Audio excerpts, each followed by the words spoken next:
pa lang naispatan siya ni KLB doon. Mukhang oo, nakita mo yung flick of the wrist. Nakuputukan niya. Be careful, but he gets the shot. Uy, grabe!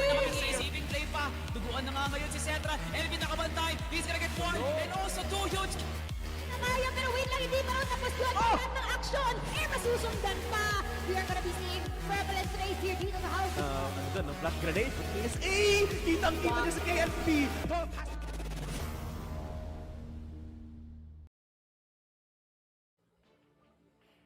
Panibagong araw, puro action na naman ang ating makikita dito sa CFS SCA Masters Spring 2026. Kami yung mga kasama dito sa ating panel mo, Chin Salvatore Ngata, dito sa ating desk. Salvi, kamusta ka naman? Goods na ako, Mochi. Nakakagalak nga naman no, na napapalapit na nga tayo. Ilang matches na nga lang, playoffs na, Mochi. And the plot thickens. Kita nga lang naman sa mga series kahapon. And what more pa kaya sa mga parating? No? So yun nga, magandang tanghali nga sa inyo. I'm hoping na kayo nga ay nasa pinakamagandang kondisyon kasi kakailanganin nyo nga yan kasi magiging solido yung ating mga experience sa mga parating na laban. Totoo, no? Even after a couple of upsets na mataan natin kahapon, oh my gosh, lots of things just transpired from that. And boy, oh boy, I cannot wait kung ano mangyayari for today, no? Kasi balita ko, nagpalit-palitan lang sila ng mga kalaban dito. Pero let us check out nga, no? Total, inumpisahan ko na, no? Kung mga violent reactions from yesterday, umpisahan natin dito. Matches versus Alliance Gaming, wherein parang nakakagulat yung nangyari kung saan talagang namayagpag pa talaga yung mga hindi natin inaakala. Definitely, no, naging maasim yung outcome nga nito, no, given the facial expression, no, Mochi. Kasi nga naman, we were given two amazing maps mula dito na matches tsaka ng Alliance, all for it to fall flat sa pinaka anticlimactic na ending sa loob nga ng new compound, no. Ankara was one of the best examples sa pagkakaroon ng isa sa pinakamagandang playbooks kung ikaw ay matches at Alliance, setting up the standard kung ano ba talagang kailangan na makita sa isang pro team ng CROSSFIRE. Ganun din sa Eagle Eye, no. We had 7-2. Tapos umabot pa talaga sa point na 10-8 natapos to, Mochi. And at the end of the day, MATTJESS is still a top tier team na humahabol pa rin talaga sa level dito, no, ang Alliance. So, ganyan talaga nangyari sa new compound. Wala silang nagawang sagot kay Aldrin at kay Zach that combined for a total force para nga sa MATTJESS. And it keeps us thinking, no, na whenever na nandyan si MATTJESS, walang pwedeng magduda. Kasi every single time, hindi nila binibigo yung mga tao, no? And laging napoprove wrong if they vote against them. Pero tignan din natin kung anong meron dito, no, sa susunod nating serye. It is just Querdas all the way, dude. I can't even imagine. The entire time na nanonood ako dito, parang nagugulat na lamang ako kasi parang hindi natin nakikita itong FERVID being FERVID nga talaga, no? Despite having ito si GK, despite having some people here from Execration, and instead talagang ang lalalang talaga ni Querdas.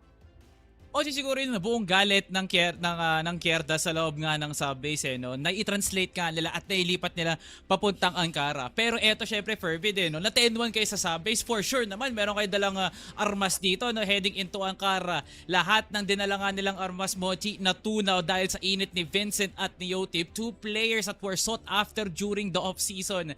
Nakakalain nga natin Vincent will be staying in the Gaon Gaming regiment, no, tas si Yotib, di mo akalain saan siya pupulutin nga ngayon, but Querdas had the better offense nga naman talaga, and the celebration was absolutely worth it. Sila lang ata, Mochi, yung tanging teams na nakikita ko na may galak nga naman talaga at ngiti sa pagbumuka pag nakukuha nga nila yung panalo, pag napapaning sa kanila yung player cam. Yeah, tsaka talaga makikita mo na lahat sila nagsiselebrate dito, no? Nagwawala silang lahat. Tapos yung nagbubukod tangilan dito na talagang nonchalant until the end, etong si Yotib talaga. Si Yotib. Tapos pagdating pa doon sa ating interview, parang siya, kailangan ko talaga ipanalo to kasi gusto talaga namin makapasok dito sa ating playoffs, which is very nice. Ay, tingnan mo naman yung itsura nila dito. Kaloka. Mochi, valid no? Parang ito kasi isa sa mga valid. pinaka-impressive na wins mula nga sa Querdas, no? If you have a roster na 4 na players na patunayan na nga nila sarili nga nila na under a system, kinakatakutan nga sila they're bound to be in a place talaga na pang playoffs talaga, pang malalimang Crossfire. Querdas are a bunch of players na outlaws, kumbaga, naghahanap ng identity na parang they're trying to be themselves, na pinapatayan nga na they cannot follow anything. Kung kaya namin sundan yung sarili nga namin sistema, pwede nga kami manalo. Kung matatandaan mo, no, Mochi, Yobs was once a project under Ubek Maniac, no? Ganun din kay Yotib. Kita mo nga naman, dahil nga doon, bilang produkto ng Ubek Maniac, sila mismo ang nakakuha. Sila din mismo yung naging dahilan kung bakit nanalo nga talaga ang Querdas. Kaya hanggang ngayon, kinocongratulate pa rin namin ang Querdas. Shoutout nga pala, Boss Vincent. Totoo, no? Shoutout sa'yo, Boss Vincent. And hindi na rin ako magtataka kung sumunod sila sa yapak ng Ubek, no? I know that is quite of a bold statement, pero at the same time, being able to see them in their element, dude, nakakatawa talaga silang panoorin. I can't wait to see more from them. Pero tawa na ang ating mga reaction doon, no? Nag-focus naman tayo ngayon sa laban ng JYE versus VP. Honestly, nothing much to say here because it's VP talaga, no? Literal, no, Mochi, na nothing else to say kasi lahat naman talaga ng tao na nanonood nga no broadcast nga nung kahapon, maski tayo, maski lahat ng mga talagang tutok dito sa Crossfire, pag nakita mo pa lang yung team ni Mochi, alam mo na talaga yung kakalabasan nga nito.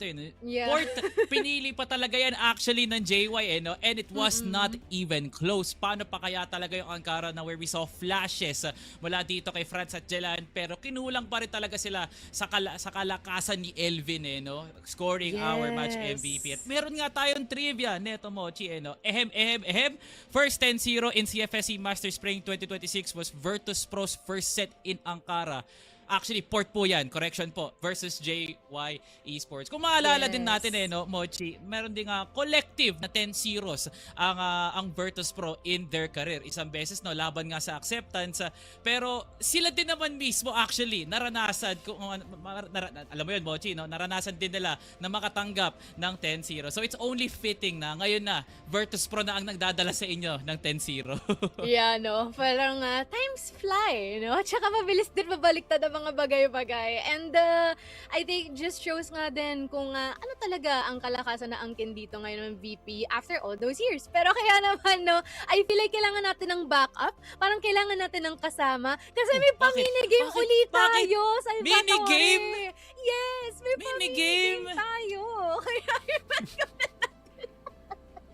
sorry na tawa ako sa mukha ni Bipolar. So, welcome na natin si Bipolar and as well as itong si Sneaky Frog. So, kamustahin muna natin sila. Kamusta ka naman, Bipolar?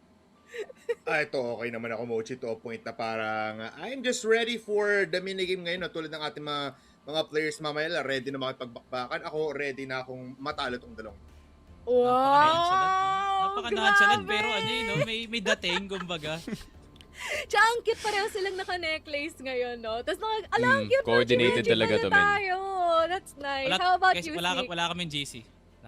Wala kaming GC. Kami lang ni Polar, kahit dalawa lang kami. Pero, ayun nga, men.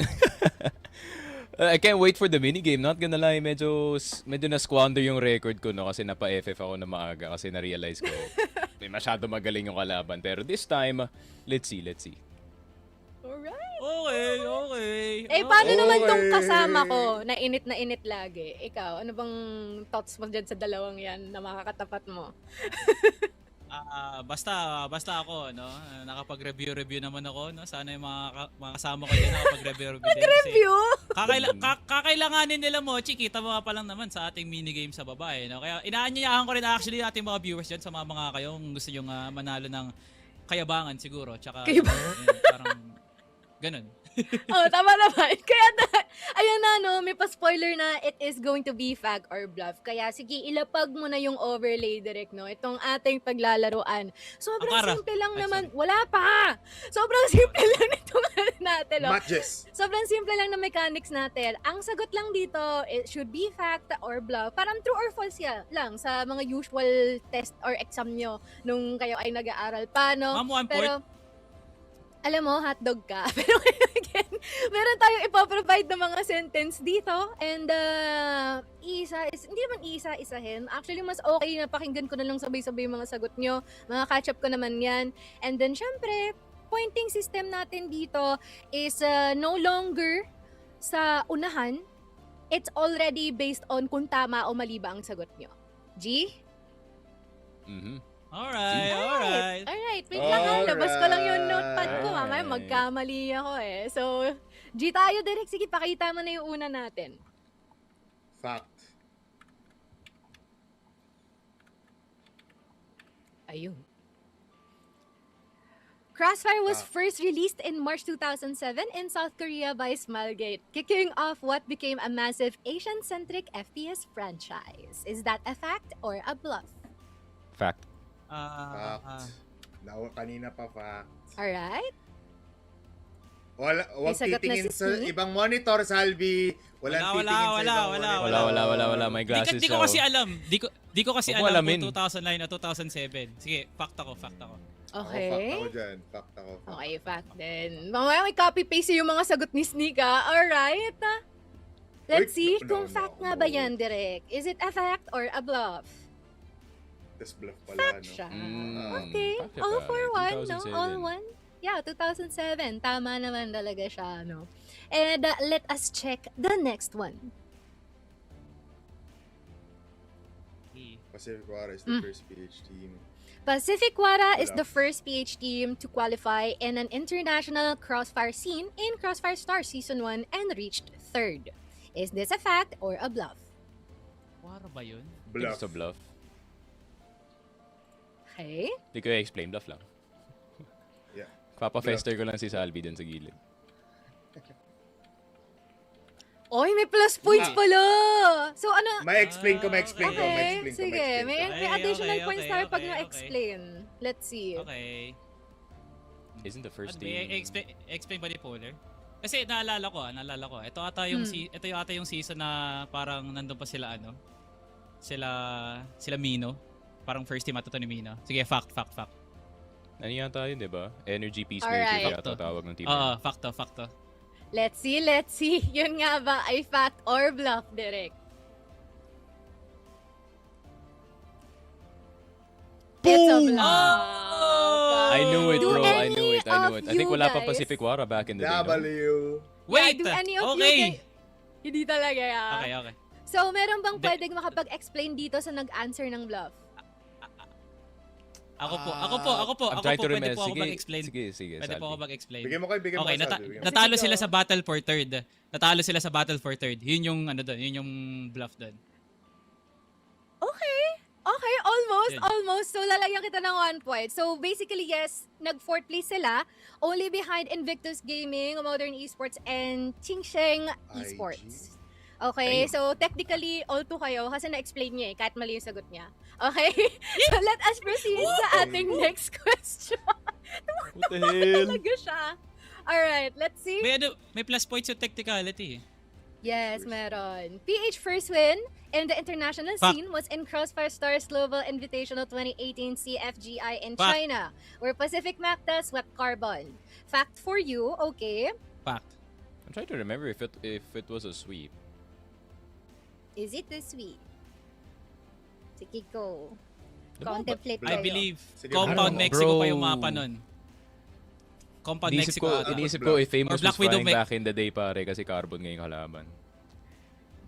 Black Widow Mexico ata, I don't remember. Pero I remember it being a sweep talaga. Ano yan? Tapos actually, bago pa nila makalaban yung Carbon, all gamers nakalaban nila na at the time. Wala na. Kalmahan mo, Na-convince ako ni kalmahan mo. Salvi. Na-convince ko ako na mag-fact man. Kasi in-explain mo lahat sa akin eh. Okay. Binigyan ng sagot si Sneak technically, no? Pero Kasi ay, yung pala mga false may lahat yun. bonus Fact pala sa ako, 10 na ano? points Ayun. more on sa mga bluff answers lang, ha? So, is it a fact Pwede or ako a bluff plus nga points. ba ito, Direk? I swear. Feeling ko panalo si Polar dito. Tapos binoga ko lang si... It's a fact. Mm. It's a fact. Okay, So it was a okay. sweep. It is a sweep. Let us check ang ating next na question. Alright? All active players of veteran are batang 90s. Are they Bluff kasi batang di nila alam 90s? yung batang 90s. Di nila alam yung term na batang, Wait. so bluff yun. Chinek ko yung player sheet kahapon. Teka lang ah. Feeling ko lang ah. Okay, Feeling ko okay. Ano yung feeling? Bluff sa Feeling akin. ko fact to.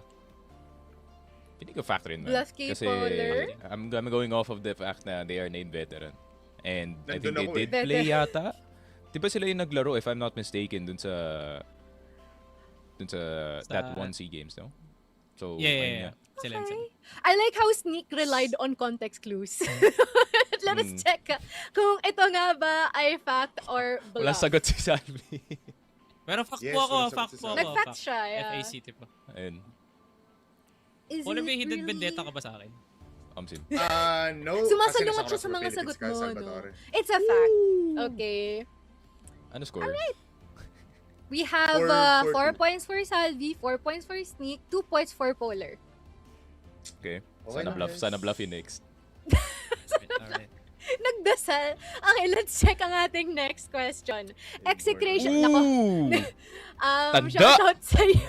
ZYK? Execration ZYK, ZYK born lang on tanda. March 22, 1992, is the oldest player in a team roster in CFS SE Oldest ba? Masters. Nasa Australia. comment section na yan. Fake news daw yan. Ha? Oldest ba? 1992? Yeah, Wait lang, Siya daw- isort mo lahat ng veterans na nasa Masters ngayon, pare. So, Sige, Sige, go. sige, Yeah, sige natin, go, go, guys. Si MBA Vincent, pre, MBA. Aldrin, MBA. Vincent, Aldrin. Mhm. Tapos, Damn, onti ng veterano this season actually. Oh, wala. puro Nasa kabata iba. sila eh, no? Puro Si Coach ata. Taps, diba? Amsim, that guy's the youngest. Feeling ko Feeling ko bluff. this Feeling ko is... You know what, pre? Kasi parang on top of my head, parang si CYK na lang kasi yung active. Hindi, dalawa silang active pa mula sa Pacific roster. And feeling ko kasama nilang dalawa ni Aldrin. Fact yan. Fact yan. Alright, how about you, Sneak? Kaya, I'll put the fact down. Pero feeling ko mali yan eh. May Hindi, isipin mo na lang, naman. pre, yung pinaka-active pa ng Pacific roster. Si Aldrin. Ano kasi Feeling ko yan? Feeling ko kasi bata pa si 1929? Aldrin. Alright, is it a fact or a bluff, Direk? Sige, ilapag mo na ang sagot. Sabi na eh. Do you Sabi have na any I think it's one of the explanation veterans to your players, no? answer ba, Polar? Si It's Ako, not veteran. It's not veteran. Hindi siya Execration Si ZY. Aldrin? Ano yan? March 22, 1929. 20? 29 na boy old. Talaga? Wait. Paano ba March 2, napatanda March mo 2 lang. lalo? Sorry, March 2 lang. March 2 lang yan. Okay, okay. Ito. Hindi si ZYK. Kasi Si ZYK. Virtus Si Pro Aldrin. substitute na si Neruj is born on February Oh my 26, God, si Neruj ka na pala. 1992. Oh my God. Guys. Oh What my the God.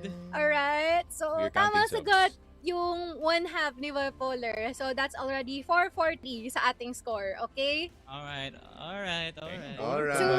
Since we're going pressed for time, we will have a limit of 5 seconds. So medyo mape-pressure yung mga utak yung mag-isip, okay? At mapo-force kayo mag-decide agad. So sa ating next question, sige Direk, pakita mo na yan. There has been over 60 maps of PvP in S&D mode in the history of CROSSFIRE. Is it a fact PvP. or a bluff? Natin kailangan malalaman niya. Black Widow lang naman nilalaro namin. Bluff.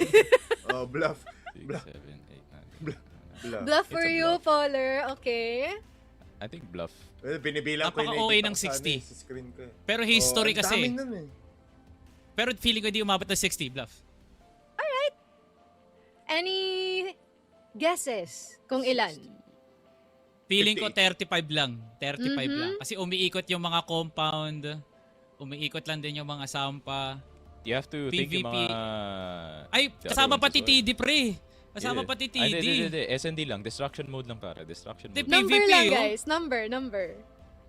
Of 58. PvP in SND mode. How about you, Sneak? PvP. Okay. Let's say mga... Number daw. If I were to punch a number in, mga 25. Let us check. Is it a fact or a bluff? This fuck. It is a bluff. Hmm. And unfortunately, walang tumama. But yung closest sa inyo na sagot is yung key Polar. 54. Damn. 54 maps. Alright? So 0.5 siya. That's 0.5. more. Iko-compute mo Yes, pa come ba on, yun? guys. Napahirapan yung trabaho ko, Char. Same. Pero malapit na salary kay Polar. Saya. So let us check ang ating next question. Aside from a sniper rifle, there are 3 types of rifles: assault, battle, and lever action rifles. Is it a fact or a bluff? False. Bluff? I bluff. Di ba semi-automat? Ay, di. Assault battle. Polar lever you action. turned so fast. Bluff. I'm going bluff. Bluff. Nakalimutan lang yung BIP.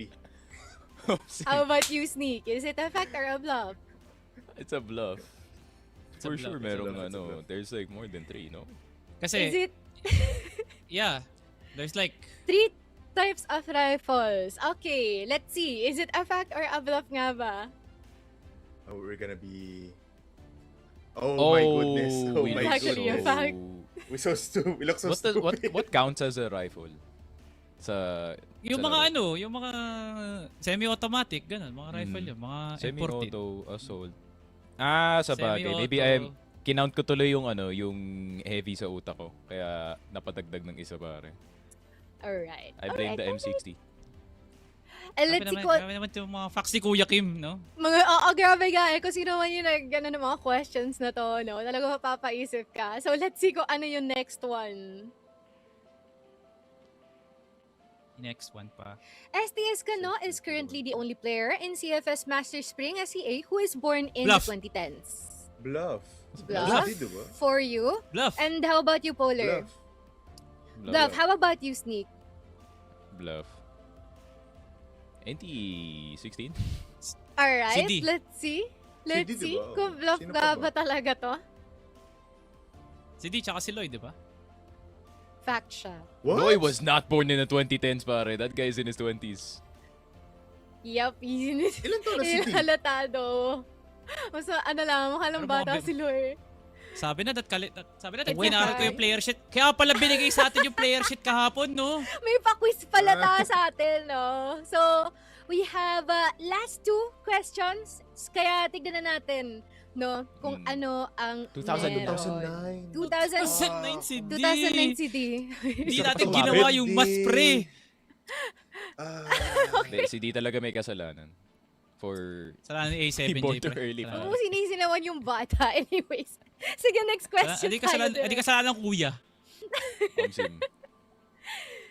Execration, talagang bunot si ZYK dito, no? Execration, ZYK has been playing for Pacific 2024 Mata ba? for 2013 to 2024. Is that a fact or a bluff? Bluff. 2024 ba? Bluff? 2025 siya sumali. What? Bluff. How about you Bluff? guys? Wait, 2013. okay. And they 2013. No, he joined after si... Yeah, it's a bluff, I think. Bluff. Ay, nagbibilang na. Polar, Fuck na lang sa akin. Nagbibilang na si Si ma'am. Polar. Sorry, ma'am. Ito nga ba ay fact or bluff? Minadali na yung brain cells ni Polar. I Iniisip think... ko pa eh. Kung Papakita anong- na yun ni Direct. Feeling ko In may mali. 3, 2, 1, it's a bluff. Kasi Alright? 2025 siya sumali. From year 2014 to 2024 only.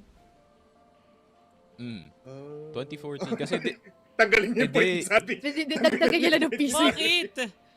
Bakit? 2024 nasa Makta pa siya ah. yeah. 24 Makta pa lang sila. Makta pa lang yata sila para. Infirma ba?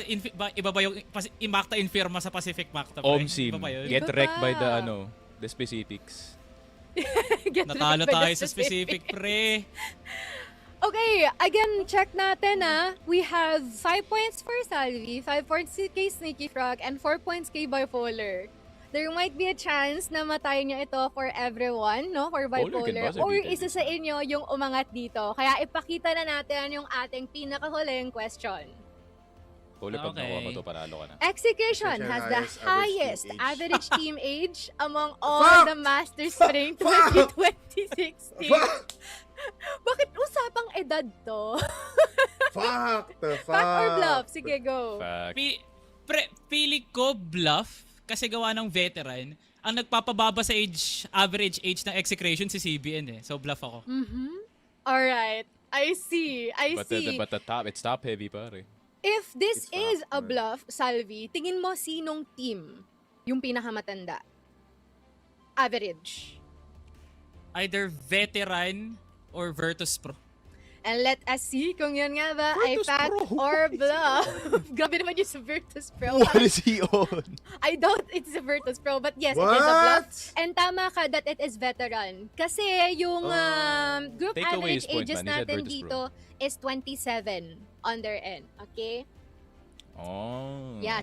To be exact, 27.83. Wow, we Grabe. pa decimal. Diba, no? Pero ayan, no? And it seems like you secured additional 2 points because of that. So, Salvatore pa rin ang panalo dito for I think today's dapat minus 5 video. points siya for saying Virtus Pro. For saying Dami niyang Virtus Pro. ginawso. Pero thank you so much sa ating mga casters, no? Do you guys have any final possibly violent thoughts dito sa laro natin? Start tayo kay Bipolar. Next time, tungkol naman po sa ngipin yung photograph natin para thank you po. Dapat yung W kasama prod, mo, Moch. Yun yung prod. masasabi ko. Thank you, Prod. Grabe, no? Pero maraming salamat sa ating mga casters at makikita natin uli sila mamaya once na magsimula na ang ating laban. Bye guys, thank you! Thank you sa pamungulit. Grabe ka dun, Mi. Ba't ganon yung utak mo, no? In a good way, no? Ba't ganon? Pero congratulations sa'yo. Mochi, alam mo sinasabi mo, hindi mo sinasabing in a good way. In Hindi a good ganun yung way talaga nararamdaman siya, ko. Promise, in a good way siya. I swear, I swear. Kasi for some reason, nare-recall niya yung mga bagay-bagay much better than everybody, which is weird. Pero, you know what? Tapos na ang ating pag-minigame at pag-pantitrip sa isa't isa. I-check naman natin ang ating standings because it seems like there are some changes here, specifically sa ating 1-2-6 slot. Well, to be fair no, Mochi, this is like one of the standings talaga na nagkakaroon na nga ng onting hulma. Like, this is one of the few standings that I can justify bakit nandyan talaga ang Virtus Pro. Why Team Stallions, pwede pa nga sila sumapit dyan sa number 2. Pero gaya nga ng sinabi ni Coach Tanks, no? Like, total domination. For sure naman, di sila papayag dyan sa number 2 spot na yan. MATTJESS securing that huge wins against Alliance nga kahapon prompts them to number 3. Doon ko nga talaga sila ni rank. Pero the biggest surprise actually, no, was the jump from Querdas from number 6 to number 4. Yan talaga ang pinakamalaking jump na nakita ko, no? And with the remaining games na nakita ko for Querdas, I do believe na pwede nga nilang masecure na yung number 4 na yan. Probably overtaking FERVID and Execration, no? Exactly, no? And I feel like the only challenge here is that kung masyadong madikit yung ating match results dito, no? For the likes of Querdas. Pero I feel like with the current stature na meron sila ngayon and after the game that we have from yesterday, I feel like hindi nga malabo na kanila na ata to possibly itong ating 4th place dahil ang makakatapat lang naman nila ngayon is going to be Alliance Gaming followed by FERVID versus MATTJESS and as well as Execration versus JY ESPORTS. And you know what? I can't wait to talk about our predictions as well kasi from yesterday, I feel like it sparked a lot and different a lot of differences kasi based from how we usually do yung ating mga predictions before, based on history, based on individuality na meron dito sa ating mga teams ngayon, parang naiba just because of the games na sasaksihan natin from yesterday. Definitely, no? And mas gusto ko rin, na-intrigue din ako, no, Mochi, sa mga predictions natin for FERVID and MATTJESS. Kasi MATTJESS look kinda tough, no? Parang sumabit lang talaga sila doon sa first 2 maps nga natin and ultimately ended with a dominating compound. Pero etong FERVID na to, they're out for revenge. Medyo mapait, maasim, masakit ang dinanas nga nila kahapon nga sa Querdas. And we would want to see a very angry, very evil na FERVID nga, no? Na talagang tatanggalin ang MATTJESS doon sa top 4 spot na yun. At sila nga naman yung aangat. But also, speaking of upsets and speaking of being out for revenge, no, yung Alliance, pati na nga rin yung Querdas nga na yan, is also one of the matches na magde-determine, no, Mochi, ng ating kalagayan and stability of our team standings. Kasi nga, Querdas wants to maintain the number 4 spot kasi nga ayaw na nga nilang paagawin yan sa matches or even Execration. Pero Alliance is sitting around number 7 which is one seed outside bago tayo sa top 6, no? So, kailangan manalo ng Alliance Gaming dito. Sa totoo lang, no? And even after their fight against matches from yesterday, no? Unfortunately, they already had it eh. Initially, hawak nila ang beat. Pero unfortunately, parang nung nasundan yun, talagang nautakan sila ng malalaan dito ng matches. Kaya naman, tignan na natin kung ano ang meron sa ating mga predictions. I think ay papakita dito because it is going to be more on Querdas, no? Pero si Bipolar, may iba siyang insights dito, no? Sabi niya, 2-1 in favor for Alliance Gaming. At mamaya itatanong din natin yan sa kanya.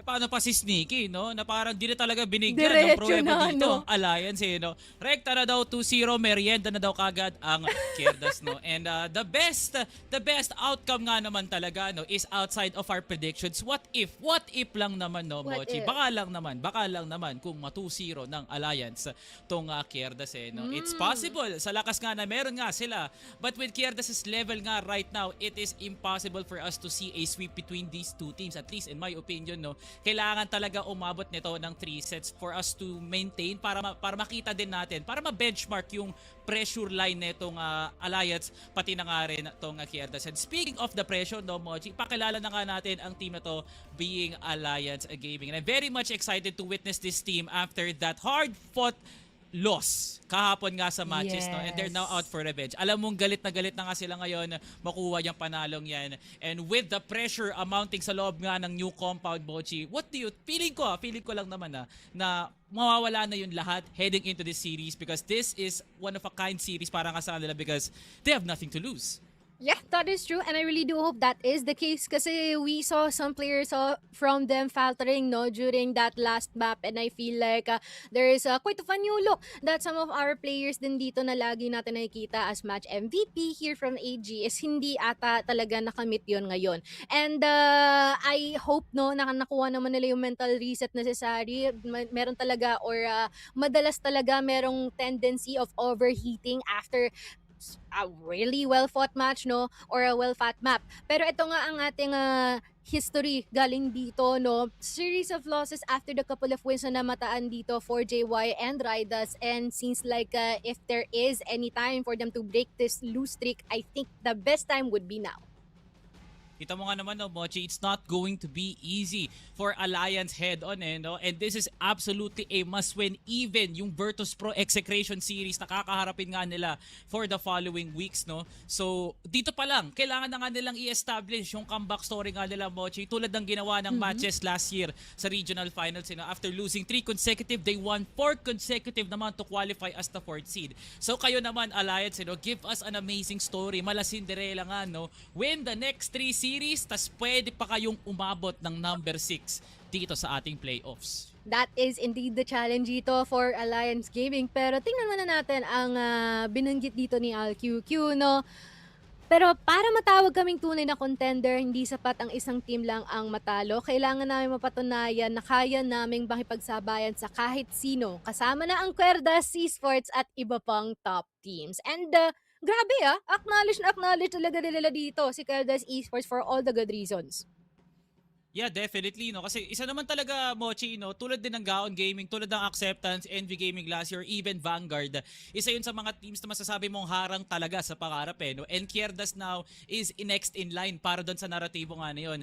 Who would you have thought, Mochi? Who would have thought na tatalunin ng Querdas kahapon ang FERVID tapos naging alanganin pa yung playoff venture ngayon ng FERVID because of that? Baka hindi na nga nila makuha yung pabor na seed dahil dun sa series nga na yun, no? So Querdas really wants to be in that kind of place na sila mismo yung magiging dahilan bakit may mga ibang teams kasi nga hindi kayo sumasabay sa level namin. Pero I'm really, really excited and stoked kasi nga eto na yung Alliance Gaming na makikita nga natin na galit talaga para sa panalon to.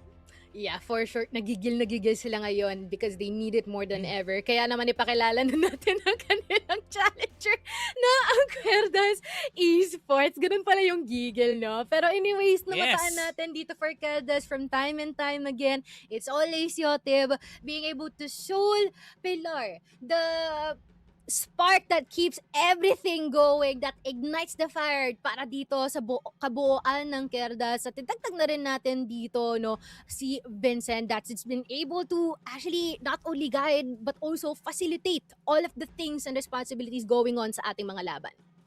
Who would have thought, no, Mochi, one singular major role change para kay Vincent from backup player ng Gaon to now an attacker para nga sa Querdas was so enough. Ridig na ridig mo, kahit hindi mo narinig ngayon pa lang.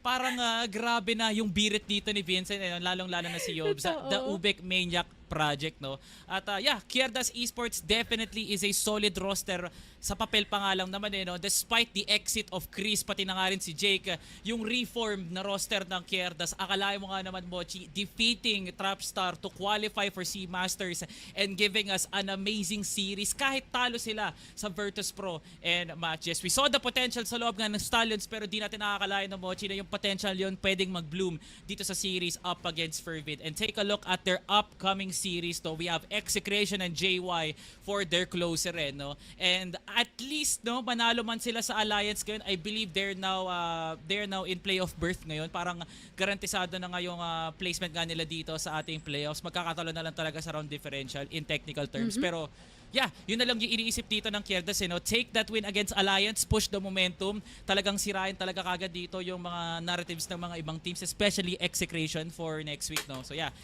high expectations, no? Minsan lang natin sabihin to, Mochi, sa Querdas, pero we have high expectations for Querdas heading into this series. Couldn't agree more with what you have mentioned, no? And I feel like this is going to be the additional question dito for Querdas, is to prove na ang kanilang pagkapanalo against FERVID yesterday is not just a fluke and not just because of a good day. At sabi nga dito ni Vincent, no, looking forward for the Virtus. This message is for your team. If we meet again in the game, we'll defeat you. I'll do my best part as IGL of Querdas Esports. Aura! Kung aura talaga ang binagyan ni Boss Vincent. Mochi, dito, lumelevel, man. no? Lumelevel sa sinasabi ni KLR. Parang ano yun, no? Parang may gusto siyang sabihin kay KLR ngayon, no? Boss Vincent, ilabas mo na. Gusto naming marinig yan. Pero yeah, grabe nga naman kasi, no, after that very disappointing series against Virtus Pro, ikaw din, no, maski rin ako, kung ako rin si Vincent, yun din ang sasabihin ko actually, no, I am out for revenge. And what better place to settle it, no, other than a best of 5 playoff series na alam mong spot mo papunta nga si Master Summer ang nakasalalay dun, no? So yeah, we will be seeing an amazing dance class dito sa loob nga ng Alliance versus Querdas. Pero ngayon pa lang, no, Mochi, I can't believe na we're pairing these teams for an upcoming playoff match, no? Malay mo nga naman, Alliance, pwede nga nila makatapat ang, let's say, what? Execration. Itong QD, talagang dineclare na nga nila na Virtus Pro yung minamatahan nila. Kaya itong week nga na to, no, Mochi, is just filled with competition at alam mo talaga na yung body-body na tropa-tropa, wala na yan pag-usapang playoffs na. Totoo, no? Parang doon na talaga nag-iinit at nagiging seryoso ang lahat, na wala na talaga silang minamantaan ng mga tropa o kakampi dito, talagang yung team lang nila. And oh my, I'm really excited ko ano nga din yung mga mapang paglalaroan din natin dito. Kaya ipakita na natin yan for again, ALG versus QE. We will be prioritizing Black Widow. Tsaka, alam mo, I like this Parang ito ata yung lineup ng mga mapa natin, yung first two, na pinaglaruan ni Alliance Gaming and Querdas back in Impact, wherein in Black Widow, dito natalo ni Alliance Gaming ata itong si Querdas. Please correct me if I'm wrong. I believe, no, Mochi, I believe it was a 2-0 in favor of Querdas na at the time. Pero tama ka, parang eto ata yung map dito na nakita nga na at the time. Pero kung maalala ko, no, dumaan ako sa live isang beses ni Nuken, parang ayaw niya daw ng Black Widow. Pero jokingly niya nga lang sinabi yun. Pero napaka full circle moment naman para piliin ng Alliance out of Ankara, out of Compound. Black Widow yung pinili nga nila in the first map. Kung maalala nga natin, no, Querdas delivered the killing blow up against Virtus Pro inside of Black Widow. So this is something that I do believe na parang kakaiba kung titignan, no. I believe it was not Virtus Pro, no, correct me if I'm wrong, pero I believe it was MATTJESS, no. So sorry for that misinformation, no. Pero feeling ko tumatalon doon sa dalawang teams kanina, no. But nonetheless, no, it is still filled with experience. It's something ill-advised na piliin talaga yung mapa ng kalaban mo, no? Pero para sa Alliance Gaming, this is a team that is fully conditioned at alam na nga nila yung papasukan nga nila pagka lusob nga nila inside of Black Widow, no? And yeah, yun lang ang masasabi ko dito, no? Good luck to both teams kasi magiging solido tong series na to, Mochi. Good luck to both teams indeed, no? And I really do hope that ALG would prove us wrong, no? Na limasin nila lahat ng mga predictions natin dito. Total lahat tayo pumabor kay Querdas after the absolute cinema of a series na namataan natin from them yesterday. And I do think na just in a bit is magkakaroon na rin tayo ng chance para may hand over natin dito. I think it is time for us to give it away sa ating OA and nonchalant tandems, Sticky Frog and Bipolar. Ayun na nga, no, maraming salamat Mochi and as well as Salvatore. It's time for one hell of a matchup, Sneaky Frog. Ang labanan na parang will dictate their next journey towards Masters. Any thoughts pagdating dito sa laban natin, Sneaky? Interesting, no, Polar, na both of these teams were in similar spots dito sa group stage natin.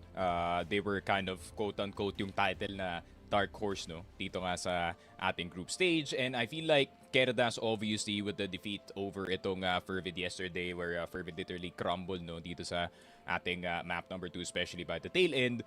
Feeling ko mas na-embrace na ngayon ng Querdas ang pagiging, dark horse dito sa group stage natin. Obviously, they are surprising yung mga teams na nandito sa stronger side ng table. Pero para naman sa AG, no? AG, I was a bit worried para sa kanila kahapon, especially dun sa new compound na yun, man. Feeling ko nagkaroon ng break round and then hindi na sila nakabalik, no? They were on full tilt the entire time, and feeling ko yun nangyari din that one specific round where it was 6-3, I think 5-3 yata yung score, or 6-3 as the half turn, first half pa lang yun, or first round of the half dito sa new compound, and Nuken missing twice dito sa long. So obviously na apektado sila ng tilt nung time na yun, and that is why mas nag-lean ako sa side ng Querdas pagdating sa predictions, kasi na question mo yung mental fortitude ng Alliance Gaming pagdating sa series na yun, pare.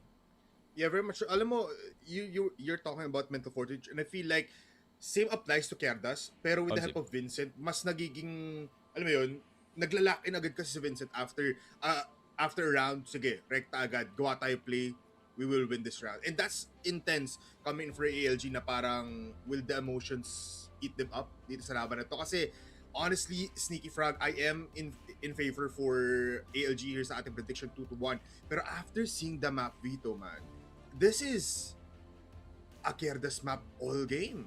May laban dito ALG in the first map, pero yung Querdas, they know how to play new comp. They know how to play the next two maps going on forward. So I feel like there's really a shift in momentum. Kailangan dito ng ibang angas ng ALG, kasi angas na tutok lang can only get you so far. Lalo na't kalaban mo dito Querdas that has a lot in their bag. Yeah, I think you can definitely get away with that sa Black Widow, pero pagdating sa mga ibang mapa, I don't think that kind of style will definitely net you a win. I feel like yung rason kung bakit na pinik ng Alliance tong Black Widow, I feel like they're looking for stability kasi sobrang unstable ng past few series nila, no? So, okay, let's go back to yung bread and butter natin, which is the Black Widow.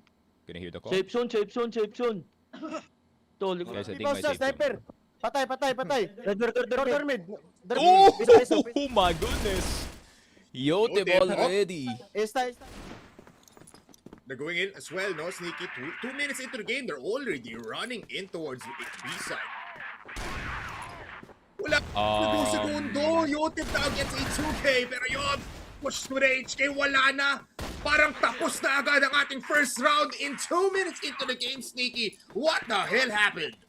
So, yun po, no, 25-second execute para dito sa Querdas to go into the B site. And gulat na gulat dito yung Alliance, that's for sure. They were expecting na yung Querdas magsuslow hold muna sa start ng round, maybe look for some map control and maybe some slow fights. Yun nga, iniisa-isa lang, pero di men, Querdas straight up rushing itong B site natin. And that's the pace we need to see galing sa QD, especially pagdating sa BL side, pare. Akalain mo na may respeto yung dalawa, no, sa first round natin, pero ang linaw ng focus lens dito ni Vincent, dire-diretso lang towards B side at talagang pinatahimik yung mga players doon. This time, Del QQ able to find some people pero only one will fall down. And QD, back off lang. They already got control of short. Ngayon, tatayin ka laban. Hopefully, there's some action now for ALG. And don't have to commit fully, no, dito sa A-side take natin, pare. Pwede nilang bagalan yung mapa para ma-split ang defense between B at A-side. Kaya napapatapon na nga si Justin dito sa B. So that is gonna shift yung attention ng mga ibang alliance players. Papunta sa B, pero papunta ng A sila, Polar. So, ginamit yung sarili. Oh! Well done, Vincent will kill him off.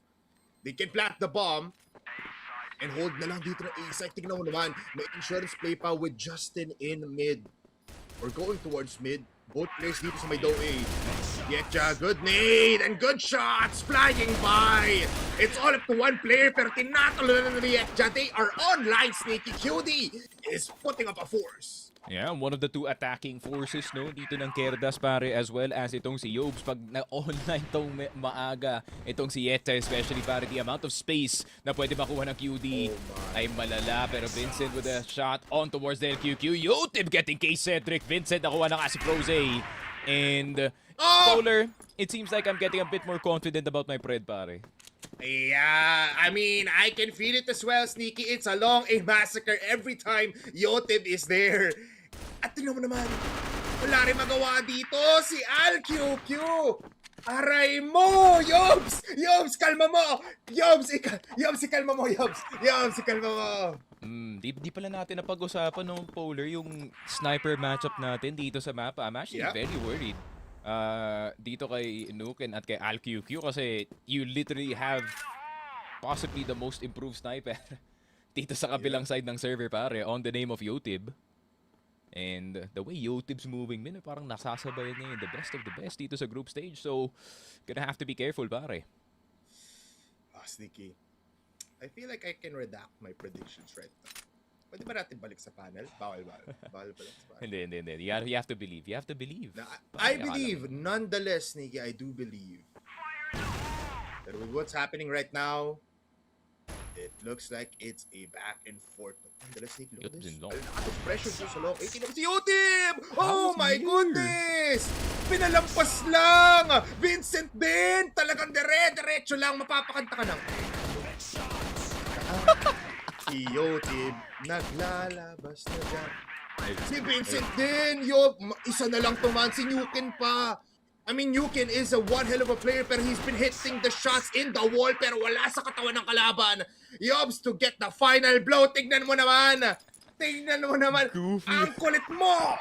Nag-i-emote sila pagkatapos ng round win, and just IRL, no? added IRL. to the disrespect na nangyayari dito, men. And look at the disrespect towards alongside Justin na payuko. Yotib namatay. Pero si Justin na lumabas na dito ng EBR, getting 2 with 1 spray. ALQQ down. The LQQ wala. Yobs, tamang emote lang pare. Natatawa ko, nakikita mo yung tatlong players, tapos si Yotib, nagawa niya. Oh my God, wait lang. This might be a very open area for ALQQ. Saglit lang. Kalaban pa din to. It's still playoffs. Might just not still be secured para dito sa QD. Nag-aangas na nga dito towards Long B si ALQ. Si Del QQ actually. Tatlong players. Biglang tumahimik ang QD. Yeah, they could just kind of send it sa last round, not gonna lie. So, medyo napamadali dito ng QD. Siguro na-excite. And maybe too excited itong si Yetja pare. Pero si Yobes makikita na naka-peek si Nuken. You know, Yobes not usually on the sniper pare. That's actually a really nice shot. He's failing everything right now, Sneaky. I feel like nasa flow state na si Yobes. Tapos emote ulit after. Pero players on mid. Long A ulit. Mukhang pasado dito ng ALG. Spotted si Prose. Yep. Yun lang. Still comebackable, man. Definitely. Pero they have to get one more kill, for sure. They have to get one more kill kung gusto mong masabing possible to pare. Yeah. Cedric, close by, smokes up. Still 1 minute into the game. Aware naman sila na may possible pressure sa may likuran, pero Yobs scaling up now. Yobs found out and Justin left alone with 1 HP. No more ALG. Now in the board, kabaliktaran ng player comes natin, Sneaky. Ang seryoso ni Del Q. Grabe, men. Sobrang na seryoso ni Del. Naging vertical siya pare. He's gonna have to do a lot more than that. And then QQ, nako po, doesn't need to go vertical. Instead, goes horizontal on Justin and he goes 6 feet under. So 4 versus 5. Good start para dito sa ating side ng ALG. And do they have to peak at this point? Para feeling ko din eh. Yeah. I think aware na rin dito yung players natin for QD na may triple TRG setup ngayon ng ALG. And that's desperation though for ALG. Kailangan nila instant pickoffs. That's why triple snipers ang nakikita natin. Spotted. This time you can spotted si Obs. Easy shot. But nonetheless, tuloy-tuloy ang puwersa dito sa may Storby. One good flash would definitely get them B-side pare. Pero ang ganda ng angle dito ni Del. Doesn't hit the shot actually dito kay Yotib. Yotib, EBR in hand. Triple nade dito sa kapaong. Froze still alive. 2 versus 3. Possible. Pero makakross ba sila? Yun ang tanong. They do have a smoke to use pero nawawala na Sneaky. Kailangan nila ikalma again. A 2v3 situation. Nuken rushing in. Scaling up mula sa water. Both players still in the site. Hinahanap nila kung pwede ba sila magplanta ng bomba pero kay Cedric now. Treehouse. Will push in. 40 seconds in the clock kay Cedric. Nag-aantay ng timing. This might just be around for QD once again. Pero never mind. Yet Ja falls down. Vincent mag-isa na lang dito sa may doors. At nahanap na nga inipit. At kinutsilyo ang ulo dito ni ALG with the shot coming in. And that's a comfortable 2 rounds for ALG. Pero QD, nasa kanila pa rin ang bola, Sneaky. Timeout muna ng ALG. Sure. And yun nga, Lions finally finding some success dito sa mapa natin, no? And itong Querdas, I feel like the overconfidence is now starting to kinda, kill them dito sa mapa natin. Obviously, yung priorities nga dito ng Alliance, no, is to really, try to prevent long A from being taken. Kung di yun yung priority nila, obviously, it will be mid. And yun nga, I think yung problema lang yata dito ng Alliance is medyo nagulat lang sila sa simula ng game kasi sobrang bilis talaga ng pacing ng Querdas. So obviously, you have to keep up with yung PL side, no, all throughout yung mapa natin. Pero ngayon, Alliance now kind of got the hang of it, kaya I wouldn't be surprised if Querdas starts to slow down dito sa next few rounds natin, man. Yeah, I mean, they were running off of pure adrenaline lang, no, yung QD natin. Tara, diretsoy natin to overwhelm the players coming for ALG. And just like what you've said, di nila alam kung paano hawakan yun kasi nga, they were expecting slow rounds, but ibang plano dito ni Vincent. So, let's see. We do have still ilang rounds pa ba, Sneak? 2 rounds, no, sa ating first half. So, a 5-4 would still be possible para dito sa ALG. Pero with, alam naman natin yan, Sneaky. If Vincent, he will just recuperate, reset lang konti, tapos make a play. Pero yung long side talaga natin, Sneaky, it's just been one hell of a BL side dito sa long A natin for QD. Kasi parang Yotib, Justin, 2 players lang yun, pero they can always control long A. Yeah, for sure. And I think ngayon, especially, kailangan maging careful ng Alliance, no? Kasi nabigyan mo sila ng oras because of the timeout galing dito sa Alliance, obviously. And alam mo naman si Vincent, no? I feel like Vincent has really upped his reputation, no? Dito sa liga natin. Usually, we know him as, low-key, goofy guy, will get you, the occasional highlight play, pare. Pero nare-write na yung kanyang identity going into this season, being one of the most seasoned and best IGLs dito nga sa ating liga, no? So, definitely would be a guy that you have to worry about, especially when it comes to his brain, pare. Kasi, he will pull out the randomest fake para lang makuha nila yung A-side, pare. Ito rin yung maganda sa QD. There's a team na sinasabi natin may isa sila expendable. This, feeling ko, for QD, they have 4 expendables. Si Vincent, hayaan niya lang na siya yung mag-move ng pieces. Tapos they will instantly just follow Vincent's words. Tapos they will get the sides, lalo na pag BL side sila. And it works out na etong expendables natin na 4, they know how to play with the calls coming from Vincent. Ang ganda nun.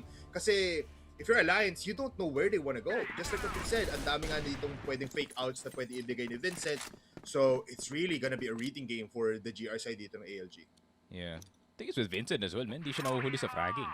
Like, he's actually almost equal with yung the second to worst player dito sa kanyang team. I think he's still rocking a, .98 or 1.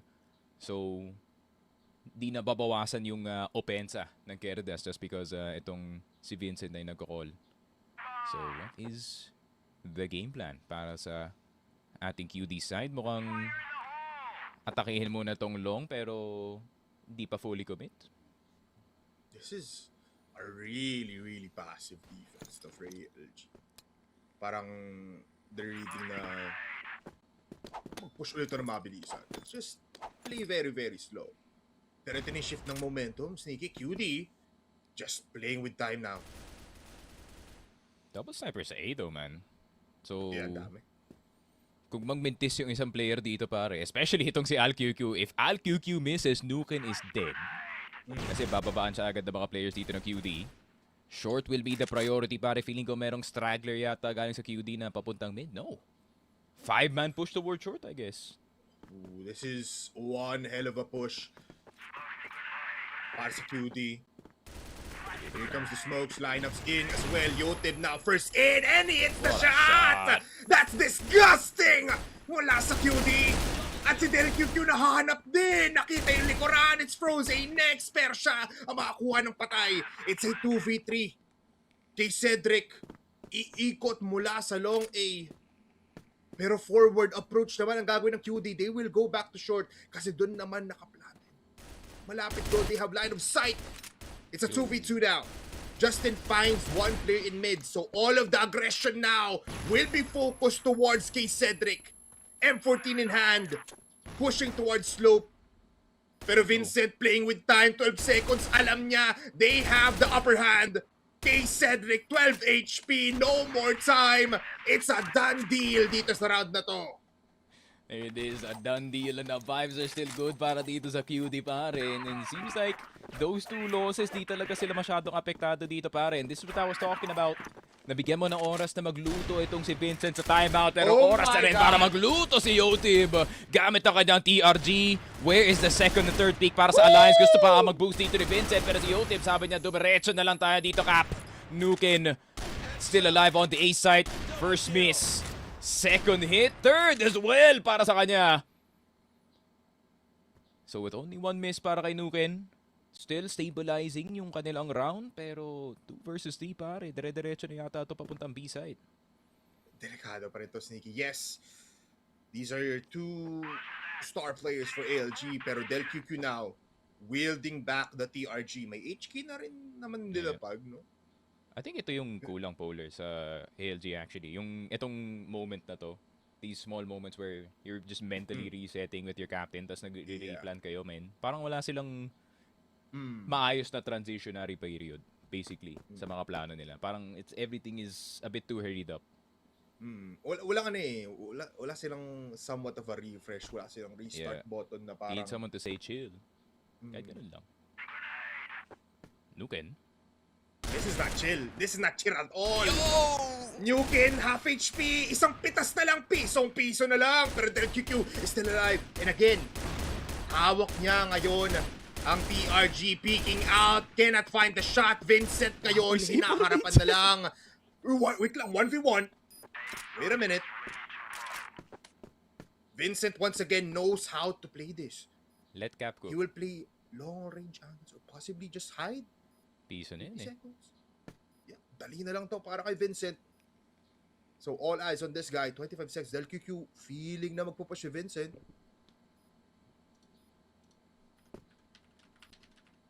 Push. Window A. Yes, it is. Del QQ, can he find Vincent dito sa may box? Nakita na nga yung ulo pero di alam ni Del QQ. Wait! Nakita na sa wakas. Vincent! Oh! He just whips out the pistol! Oh my goodness! That is it! The first half is done. At 5 pa rin ang lamang dito ng QD. Ayun nga, Querdas. Just like what I said, Polar. Fully embracing yung kanilang Dark Horse title, pare. And it seems like Alliance anything but dito sa series natin.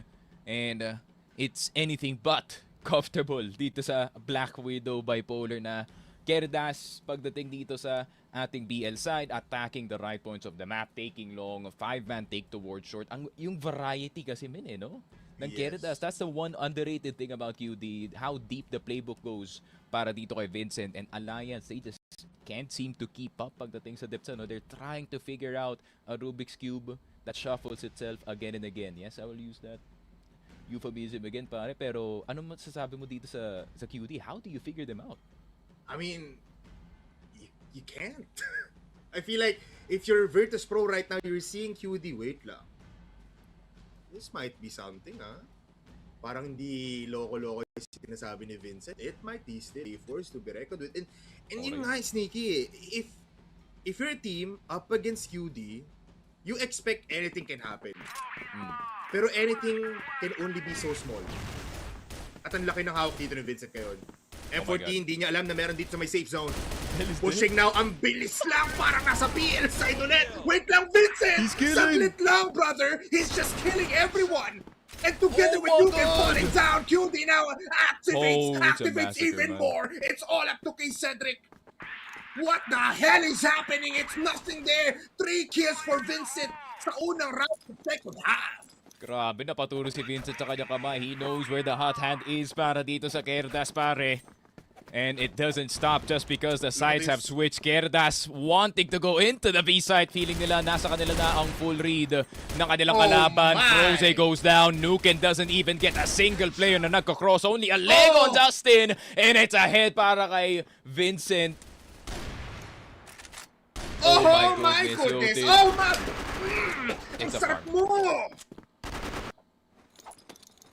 Man, my prediction looks so good, man. Yun lang. Querdas. Lotib is him, Vincent is him, everybody is him dito sa QD, pare. I would like to say para tayong nakita ng hindi dark horse there. Isang Trojan horse yung dumiretso papunta dito sa may Long B. At walang magawa dun yung ALG. Oh, what is this? What a 5-stack. Tago sila lahat, ha? Napaka-diabolical mo, Vincent. Oh, napapaisip na si Cedric. Nasaan sila? Wait lang, nasaan sila? He's gonna peek into window and die, pare. Never mind, yet just found out. Guys, I think A-stack yata sila.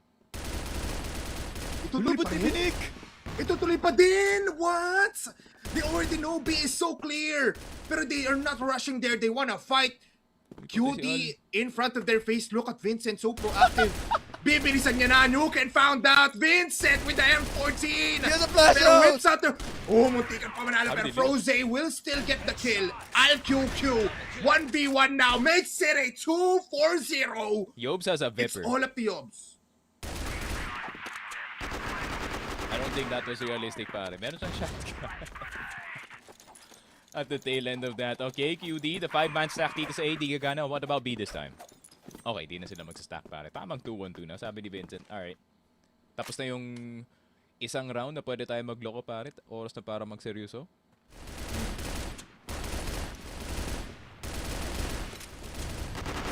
Gusto ko sabihin words, sneaky, pero bawal sabihin. It rhymes with Clockfest. Pero the best. Oh, binawian.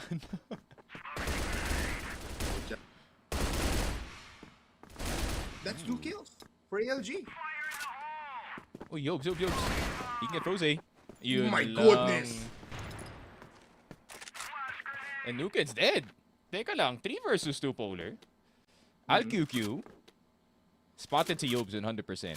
So, they do know na meron ng tao na nasa triple, pero di pa rin mapatay. Yobs with the HK417, tapping away at the remaining members ng ating alliance side. Querdas with a roaring victory dito sa map number 1. Black Widow sa kanila, pare. Ay, Sneaky. May request ako sa'yo, Sneaky, para mapakita sa viewers natin kung ano nga ba. Tingin ka sa kanan mo ngayon. Tingin ka sa kanan mo. Ganyan lang ginagawa ng buong team ng QD. Si Etja, pati si Otip ginagawa mo. Tapos ako, yung 3 players ng QD. It's just been one hell of a fight na hindi tinigil. Yun ang mismo party time for QD. It's just parang rave yung nangyari doon, Sneaky. Tapos lahat sila bingi, bulag for ALG. Hindi nila alam kung ano yung nangyari. Alam lang nila they are just dying one by one. And it seems like ALG, the same problems arise, no? Para sa kanila dito sa Black Yeah. Widow map natin, Polar. Just like what I said, dun sa point na wala silang maayos na transitionary period, no? Para sa kanilang mga plano.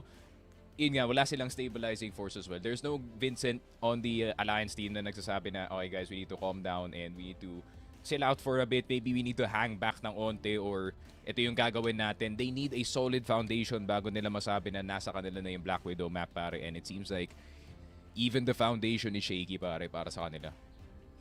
Yeah, there seems to be no movement mula dito sa side ng ALG natin. Meanwhile, QD, dire-diretso lang. The adrenaline never faltered. The rush is just there for QD at nakita mo naman sa ating mga players, Vincent knows how to play up against ALG. But this time, it's time for Mochi and as well as Salvatore sa ating panel desk. Kamusta kayo dyan?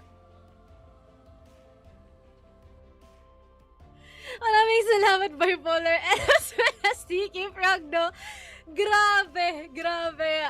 I don't know what happened onto that, pero all of the entertainment seem to be present, especially whenever we see yung mga pubcam ng ating mga players from Querdas, no? Parang samut-sari mga panggugulo, mga ganon, mga ganto-ganto pa, di ba? Lahat-lahat na is present sa kanila. And for some reason, everything is chaotic and they like it that way. Kulang na lang talaga, Mochi, no? Disco light at and it's ain't no party like a Querdas Esports.PHT eh. Alay mo naman, pumasok sila ng Black Widow with very blank intentions, no, Mochi. Pag tinanong mo ang Querdas nga ngayon, nilaro namin, ginawa lang po namin kung ano yung pinag-practice namin. Yun lang yung maririnig mo ka sa kanila. Pero hindi naman siguro pinag-practice ni Yobs yung sasayawin niya dito sa Black Widow. No, literal na sinayaw niya yung buong mapa from S sa may Store B sa pag-contest mismo ng LA. Doon pa lang sa part na nakakalampas si Yo-Team sa may LA Fred na nakakaangat na kagad siya ng slope. That is a bad sign of defense para nga sa first half ng Alliance. And it wasn't even better during nung second half. Everything na ginawa talaga ng Alliance was proved to be not much of an improvement, no? Parang nandun sila to react sa fights na ginagawa ng Querdas, pero may mga times din na parang nakaka-catch nila off guard dito ang Querdas. And let's take a look at the numbers, no? Not really as flashy as we hoped it would be, no? Na parang sa sobrang likot nga nila, feeling ko yung numbers din nila malikot. Pero it's still positive enough para talagang mawindang dito ang Alliance sa paano nakakalampas yung Querdas na may isang player na nakakatricky, na nakakatukay habang sumasayaw pagkatapos nung round win, eh, no? And to give props where props is due, eh, no? ALQ really stayed his composure, no? Parang naramdaman niya na familiar yung matchup nga na to, no? Especially with the likes of Yotib, no? Na it has to be a match na kailangan ko talagang tapatan yung init dito ni Yotib, no? And as same goes for Froze talaga. So, Froze and ALQ is able to move around the map kasi naipapanalo nga nila yung mga duel. So, ganun talaga yung naging problema dito sa Alliance. So, they have an ample amount of players lang, actually, no? Dala-dalawa lang silang kayang lumabas doon sa nilalabas na puwersa ng Querdas. And I also feel like, no, na yung tatlong round na naipanalo dito ng ALG is due to the fact na hindi ginamit nung Querdas ang kanilang mga utilities in the first few moments from this map. But let us check out kung sino nga ba meron ang nakakuha ng ating MVP title. Ayun. Ang kanilang kapitan na si Vincent lang naman, no? Na Siyempre, no? Siyempre, Mochi. Siyempre, yung Siyempre Pasimuno, talaga. yung MVP, no? Most valuable Pasimuno yan eh. Yun eh. Most valuable Pasimuno. Dude, 2.80 KD. 1 kill per round. Matik, alam na alam. Even been able to call, I mean, hindi sila nanalo sa round na yun, but yung 5-man stack nila dun sa ating A-site, well, this is very interesting to say the least, no? My, oh my, parang sa mga nakikita natin dito pang Querda so far, talagang laging merong bago. Minsan hindi mo mapahiwatig o maintindihan yung mga pinagagawa nila, but for some reason, it definitely works, which definitely disorients and loses all amounts of control, no, para dito kay ALG. Kaya naman, I think masusundan pa ata ito. Titignan natin kung meron nga bang bira ang ALG maya-maya pagkatapos ng ating maikling break.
ko lang kung naispatan siya ni KLP doon. Mukhang oo, nakita mo yung flick of the wrist. Nakupuntuhan niya.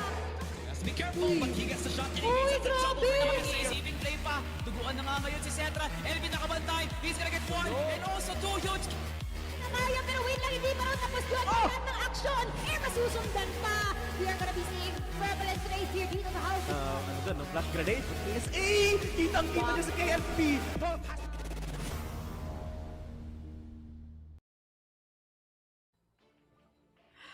Ang nakakabilis ng mga pangyayari kanina sa mapa ng Black Widow at mabilis din natapos ang ating break. Magiging mabilis kaya ang ating laban para sa ating susunod na mapa sa port? Well, malalaman din natin yan, Salvatore. Tanging sila lang naman kasi mismo yung nakakasagot niyan eh, Mochi, no? And I will not be shocked, no? Di na ako magugulat, no? Na ang side dito ng Querdas, no? If BL nga sila magsisimula, if I can remember, no? Na wala silang gagawin kundi wag na tumingin ng mid, LBLA push, wala ng CACA, no? Parang it's going to be an 8v8-esque of a fight para nga dito sa Querdas, eh, no? Na kahit hindi nga sila preparado mentally sa kanilang mga playstyle nga ngayon, I can assure you, no, na sa tutok nga sila babawi, which is one of the practice grounds naman ng Stallions to kung paano nga sila lumago dito nga sa liga nga na to. And we're seeing some Ubek Mania type of feel naman dito para nga sa Querdas. Talagang sinasagasalang nila lahat ng depensa ng mga teams. Pero hayaan na natin ang Querdas na magluto ng sarili nga nila play. Alliance, maganda-handa na kayo. Kailangan talaga nila maghanda kasi ito ang magdidikta ng lahat. Predictions natin, outcome, and expectations natin sa kanila. Kaya ilapag na natin ito sa ating mga casters, the Sticky Rock, and as well as Bipolar. Take it away.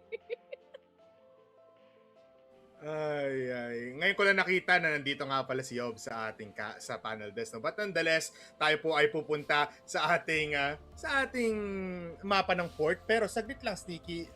Please entertain this fact. Sa court, may ball, fast break, fast game para sa ating players mula sa QD at dahil dyan, Sneaky Frag, QD in 2. QD in 2? I mean, you might be right, no? You might be right. And I feel like Querdas knows that they could be right as well, no? Dito sa mapa natin. Port, obvious, para nga sa ating Alliance Gaming side that they will be starting on BL, no? Which is pretty brave. Yeah. To say the least, pare, considering na sila yung may pick sa sides, pero could be a bout of overconfidence once again para dito sa Alliance na, maybe they were expecting na kaya nating sabayan dito sa Black Widow. Malay mo, di ba, we can kinda send it sa Black Widow, end it dito sa port, maybe with a good BL, tapos papunta ka dito sa GR side. Pero medyo nag-U-turn kasi yung plano dito. Medyo nag-detour kasi yung plano, a Bipolar, fully knowing what happened dito sa Black Widow map. And now, anything is up in the air dito sa mapa natin. And Querdas, this is their best bet para makakuha ng sweep. Yeah, if it is a sweep, siguro you can definitely say na playoffs bound na talaga, no? Ang QD, Sneaky. Wala ng round differential, wala ng anything like that. Pero if I were to ask you, Sneaky, do you think ALG has a plan here? Kasi yes, may plan ng QD, pero we have to talk about ALG a little bit. Kahit na they just may have ang QD dito towards ALG. Support ba merong palag ang ALG dito? Pakiramdam ko, it is entirely dependent on kung makuha nila yung first 2 or 3 rounds kasi alam naman natin na you kinda have to have that hot start kung kaya yung ALG para meron kayo initial na momentum para makapasok sa laro. Pero QD, fully knowing that, they're probably gonna do something very weird dito sa mapa natin, and Yobs immediately getting 2, Yetcha getting 1 as well. Now it's an immediate 3 versus 2, pero si Vincent nagmadali dito sa curve. Now it's a 2 versus 3. Pero Justin, nandito sa B-side, ang QQ. Mabilis nga ba? Bipolar, it could just be. It's all up to Nuke now. He can, clutch potential in this kid has been pretty high, pero recent performances have differed that expectation.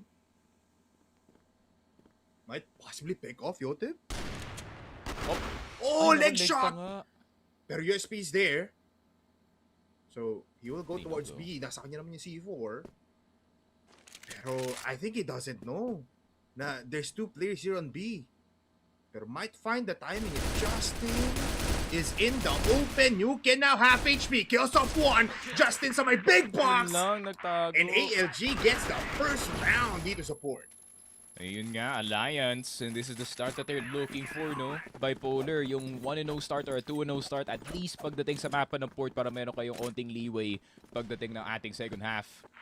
Pero ALG still wanting to aggressively take it from LB. Yob spotted sa HP. Yetcha will fall. Yobs will fall as well. And ito na ba ang ganti ng Ape? Galing dito sa Alliance. B side is wide open. Pero si Vincent magkagaling ng Z will only get one. Immediately traded dito ni Nuken. And hindi pa tapos ang labanan. Justin will get Nuken. Now it's a 2 versus 3. Oh, Yotib. Which is to M14. Plants the bomb now. At di pa harap dito si Froze. Wait! Oh, Yotib! How the hell did you hit that? 30 seconds left. Justin in a 1v2. Still has Yuto. Still flash smoke. Pero knows that the QQ brothers is in town. 20 seconds left. Can Justin finally push mula dito sa curve? Ito na nga. Papasok dito sa may babaan ng B. Looking for stragglers, looking for any kind of opportunity. Pero tignan mo naman tong setup na to.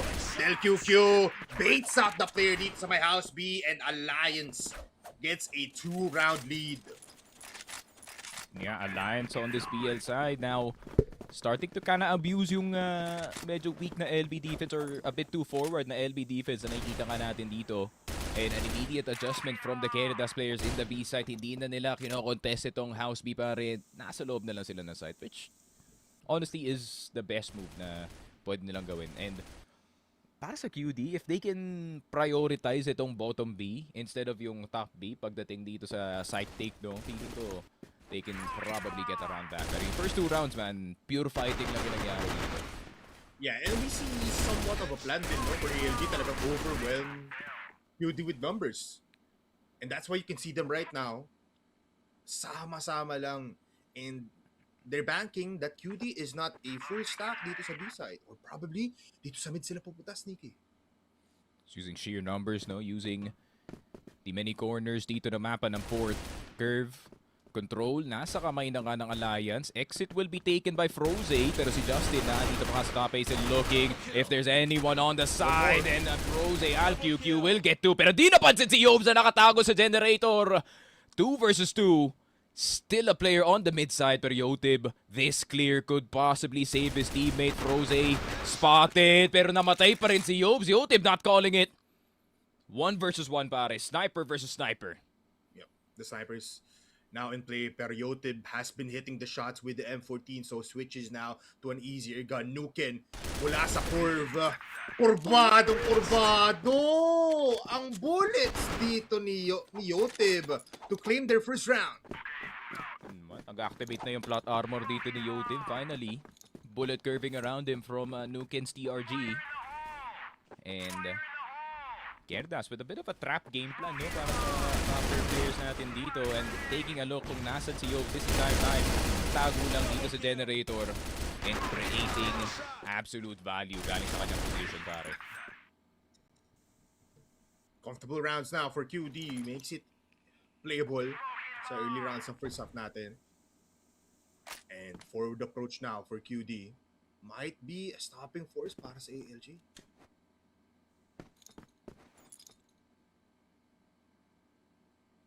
I don't like the way they hold mid. Open. I feel like we have too many eyes dito actually sa may BR ng DR.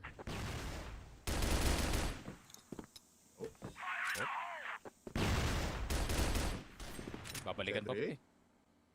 Sige, isa pa. Babalik pa. Wait, finds it. 3 times the charm. B pa din. Oh, Yobs. Oh, no. Froze waiting for the smoke to dissipate. Isang minuto.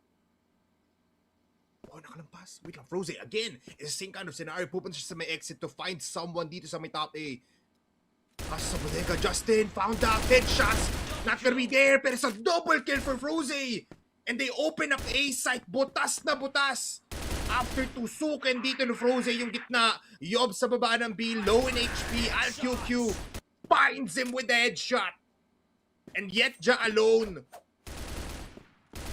Can his endeavors be better here? Yes, he can, pero only gets one. Another win para dito sa ALG. Yeah, ALG. And yun nga sinasabi ko, Paul, I really don't like how they're holding itong exit main. I mean, granted, no, that's the reason why nakapasok pa dito si Froze dito sa site. But at the same time, no one is watching itong CA whatsoever. And yung CA player can just freely harass whoever is in top A. So ngayon, mag-boost na sila. But now, K-Cedric is expecting it, pare. Yotip's down. Crucial player. That's Para dito sa ALG. Might even find one, no? Justin is still lurking dito sa may LA. He has to. Three players are here. Timing is not good. QD is just better now as Vincent with the M14, 11 HP. And he still fights LQQ. And even the LQQ, 2 players para kay Vincent. C4 is down. Yobs enters the fray. All up to Nuken in a 1v3 again. Make it a 1v2. Ang dami pang oras, Nikki. Nuken can play with the time here. Yeah, pero ang layo kasi ng C4 and it is out in the open as well. Si Yetcha, ready ang kanyang flash. Just in case na parating nga si Nuken dito sa A site. But I think he has been spotted. Nuken will just be tagged out. And a 3-2 para sa QD. A great save galing kay Vincent, especially kung namatay si Vincent dito sa top A. Meaning ko, Alliance would have just gotten A for free. Yeah. Amazing na nakadalaw pa nga siya dun. We expected at least a kill, pero in 11 HP, to get 2 kills, that is impressive. LQQ, wall bang, LQQ ready for the push dito sa may LA. And they fortify it with Frozy. That's 3-4 players down for QD in an instant. Mag-isa na lang si Yetcha. And they do know na lagi na lang nilalaro dito yung B-side. Nuken already looking for the hunt. Yetcha with the kill, pero instant trade na agad. 4-2 para dito sa Alliance, and they have gotten more than leeway dito sa first half natin. Pagdating sa BL side, UD with the timeout. And they need to stabilize, pare. Feeling ko, they are a bit behind on the reading, no? Kung saan nga papunta itong Alliance. Alliance obviously has been attacking itong LB, has been taking itong CA. And priorities are all over the place para dito sa Querdas, no? Feeling ko, yun nga, they need to stabilize first and possibly chill on the counterplay, no? Feeling ko, we're doing too much dito sa mapa. Dito sa QD especially. Wala yung typical na nakalabas lang yung flash dito sa bottom B, someone just jump spotting, playing as far back as possible. And, ayun nga, magka-side na lang ng player dito sa CA. Di pa tayo nakakita ng yung hold ng mga A players, yung sniper nasa top A, tapos yung isang rifle player na andun lang sa long watching for the drop down. So, dami pa nating hindi nakita from the side of QD. And this is concerning, no? Kasi you pointed this out beforehand na parang GR side ang simula dito ng QT. They will play on the BL on the second half. And if hindi nila may equalize yung score, siguro 5-4, 4-5, they will have a pretty tough time.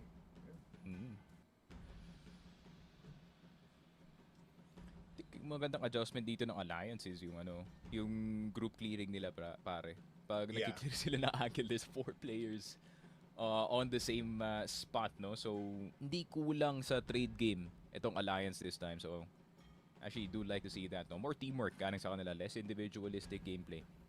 Yeah, yun nga parang talagang overwhelm them with numbers. If they do just falter dun sa push na yun, they still have one investment dito sa may mid, sa may LA, if B yung pupush nila.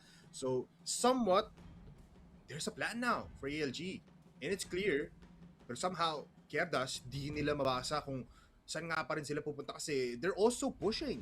Nakita mo naman yan, they're trying to push on to LB sa may mula sa Z, mula dito sa House B, minsan dito sa may LA, pero at that point in time, nagagamit lang dito ng players mula sa ALG, mga corners, na sige, push lang kayo. We have our crosshairs on that angle, and we will get the kills. So, QD eating up a lot right now, pero it's QD at the end of the day. Parang, siguro kahit BL side sila, di sila mahirapan that much since they do have the upper hand in terms of being aggressive. Pero, timeout will be extended a little bit, no, for a short time. Sneaky, what a time to be alive, no? Port looking pretty good for ALG. kala natin 2-0 ng mabilisan lang, pero hindi ma-brute force ng QD yung way nila towards getting a 2-0. Ayun nga, it's just unfortunate na nangyari nga to para dito sa QD, especially considering kung paano ka nangyari dito yung Black Widow. Ayun nga, I feel like the lack of priority para nga dito sa QD, especially on the mid side, is really just allowing a lot of pathways para nga dito sa Alliance na makapasok ka sa site. I think there's so many spots where they can just set up dito sa mapa. And surprisingly, no, na QD, sila pa nga yung nauuna actually dito sa play ng ating Alliance side. And feeling ko Alliance, they kind of feel na there is a bit of over-aggression dito sa side ng QD, kaya medyo napapa-default na lang sila sa simula ng round, and obviously they're trying to catch the aggression. And this is gonna be up to QD to go for the full reset. No? Hindi na pwede yung desperation plays na nakikita nga natin, just like that 3 or 4-man push towards itong long. Granted, no, pwedeng gumana yun kung meron dalawa na nakalabas dito sa long, but I feel like Alliance has the slight read kung ano nang ginagawa dito ng QD support. Yeah, that's why they've been playing a mix of being passive in the first 30 seconds kasi they're expecting those pushes to come intact sa first 10 seconds of the game. Tapos if nothing happens, if no one goes into their crosshairs, let's go for that full onslaught towards one side. Pwera sa dire-diretso, make way mula dito sa mid by getting one pick off. Siguro naging silent lang din dito yung QD just because they're really just forcing a lot of things, which is surprising nonetheless. No, GR side sila, they could have just went for the default play nga. Tulad sinabi mo, 2 players dito sa may baba ng B, 1 player dito sa mid para at least may onting presence dito sa may mid. Then 2 players mula yung last 2 players, isa sa top A, isa sa bodega, or dito even sa right side sa may ladder side natin on long A, to possibly just stop a fast push mula sa players natin for ALG. But it really hasn't been seen or hasn't been played yet for QD. So it's pretty surprising. Feeling ko reset though, ito yung kaya ni Vincent might be in play now after the timeout. Yeah, I just really hope na we do see a bit more passivity galing nga dito sa Querdas side kasi yun nga, no, they have been just kind of been pushing angles time and time again dito pare, trying to be ahead of the curve pagdating dito sa mga long players natin and sa PR players. Pero ayun nga, Alliance, they're just gonna be defaulting sa simula ng round, looking to see if they can catch any stragglers galing natin. But a good nade to start things off, and this is the counterplay I was talking about para dito sa QD. More aggression towards mid, pero nakapasok si K. Cedric ng CA pare. One player down for both sides. C4, I think it was no, it's not spotted, I think. Pero just applying more pressure dito sa mid. Yoteb might find ALQQ. Nakita pa pero shots didn't fly back. To recover yung C4 kasi it's out in the open dito sa mid side natin. And honestly, 4 versus 4, it is a lot better para nga dito sa Alliance. At probability ng mga defenders actually splintering to farther angles is a lot higher, no? Pero judging from the spots dito sa mapa natin, it will be Vincent on the bridge side para matulungan yung mga long players. But he is also worried about yung mid-min. Wala na nag-reclear dito. Oh, they're backing off the wrong time. Yotib, those spots won. So action mula dito sa QD is just help Yotib right now. Mag-back off siya after getting a pick off. ALG in a rough spot, Sneaky. Stuck sila dito sa may long eh. Hindi pa kailangan mag-commit dito ng ALG, but they're gonna do it anyways. Wala na silang ibang daan papunta ka dito sa B-side. Justin will be the first one down, pero Vincent nakaisa dito kay Rose. ALQQ killing the struggling Yotib. He was 3 shots in dito sa kanyang TRG. Turns into a 1 versus 1. Yetja na lang natitira versus ALQQ. C4 nasa kamay ni Yetja actually, and he doesn't have to move anytime soon para he can just stay on top A. And si ALQQ naman yung may hirapan yata dito, pero ALQQ? Both players spotting each other. Nades. Oh, yun lang nahanap! No! ALQQ with a shot all the way from long A to get the headshot on Yetja. That is a 5 round streak, or at least 5 rounds para sa ALG.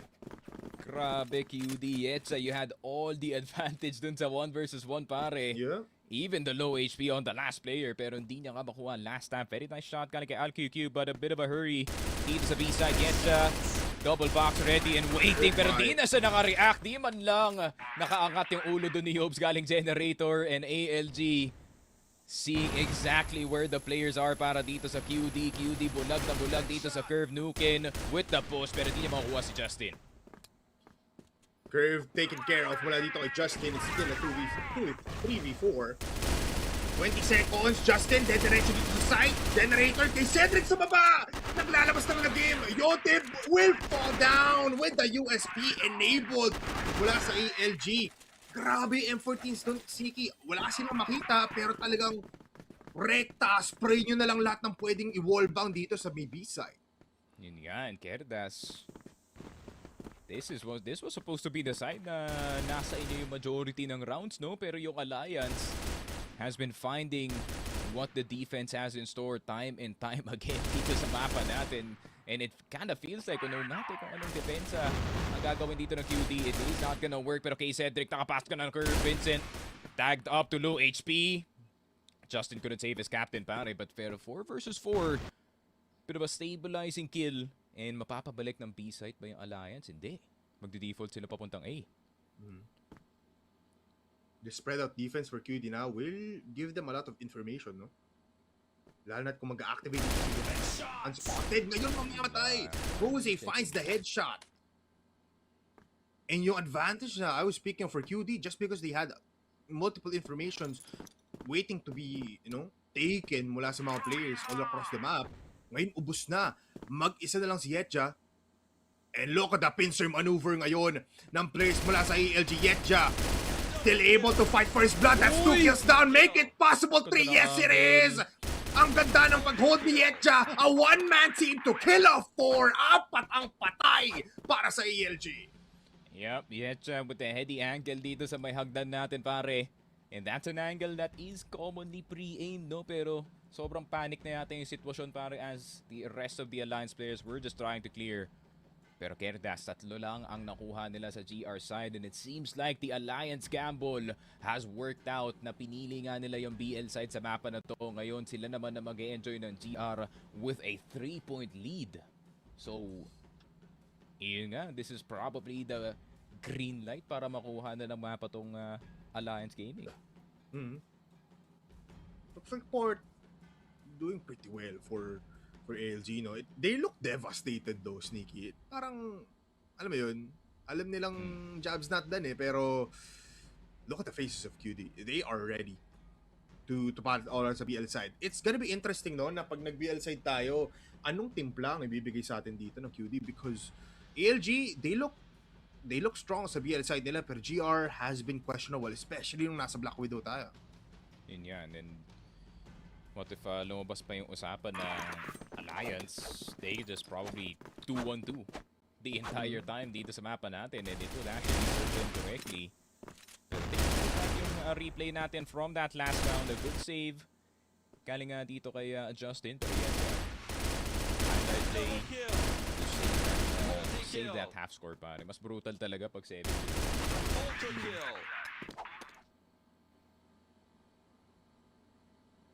Guess what, Sneaky? 2-1-2 nga. I just noticed.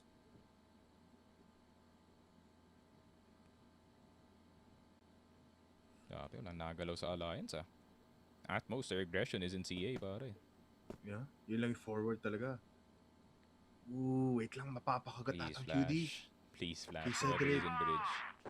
I think they're not flashing. I think they're just going dry. Yobs will fall, pero trade mula kay Vincent instantly is there. Not bad. So, they will back off a little bit dito sa may CA. Actually, not bad. Kung makakuha ka ng trade dito sa CA, you probably have the option of fading itong A site natin, and Querdas with options is a very dangerous team. Pero papacheck dito na maaga agad si AlQQ. Vincent already swinging. Nuke and piso na agad sa simula ng round. AlQQ spotted sa smoke and spray down dito ni Vincent. Froze getting 2! Vincent and Yetja down! Good spot galing dito kay Froze, pero Froze on the side. AlQQ kasama niya nga sa kanyang likod. Justin will get the first, but can he get the second? Yes, he can! What a save from Justin on the last bullet, pare. 1 HP as well on that last player. Querdas, first round sa kanilang BL side. And opposite day ba ngayon, pare? BL side na ba ng mapa na to? Oh my Oh, goodness! it might be. It might BL be. sided na pala yung port chat. Yeah. Hindi na siya GR sa amin. Oh. The previous round, spray and pray for 4 players. 2 players for each side. Talagang batting all out dito sa mga exit na LA this time. With Froze down, a player na has been, dealing a lot of blood towards QD. With Froze out of the picture, mukhang QD may chance dito na maging 5-6 ang ating scoreline. Oh, Vincent.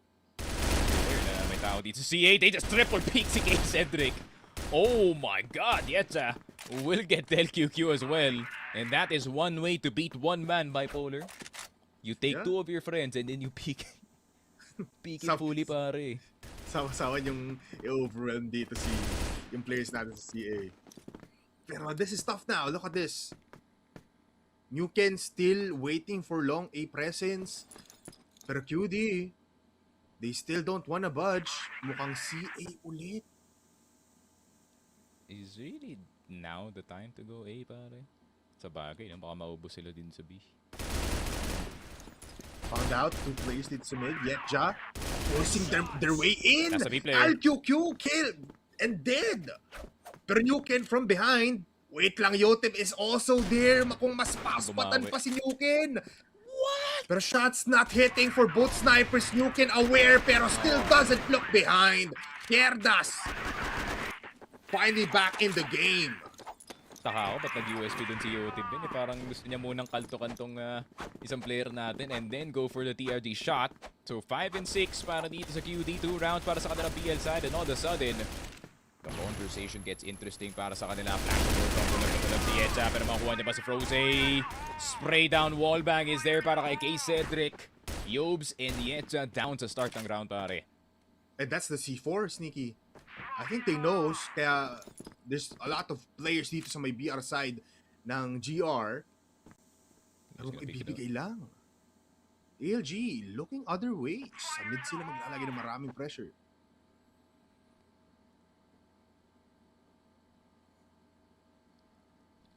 Could be high time para sa ninja play, no? Kaso covered ni Vincent eh. I think he's not aware, no? Nandito si K. Cedric. He looks left. Oh, he Well, he knows! Oh my Oh God. my! Kaso patay si Yotib. Oh na. You need him. Yun yung kailangan mo na player, pare. Hello pa sila dalawa dito and it's an easy wallbang! Ew. That's a fight. 5-7 scoreline, Sneaky. Okay. Giants getting more aggressive dito sa mapa natin and they want to go forward on towards mid this time. QD probably not ready for this, pare, unless to begin sa baba dito si Vincent. I think he's now aware that there has been mid pushes. Pero kita niya ba sa smoke? They'll just be waiting. Flash will be used. Papasok na nga. Pero Froze, mamamatay lang. Unaffected si Vincent doon. Pero binatuhan ng granada dito si Vincent. It's a 2-for-1 trade, Sneaky. At low pa si ALQQ. Tika lang ba si Del dito? Oh, That answers my question, pare. I think he's known. Kasi dumaan siya sa Yes. crosshair dito ni Yotim, pare. ALQQ. Last one left alive in the B site and barely any HP left. And kung maka-backspace yung mga players natin on the side of Querdas, they are gonna see the damage report at bawas na nga ang ating B player. Pero sinukin talaga gusto nilang targetin min eh. Unless they're just looking for the curve player. I think they'll go B, no? Yep. They'll just go B. Easier. Nuken unaware. Doesn't even see the players crossing. So ALQQ is just gonna be open. Nuken now found out. Easy wallbang headshot mula kay Justin. And ALQQ will only get one with 44 HP in the bag. 6-7 ang ating scoreline dito sa pool. And I have a gut feeling na Alliance will be taking the quieter approach dito sa mapa natin, Polar. Na, we will only be taking itong LB, we will be taking itong CA potentially, but not more than that. Pero Querda, same mode default na naman. And Yob's a bit more braver towards yung mid side, no? Feeling ko nararamdaman na ng QD that they kind of scared off itong ALG from the mid side. Oh. Cedric actually pushes. And second time and second kill for Cedric dito sa round number 14. Then QQ also papasok na lang dito sa may BR side ng BL side, pero Cedric also gets a triple kill. Ang bilis ng reaction dito ng ALG. Meanwhile, Yotib cannot find the quick scope towards LA Alliance. Gusto pa ding lumayo sa 1-point differential. At what point kaya natitingin ka ng left at right kung ikaw si Vincent at mapapatanong ka sa mga teammates mo, alam nyo ba yung lineup sa BR para mag-flash ng CA? Because I haven't seen it a single time dito sa mapa natin. Yo, Tip and Yobs, it seems like they don't need flashes anytime soon dito, pare. ALG na mismo lalapit sa kanila. What is going on? Tapa nga si Salvi. It might be a bit foggy dito sa port map natin, pare, dahil QQ will be getting itong si Yobs yet. I think he is aware na laging may kasama tong si Yobs, pare. I mean, it's not a big question mark now. Pero sabi ng Q, walang tao dito sa LA. Isa lang. And you can hear the bomb ticking now. Nukin still hasn't given the star performance that we have been looking for a very long time. Dalawang sides ang pupush nila. Ares, nandito pa rin naman si Del QQ, pero low HP, 20 seconds. At makahanap pa rin Nukin yung isa, pero he just gets killed. Even a simultaneous kill mula kay Justin. Balik tayo sa 1-point game. Grabe yan. An attempt at surprising itong Querdas meant to potentially get itong map point. ALG are playing the points game dito sa mapa natin. Pero Querdas with only 1 point in between them and itong Alliance, it will only take one really good pick-off. At sa kanila na nga ang mapa na to. Nuken tagged up sa start ng round and that's not good news para sa Alliance. Yobs looking to finish. Pero LB na lang, pare. LB na lang ikukunin nila. Slowly pushing. I think they're just so confident now. Tingnan mo naman yung movement ni QT. Dire-diretso lang. No setup whatsoever, possibly. Isang flash lang siguro. Coming in from Vincent. Here comes the smoke to divide the site. No flash needed. Diretso lang pala. No, there was a flash. Nuken. Oh, he gets one. Then QQ now with a double. Pero nalikuran, Vincent just backstabs him with the M14. Cedric nag-hesitate. Oh my God! Bumaba si Vincent! Oh, yun lang. Nahanap ng bomba. At hindi pa nakaplante yung C4. Don't check it. Oh, he checked it! He Cedric! checks! Froze! Oh my Oh, God! the Pero wall wallbang bang! na lang galing kay Froze. Probably heard a footstep as the jump landed pa rin. 9-7 Alliance with a hell of a port map. And Querdas, it seems like the struggles continue dun sa round despite the tag dito kay Nuken. Pero pinawian naman si Yotib. 3 on the mid side para sa QD. The pressure's on. This is a crazy start for ALG. Look at just life. Piso na lang din. And they don't even know na Froze sobrang skilled up na dito sa may BR side nila. Sneaky, Froze is wreaking havoc. And they fortified even more, pero nag-asim. Nagpakita ng ulo din si Froze. Nade will connect. Bang! Mula kay Justin. Okay, what's the plan para dito sa QD? Nuken with the adjustment. 90-degree flick para sa kanya, pare. Justin and Vincent, the last two left alive, and is there belief still na kaya pang kunin ng QD ang mapa na to? Nuken not looking in his teammate's direction. Justin, are you gonna clear it? Mukhang hindi. May tao sa likod mo, pare. Vincent, the captain, the only one left alive, and hindi niya na matatapos, hindi niya na masasalba ang laro. Alliance with the spin back of a lifetime. 10-7 dito sa port map. Kahit pagod, you can see the smiles in their face, Sneaky. Alliance still in this game. A 1-1 scoreline after killing off port outside of QD's hands. Sneaky, ang ganda ng pinakita dito. There were adjustments, a lot.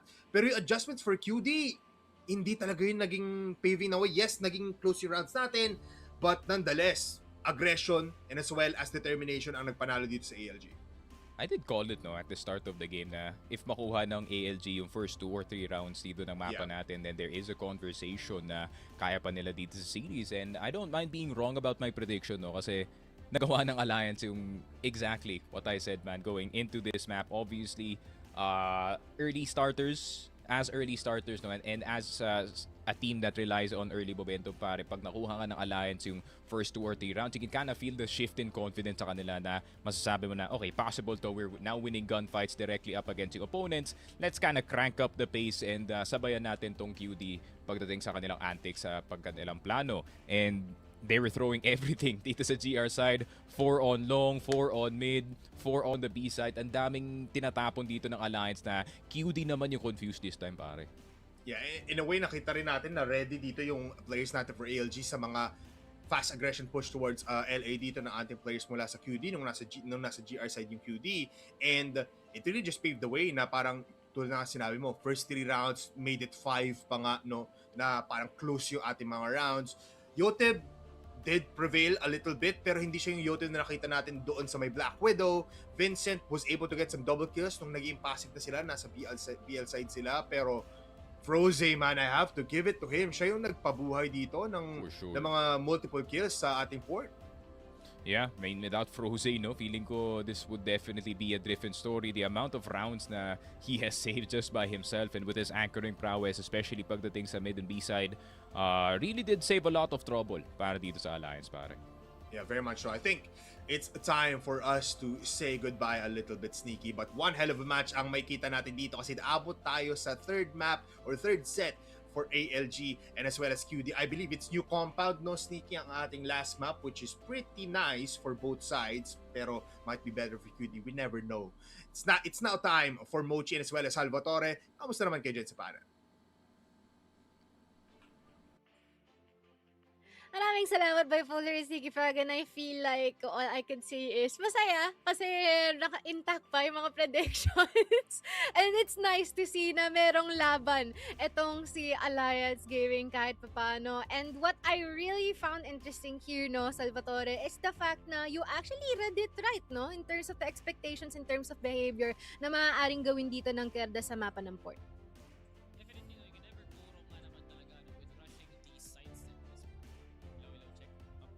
Hello? Mic test? Hello? Wait lang. Parang baka kailangan ba yun? Pero yun nga, no? Parang nagkaroon problema nga yung mic dito. Pero other than that, no? There seems to be na parang nung umpisa nagkakaroon ng kahirapan ito si Querdas into addressing ano nga ba ang pwede nilang gawin, especially during on the defense. And I really like how the heroics in terms of itong KK Cedric and as well itong si Froze, no? Na binigyan ng highlight ni Bipolar kanina ay talagang nagpakitang gilas dito.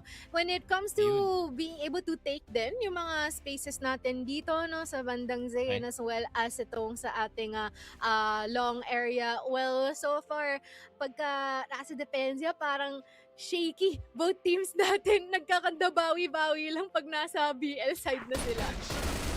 Pasensya na po sa mic ko, no? Pero napansin lang talaga natin kanina, no? These two teams definitely had nothing to lose sa pagbibilis nga ng momentum nga nila, no, in order to take a site, no. So kung BL ng Alliance, parang naisip nga natin na there's no need for the smokes, there's no need for the Z-takes. Kung meron tayo attacking site, dun tayo sa may mas mahabang puwersa nga naman talaga, no? They had to go LA, they had to go LB in order to take those sites, no. Parang hindi na nga nila iniisip yung anti-flank, Parang binabase na lang nila Mochi sa ikot ng barya kung ano yung pwedeng mangyari sa kanila dun sa round na yun. And same goes here for Querdas. Pero ini-expect na natin na mas magiging maganda yung sagot ng Querdas ka dito, knowing that they embodied the same playstyle ng Alliance during the second half. Ang nakita lang talaga natin, there was some lackluster kills here from the side of Yetja and Yobs na parang paano sila namamatay, paano sila napipilis nga dito, no? It should have been the other way around dahil nga sa movement nga nila, no? Pero clearly, that was not the case. Kasi nga, naramdaman talaga ng Alliance na we should have this major adjustment, no? Bigyan natin ng magandang space si Froze for him to kill. Let's give kay Cedric the keys na hindi lang dapat isa yung ina-anchor niya. Kailangan pag nag-rotate siya, naka-cut off niya yung ikot ng Querdas tapos na-clear niya pa mismo yung site. So that's a good thing here for Alliance na dino-double duty na yung sarili nga nila para magulat ang Querdas. Kasi akala ng Querdas, no, pa isa-isa ang pasok dito ng Alliance. Though actually, no, parang grupo-grupo na yung naiisip na retake ng Alliance, which is very, very nice nung second. Sobra, no? Lalong-lalo na talagang napakita, nag-pop off itong si Kay Cedric dito sa mapa natin. Continuously catching some of our members dito sa Querdas off guard. Kahit nga ikaw na rin nagsabi, no, kakat off pala nila yung rotations nila patungo sa A natin from mid or patungo B. Laging nandyan na si Kay Cedric na nakaabang. Even mga moments, no, wherein dalawa yung aakyat tapos biglang magsiswing isa-isa. Nagkakaroon ng kaunting audition dito for Querdas, no, na talaga namang inaayos or inaayon ni Kay Cedric. Yeah. Niwawalis yan, nililinis yan ng maigi. Kaya titingnan natin, no, would Alliance Gaming finally finish this off itong seryeng to, or will Querdas snatch that type of momentum back? Tayo ay magbabalik after a few minutes.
Di ko lang kung naispatan siya ni KLB doon. Mukhang oo, nakita mo sa flick of the wrist. Nakupuntuhan niya. Be careful, but he gets the shot. Uy, grabe! Receiving play pa. Duguan na nga ngayon si Cetra. Elvin nakabantay. He's gonna get one. And also two huge. Nakaya, pero wait lang, hindi pa rin tapos yun. Lahat ng action, masusundan pa. We are gonna be seeing prevalence race here dito sa house. Ano dyan, no? Flash grenade for PSA! Kitang-kita niya sa KFP!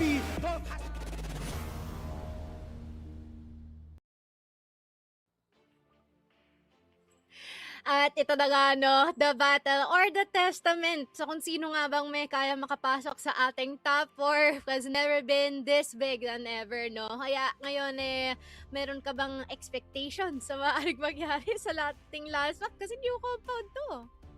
Definitely high, no, Mochi, no. We're now back in the element of not utilizing the compound 3 shenanigans, no. Nandito na nga tayo sa point na compound 2 nga ulit tayo. And I do feel like malaking bagay to para nga sa Alliance with what happened yesterday. Now it's the time for everyone sa Alliance Gaming to hit their shots, get the stride, at talagang pangunahan kagad nila yung early rounds nga dito, no. The more lethal yung early rounds dito ng Alliance, the better. Pero Querdas, one thing that could possibly stop Alliance Gaming from getting that stride siguro is yung formation nga ng default nga nila. Yun lang naman nakikita ko, no, Mochi. Querdas is very notorious for having a very established BL sa kanilang compound, no? Pero ang pinaka-concern ko na talaga dito is how consistent will it be. We saw Yetcha and Yobs falter to the pressure of kay Cedric, pati na nga rin kay Froze. So kung lalamang dito ang Alliance sa kanilang early game, this has to be an Alliance Gaming series win, no? Pero we all know na Alliance Gaming might not be able to finish it off. Maganda yung simulangan nila, but they will crumble in the mid-round, no? Pero sana nga hindi yun yung mangyari because we're eyeing for an Alliance Gaming upset nga naman talaga. Kaya Querdas, whatever it may be, ilabas yun na nga ngayon para magulat ang Alliance, and for Alliance, high-stakes matchup na to. This is a matchup that will usher you towards the leaderboard nga ngayon para sakali lang naman umabot kayo sa playoffs.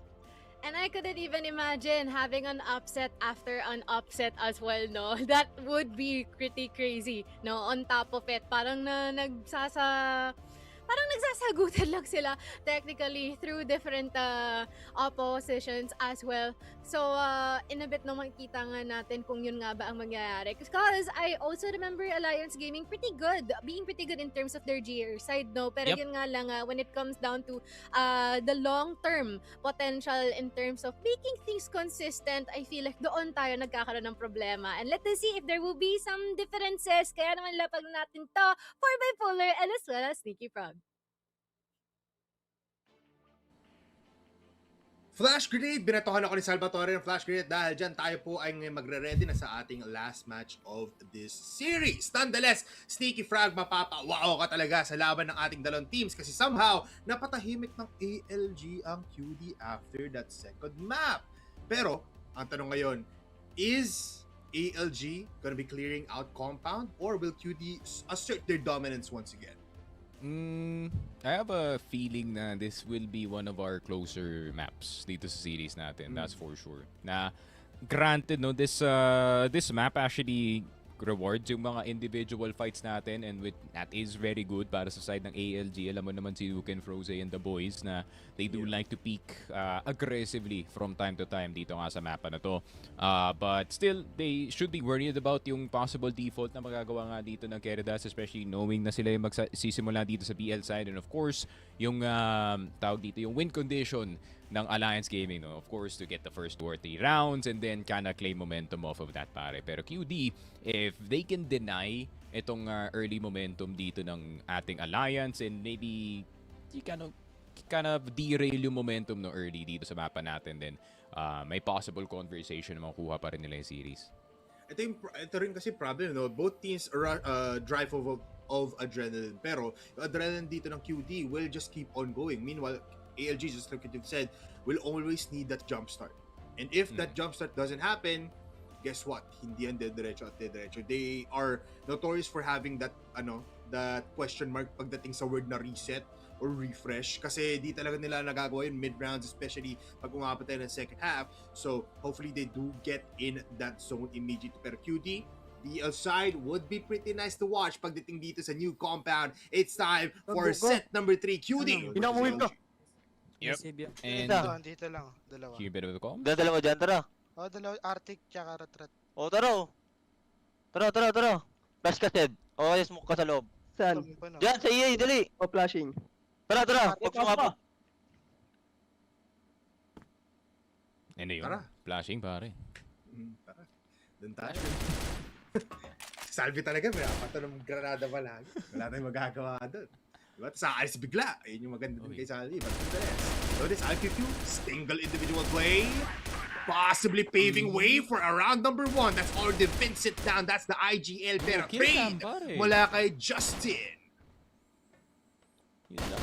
IQQ pretended na walang kill cam yung laro na to for a second, para kitang-kita siya sa screen ng kanyang kalaban, and Froze catching Yotip, Froze catching Justin. 2 players down para dito sa GR. Retake underway, pero paubos na yung oras ng C4 dito, Polar. 24 seconds. Both players coming in from different angles. Yobs will kill off Del QQ, pero with him low in HP, C2 position now will be taken care of. Froze activates in the very first round. Nako po, Bipolar. One of the 2 win conditions na andito na para sa Alliance, pare. If they can get the next 2, and then this game will be very interesting. QD trying to prevent that as much as possible, no? Pero alam kasi nila yung mapa ng new compound. If you go too aggressive sa mid, may favorable na timing para dito sa BL. Kung tinry nila dito sa B, maybe the BL will be surprised. Pero sa Alliance, judging from their spacing, Vincent will not be living anytime soon. Nuke and clearing itong long. Hindi pa nila kailangan mag-commit dito, pare. But still, the threat of the A take is there. Yeah. And makes the players of QD move, no? Trying to look for some kind of information after getting their IGL down in the dumps. But ALG, much smarter this time, will be looking for another advantage, possibly one more kill, or presence dito sa may EA and Curve.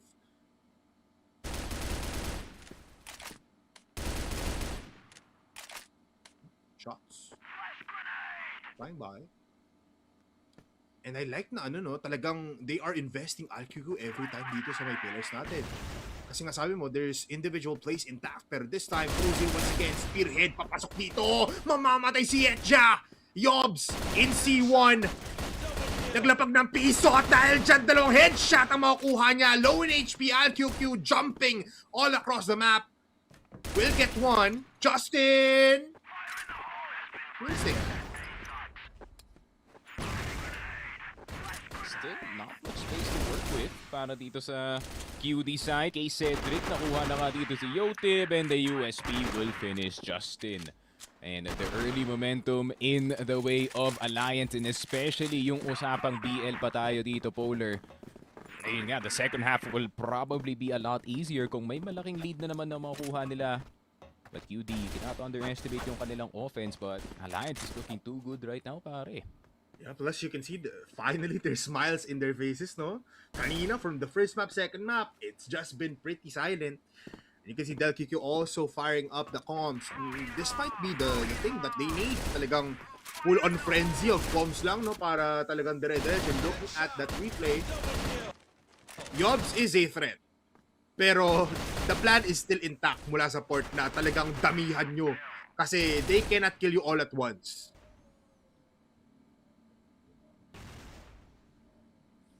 And it's really hard para dito sa Querdas as well to try and figure out kung saan silang parte na mapa yung magta-trap dito. Lions obviously magta 3-man clear lang papunta dito sa B, and hindi pa sila mag-fully commit. If they do get B storage, mag-back pa sila right after this, and he's just gonna look for a bit of space in the B side, and possibly will be sending 3 players papunta nga dito sa curve if they still do want to go B.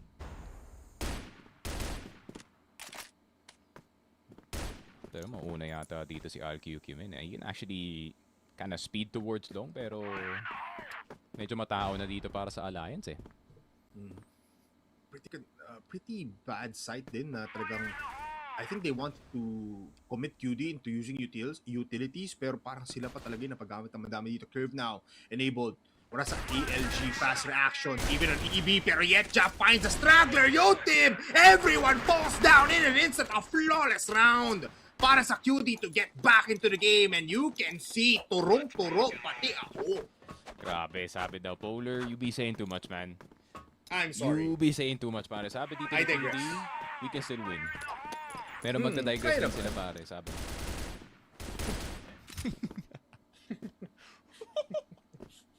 Wait lang.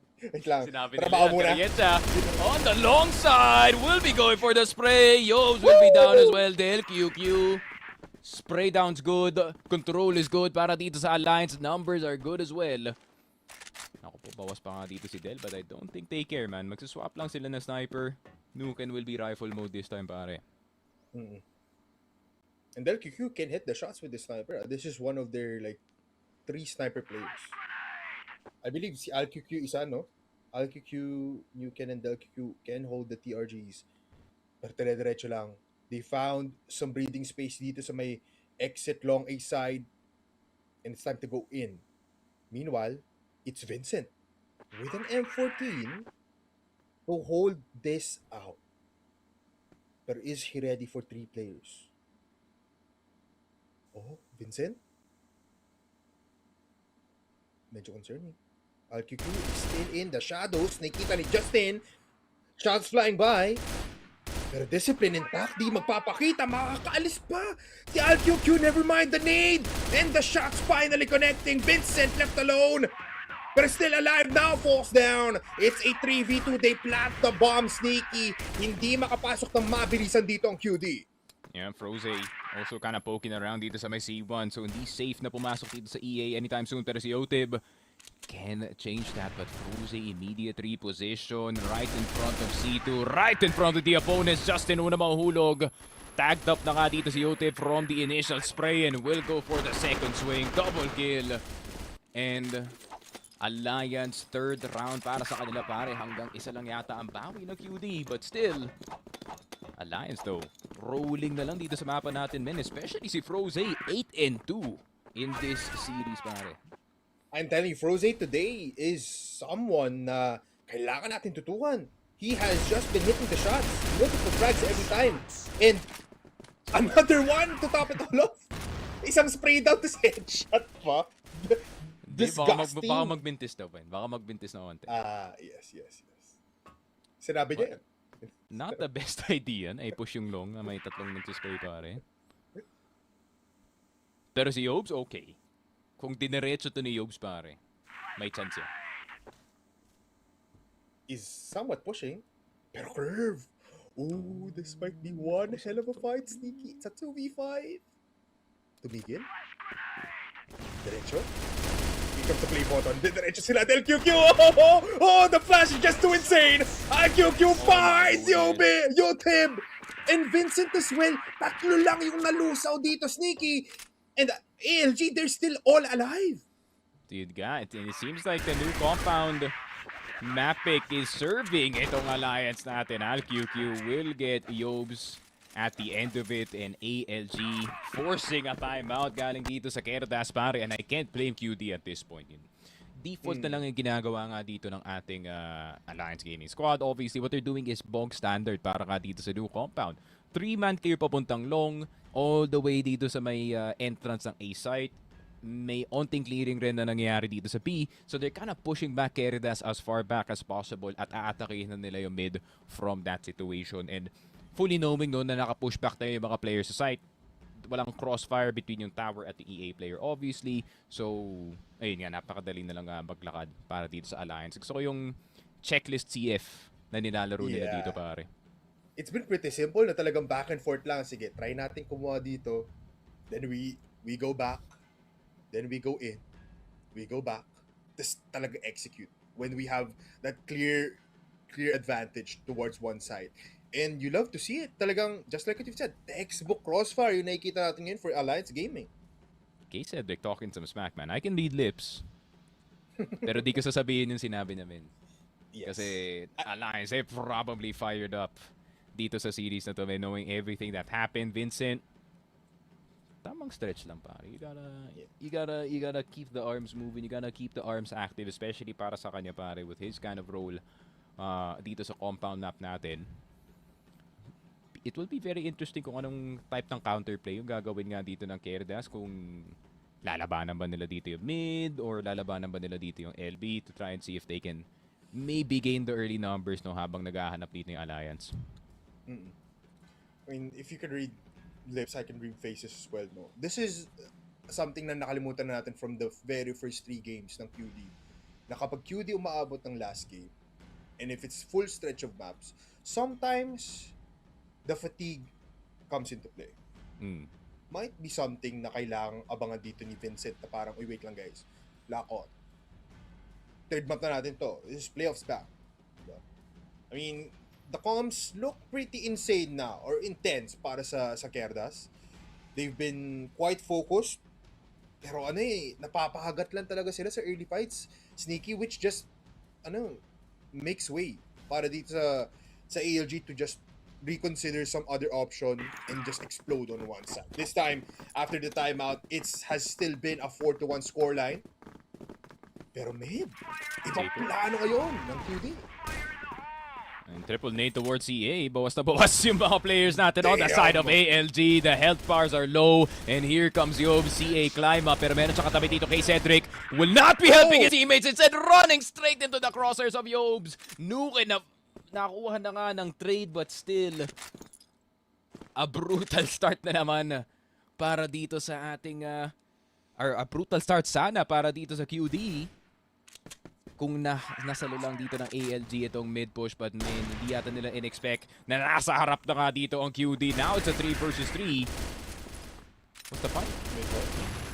Oh, Justin pushes! Pero trade is there. But ALQQ is 25 HP. They still can get the C4. It's a bit But pubby. look at QD's position. Yeah, medyo na lang talaga. Early rounds, parang we know what's happening here. We know what's happening. Ang ganda ng setup ng early game. And then the mid rounds just Yeah. down the drain Back to pare pug. para sa dalawang teams. Whoever's smarter here can possibly just get the win here, pero Dami oras. still a lot of time. I think this is fine. I would wish na Yotib will be playing more towards yung spawn, pero I think he is scared na double swing yata siya dito sa curve. Time is ticking, Sneaky. 41 seconds na lang. This might just end up ng ano, no? Both snipers battling 1v1 ulit, pero you can actually give up the TRG. May kita ni Yetja. At makuha niya atensyon. Never mind, they just still go towards B. A big decision para sa ALG, pero Yotib just holds his ground. They can plant the C4, and it's time for retake para sa ALG, para sa QD. Smoke on towards AB will be a big help. Para sa ALG, will be delaying yung push. Pero Yotib, wala yatang plano na mag-delay dito para classes in. But the shot is gonna go first para kay Nuken. A really good angle on the underside ng B-side. Yotib trying to go in. Will only get Nuken pero ready ang kanyang kakampi para mag-trade. Alliance system is looking squeaky clean pare. So is their execute. 5-1. And yun nga, pagdating sa 2 versus 2, this is the patience na inahanap natin sa Alliance kanina dun sa Black Widow pare. And yeah, it seems like UD hindi na nila ma-handle yung ganitong type na gameplay na ginagawa ng ALG. they can't play versus slow players, I think, Sneaky. They're just really, playing into their playbook. Medyo naging concerning lang kasi parang, alam mo yun, they just point lang. Yotib finally make some presses dito sa may long A side natin as they enter store A. Pero yung retake talaga kanina, it was like, parang kinakatch off guard nila yung players dito sa site na will dodge the flash. Pero parang ang plano ng ALG, tangkihin na lang natin kahit may lumipad eh. This time though, Froze entering the site, Yetja, known presence. They know Yotib is inbound. But they just decimate those two players. Yotib and Yobs able to cover A site. And somehow, nasa lamang na ngayon ang QD. Nuken and ALQQ left alone dito sa mid. Grabe. If Rose got that entry, no, kung tinuloy na dito sa 2F, he could have actually possibly gotten itong si Yotib. But he decided to go back into the Z side. And C4 is still in the hands dito ng ALG. So a plant is still in the quarters. ALQQ. Good spot dito kay Yobs, pero nabawasan na nga siya dito ng 68.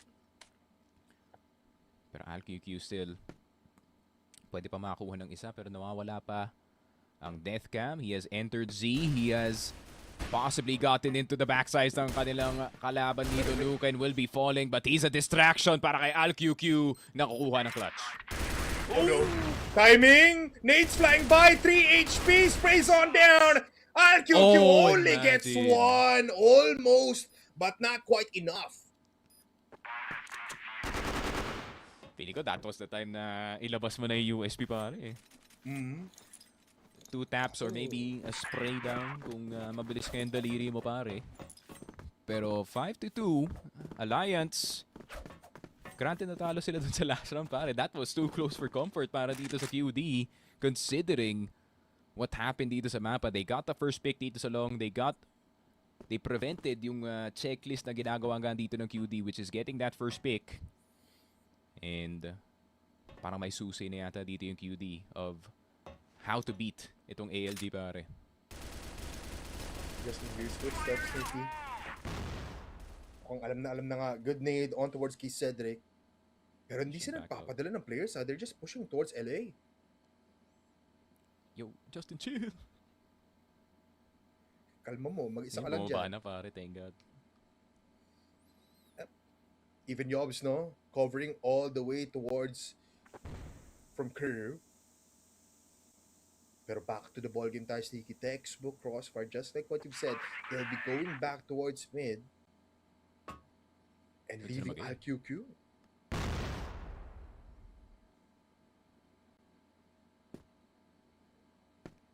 Nako po. Pero si Yotib nakabantay eh.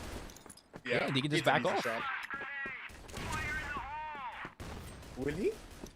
Yeah, He will. That's crazy. I think that adjustment was definitely key. Polar. Yung pagpalagay talaga ni Yotib dun sa long. I think him just getting a pick and backing off immediately instead of yung rifle player, no, fully committing sa spray natin is annoying. Itong QD natin, pero yet out in the open dito sa curve. Pero alam ba nila si Yobs? For sure, alam nila si Yobs. I think they know. IQQ, he doesn't know, Sneaky. Oh no! There's 30 seconds left and Yob spots the C4. That's a double kill for this guy. Finally picking him off and putting him down in the grave. Pero wala nang oras. Kailangan nila mag-execute and look at the HP, Sneaky. Kakapiranggot na lang ang natitira for ALG, but somehow Vincent with the rotation claims his own double kill. Woo! Yun nga. And just like what I said, man, I feel like yung adjustment natin sa long of Yotib now rocking the sniper and preventing the 3-man push towards long to be effective para dito sa QD. Ngayon QD naman yung, or para dito sa ALG, and ngayon ALG naman yung nahihirapan this time, but instead of long A, they are gonna go straight up to the mid side. Yobs with the spray, yet dyan, di pa nagtatap, so dito sa alam ng mga players ng ALG, and just a spam dito sa Z, and that's a straight up laser in the hands of Yetza. 2 versus 4 Polar. Oh, I make it a 4v1. As Justin fights Key Cedric, Del QQ fighting for his life, able to get 2, cannot transfer towards 2F. Justin will claim their 4th round. And that is the first half, Sneaky. What a play mula dito sa HK towards Z. Grabe, what a start para sa Alliance, but what a recovery para sa Querdas. That one adjustment of placing Yotib on long, and nakalimutan ng Alliance eh. For 1 round, the fact of the matter, pag kalaban nyo ang Querdas, which is pag nahanap mo si Yobs, Yetza is probably not too far dito sa mapa natin, and it is vice versa as well. So, Querdas successfully recovering. This was looking a bit bleak, no, sa start ng game natin, pare, pero ngayon with the adjustments made on the GR side, a lot stronger of a defense, allowing them to be in shooting distance against itong Alliance. Pero Alliance naman ang magde-defense sa mapa natin. Querdas having to figure it out on the BL side, pero I mean, if it's any side to operate, kung kayo yung Querdas, pare, if it's any side to cook, it is dito sa BL para kay Vincent, pare. Vincent will have a... Yun na nga, I said it before, it's gonna be exciting pag nasa BL side na ditong Querdas. Vincent will use up all of the brains that he can have here para lang makapasok ng fully clear towards one of these sides. A possibility of a B, focus para dito sa QD wouldn't be too bad. Pero look na kami, bloody lang talaga. Hindi sila aware na may cannon sa may mid natin. They're don't clear out curve instantly.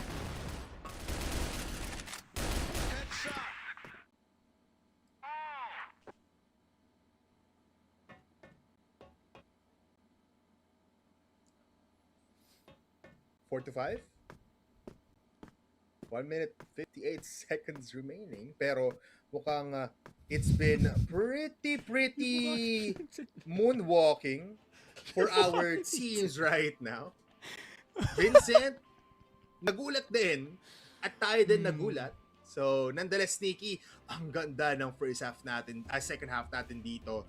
A lot of stagnant plays for both teams. I think para sa mga veteran CF players natin, I think they know exactly what is happening dito, pare, na nagmo-moonwalk na ay mga players natin. So we are just gonna go for a cheeky DR. First dead round of the day, pare. Nakaabot tayo ng map number 3 right before it. So, pretty good track record as of today, pare. Pero speaking of track record, ayun nga, Querdas obviously had a hard time dito sa first 5 rounds kasi hindi nga nila ma-deal yung, or they cannot find the solution para sa ginagawang standard default nga dito ng ating Alliance. They're literally clearing itong LAS3, clearing itong BS3 as well, and same thing goes for mid, where usually yung mga 3 or 4 players really end up connecting dito sa either sa storage B or sa storage A player natin. No? So with Yotib playing dito sa may long A side natin, dito sa may store A side natin instead, the priorities change a bit para dito sa Querdas. You only need to get 1 pick out of the 3 players na magkiklear dito sa long at pwede nang tumakbo dito si Yotib as he does. So yung numbers game talaga, no, it really is going down to whoever gets the first pick between yung dalawang teams natin, pare. Yun talaga, no? Yung minuscule adjustment lang na yun gave a lot of rounds para sa QD to recover from that what seemed to be a domination mula sa BL side ng ALG. And just like our thought before kung saan individual plays matter so much in new compound. And that individual play for the 3 times na ginawa dito ni Yotib made a lot of sense para sa pag-angat ulit dito ng QD. But in play pa rin, feeling ko tuloy ALG really doesn't want to play aggressive here. They want to play very passive just because they still don't know what is in store for QD, especially a new compound. Because just like Vincent and his brain, ang dami niyang pwedeng gawin dito. He can possibly just send out plays dito sa may B, tapos may kasabay sa may curve, or make it default na maghanap muna si Yotib ng isang pick-off just for them to get a little bit of leeway towards the rounds. But yeah, this is a pretty tough fight for ALG kahit nasa GR side sila. Yun nga, no, and since medyo mahaba-haba dito yung DR natin, no, this also gives a chance para kay Vincent especially na kausapin yung kanyang teammates, no, but there's kind of obvious momentum going on na nasa side nga dito ng Alliance that they're kind of, still believing in themselves na they are still, the superior team, especially knowing na nakuha nila yung majority of yung first half natin. So still, that confidence from Alliance is not gonna disappear anytime soon. I think yung thing lang dito sa Alliance is kung mag-overextend yung mga ibang individuals dito, pare. Obviously, if you are Alliance, you want that first pick, and that will be the responsibility ng mga more aggressive players natin like itong si Del QQ or itong si Luken. Pero kung, yun nga, if they cannot find that first guy, then Querdas having all the advantage dito sa mapa, no, can possibly just take mid into EA or into curve, and anything can happen dito, pare. And especially knowing na medyo mainit pa nga yung ibang players dito sa QD, especially itong si Yetcha at si Yobes. Those two especially, mahihirapan yung depensa na pigilan yung dalawa na yun, pare. Yeah, yun nga parang if you're ALG, you really want to pick off these hot players right now for QD, just because Vincent does rely on them a lot to possibly get those like trade-offs instantly, or at least that map presence and map control na hinahanap natin sa kanila for the BL side. But there's a lot in stake for QD, for ALG as well, kasi Nuken not really putting up nukes sa tatlong set natin. Hindi siya yung Nuken na kilala natin na will go for the aggressive route, pero he always wins that. He plays very passive now. Parang yung shots na nakuha nila ngayon is just reactionary.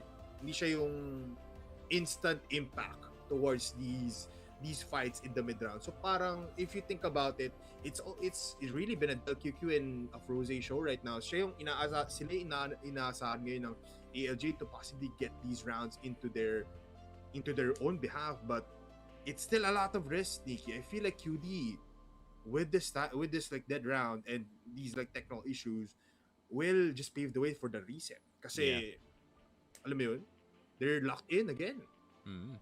And I think yun nga, no, the different treatment nga dito ni Nuken compared to yung first 2 weeks natin. I feel like you really want to preserve the guy as much as possible para sa mga late rounds mo, kasi obviously I think everybody knows sa stream that Nuken is a mechanical monster, no. Despite yung kanyang performance dito sa last series natin, he is still the guy that will 180 flick you out of nowhere, para. So you really do want to keep him alive as much as possible dito, para. Kaya I would expect dito sa Alliance, maybe we'll see even a third sniper from either dito kay ALQQ or maybe dito kay K-Cedric, pare, to try and see if they can, get those first picks and kinda force itong QD to back off. Kasi pag nakuha na nila yung first pick, once again, and if they can kinda push back itong BL, no, to kinda force them into bad plays, kagaya ng 4-man push papunta nga dito sa B or a 4-man push dito sa long, it's ayun nga, it will be interesting to see kung Querdas will do exactly that, pare. Kasi this is gonna be a pressure game between sa dalawang teams natin. Who will be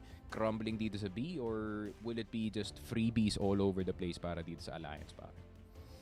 This first round will possibly dictate the rest of the second half, because grabe talaga yung bawi, Sneaky. These like small adjustments na si Yotib lang talaga gagalaw, tapos default lang place for for the rest of QD have been such a thing na hindi masolusyonan ng players natin for ALG. But nonetheless, we digress. And it's like, it's time to express the players dito sa ating players sa new compound Dalimos. This time, Pillars push. Mukhang mabilisan ng ALG ngayon. They know the presence. They get the first blood. Make it 3! Walang mamamatay. Lahat lang sugatan. Damn, counterplay off the jump para dito sa ALG. A 3-man push, 4-man push actually, towards yung LB side natin. Blindsiding yung QD players who were expecting a lot slower of a take, no? Galing nga dito sa ALG side, but ALG is anything but slow dito sa mapa. Justin Vincent, the last two left alive, and for sure, na-stun dun yung QD, pare. Hindi na expect na parang what happened in the first map, na parang first round, first half, will happen here after a bit of a dead round. Justin will find players dito sa may Storby position. Pero 5 to, Sneaky versus 2, I think this is pretty hard. Especially kahit na, even though nandito si Justin pati si Vincent. Let's see. The QQ will find Justin. So that is 1 player down. Vincent left alone with 75 HP. Make it 4-6 in favor ng ALG. Dahil dyan, they take out the 1-point differential ulit. 6-4. Lions. Seems like it's a different kind of phone this time. Para sa kanila, pare. Froze with a wallbang shot on Yubes. Hindi na nakadaan papuntang CB. And another one-man advantage, pare. Binigyan sila dito ni CF. And another unfortunate pick-off para dito sa QD. Yobes is trying to cross into CB. And ngayon, Yetcha and Justin with the responsibility para i-entry itong site natin, pare. Difficult round para sa QD. With one of your, big riflers out of the game, mahirap makakuha ng any kind of presence. I mean, the plan now for QD is just possibly get 1 pick off, no? C4 is not in their hands, trying to make something happen dito sa may main. Pero walang pinapakitang information dito ALG. They don't wanna give any kind of bodies para mapatay dito ng QD. Pero look at this. Tatlong players sa papasok. Rose doesn't expect it. And A site now open. They can chill. ALG can chill dito sa sitwasyon na to, pare. Meron kayong long control. Yetcha with the peak nuke, and you should have been hiding, my friend. I think getting long control is a lot more important kumpara sa first kill dito sa loob ng site. 45 seconds, not much time to operate. K-Cedric nakapasok. Yetcha with the climb up. Vincent! 1-for-1 so far dito sa loob ng site. Yotib down at QQ with a nice headshot, and LQQ will get that one. Grabe. I thought it was a done deal, Sneaky, nung namatay dito sa Nuke at sa may long A. Or sa may exit side. Kasi QD had all of the angles covered. Pero ALG ngayon, just able to, enter the site freely. And pick them 1 by 1. They are now up by 3 points. Ang laki nun, Sneaky. They are 3 points also away from closing out into a 2-1. Yeah, this is the dangerous territory para nga dito sa Querdas, no? Kung gamble strats pa ba ang gagawin nyo, or are you be playing more of the guarantees? I mean, honestly, it wasn't a bad strat as well para dito sa QD, pare. Kung nakuha nga lang nila yung full control dito ng A site and got itong sinukin early men, nandun pa yung usapan ng side take, eh. They'll still be trying. And I like this position for ALG, Sneaky. 2 players dito sa may kanan, looking at the entrance towards, outside from pillars. And ALQQ is just an insurance play here. Del QQ is the bait. At kakagat ng QD. Wait lang. They want to try. They hear the footsteps. Del QQ is ready to spray or at least tap their heads away. Del QQ flashed up, pero also just gets 2. Kaso na pala sila sa likuran. How the hell did that happen? I think the guy behind peeked. And Ayun lang. siya yung unang namatay, ironically. Ayun lang. Pero may tao sa B, ah. They have to commit to this, QD. There's still time. There's so much time. Pero baka paranoid na sila na nakapush na ng mid tong QD eh. Or ALG rather. Yeah. Look at Vincent's movements. He's just looking towards their backside. And the HP department, Sneaky, I think it's not too well. Napapagam sila ng util without any executions whatsoever. And I think may clear picture ng ALG dito. Nandito sila sa may B-side. Froze gets two. And you can with the dagger. Umangat yung kamay ni Del QQ. And I feel like Alliance is just 2 points away from clearing up and getting new compound. Grabe. Alliance. What a recovery after itong map number 1, pare. A 3-10 loss into a 7-10 win. And possibly a bigger lead dito sa ating new compound map. Rose spotting a lot of members ng QD na papasok ng A-side pero pwede na pigilan na sa lang! Na nasa loob! Kay Cedric will steal the third. And yet will get the headshot but up against 3 players dito ng Alliance. There's too many on the screen. Alliance wanting to snatch back the Dark Horse title from QD and make itong mid-table natin as chaotic as possible, Polar. Oh my gosh, Sneaky. That was what should have happened beforehand nung may player tayo sa may exit. Tapos nag-push lang talaga yung QD towards EA. And look at this. Desperation now for QD to find a possible pick-off without a lot of blood in their own name. And I like the position for ALG. Look at that, Sneak. Lahat sila forward approach to a point. Nakita nila lahat ng pwedeng pagpasukan dito ng QD. Yun nga. Steady lang para dito sa Alliance Gaming. 3 players on the B site for QD but still hard part to clear, no? ALG has been good on these peaks. Yotib, spray down. Yobs will get the finish pero hindi pa fully taken over itong B site. First pick pa lang yan. Pero madami pang kailangan i-clear dito yung QD. This might not be a good push for Vincent, pero I think they're aware! What? And he just gets a beautiful kill towards Nukin. And they're controlling the map now. 2 players left for ALG. Meanwhile, QD handang-handa sa puwersa, pero K Cedric says otherwise. Froze enters and also falls down. It's all up to K Cedric himself in a 1v3. Maiipit na siya, Sneaky Z, curve, lahat manggagaling na delubyo and play kay Cedric, C4! finds the C4, pero wala, hindi umikot ang ulo ni kay Cedric. Still laughs in the faces dito ng QD, pare, despite them being down by a lot. Gotta keep the mental going, gotta keep the belief going para nga dito sa BL side natin na mapa. Now the right picks are being found on the side of QD pero alam ba nila na merong 4 na paparating dito sa B-side. ALQQ, Del QQ executing Yotib and Yobs immediately pero sinukan mahuhulog all of a sudden. 3 versus 3, we go even dito sa round. That was pretty concerning for both sides. Could have gone both ways. But everyone's scrambling all around the map. Sneaky, I think we're back in a puggy kind of game. LQQ will be spotted out. Here in mid, Froze will find one. Ang daming nangyayari pero magkikita pa rin tayo dito sa may pillars. Froze knows nandito si Vincent, but Vincent faster with the trigger. Case Cedric left alone again pero this time, Sneaky, it's a 1v2. Yun lang. And it's too late in the round to assume na nakastay lang dito si K Cedric sa A, no? So hindi pa talaga fully sure itong si Vincent na pwede na nila makuha yung round na to. But Justin will be passed by dito sa CB. Vincent looking front, back, and center. Pero mali ba yung pick mo? Papunta kay K Cedric. It's actually the random timing that catches him off guard. Querdas wanting to extend the story of this series, pare. The Dark Horses want to keep going.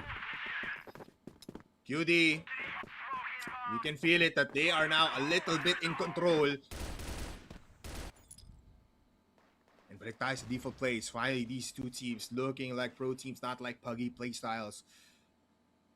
But mukhang it's the same kind of scenario.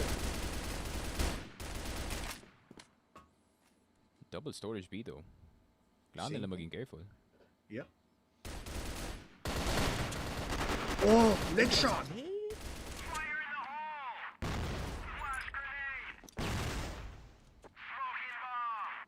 They don't know though na hindi to si Nuken.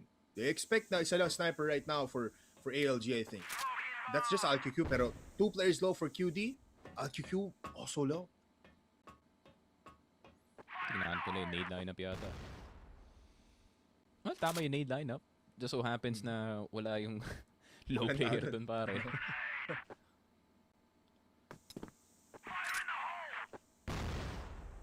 Saan ang pwesto si Cedric? Where is Cedric, bro? I think he's andun sa taas. What is going on? I forgot that small lip. That small lip, yung tinatry ni KLP na boost sa compound din. Oh my goodness me. And I finally see it. Rose will get to Justin. Does not touch us yet. Nuken, nakita na si Justin, but still 2 versus 2 Polar. This could be for the game. This might just be it. 1 minute left. Smokes, a lot of utils now thrown towards EB.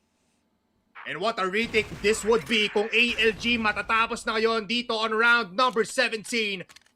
Cedric, Yotib needs to reload. Rinig! Yotib doesn't know. Cedric. Pero parehas sila magagaling dito ngayon sa may pillars. Cedric ngayon. Waiting for the flash. No. I think he's just going in. Both players overwhelming na yun lang. USP out. 1v1. Vincent, it might be fine for QD. 14 seconds. Vincent playing with the time. Vincent found out. There's time. ALG might just be here at pinatahimik. Wala na atang ngiti sa mukha ng QD. And there it is, Cedric. Nakita ko yung, narinig ko or nakita ko yung sinabi niya kanina on cam. Just like what I said, I could read lips. And it seems like he's getting tired of all the dances dito ng QD. Alliance salsaing their way to a win dito sa new compound.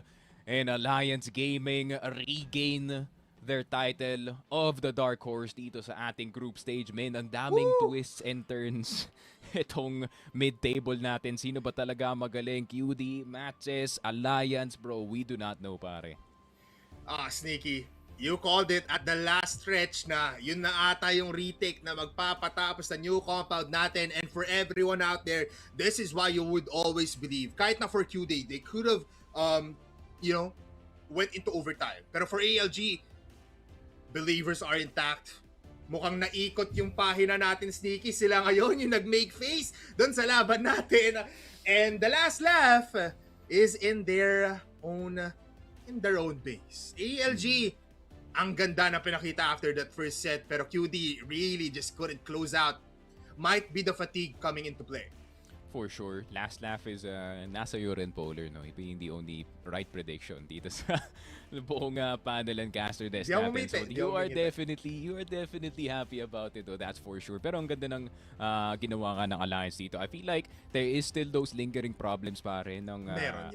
Yun nga, no, the foundation is still obviously shaky, no? Pero it also serves a point na pag nabigyan mo talaga na magandang simula, itong Alliance Gaming, you kind of give them the belief that they can just win the entire game, and it only really takes 1 or 2 rounds para makuha nga yung confidence na yun. And unfortunately para sa Querdas, that is exactly what Alliance got dito sa first half natin. And not just 2, pero 5 ang nakuha nila dito, pare. Yeah, it's pretty crazy. Sneaky na talagang you called everything out. And it went into the way dito ng ating players for ALG na talagang first 3 rounds, they get it, they will get the win. But nonetheless, mukhang magsasaya muna kami dito ni Sneaky at ipapamukha ko muna yung 2-1 prediction ko. It's time for Salvatore and as well as Mochi sa ating panel. Kamusta kayo dyan? Tuwan-tuwa talaga siya, no? Thank you so much sa ating mga casters and oh my. It seems like kung gaano kaagat, kung gaano kabilis naging sobrang saya nito ni Querdas, ganun din kabilis binawi ito sa kanila ng Alliance Gaming. And I couldn't vouch more, no? Sa sinabi ni Sneak na there are a lot of things na hindi na natin mabasa because it just shows the instability, no? May mga oras na sobrang powerful, may mga oras na mapapa-question ka ba't nila ginagawa yun. But I think that is the fun that we have dito sa ating mga teams after all. Pili ko, Mochi, no, ginawa talaga tong predictions na to para pag-away-awayin talaga tayo. No? Nakita mo talaga kay Polar ngayon na celebratory para sa kanya yung feeling nga na to. No? And same goes din naman for Alliance. No? Gaya na sinabi ko kanina, no, the stakes could never be more higher para sa Alliance para ipagpatuloy nga nila ang kanilang playoff journey. No? And it starts here with this run alone. Sabi ko, kailangan nga nilang ipanalo yung mga susunod nga nilang laban to even qualify as the number 6 seed. No?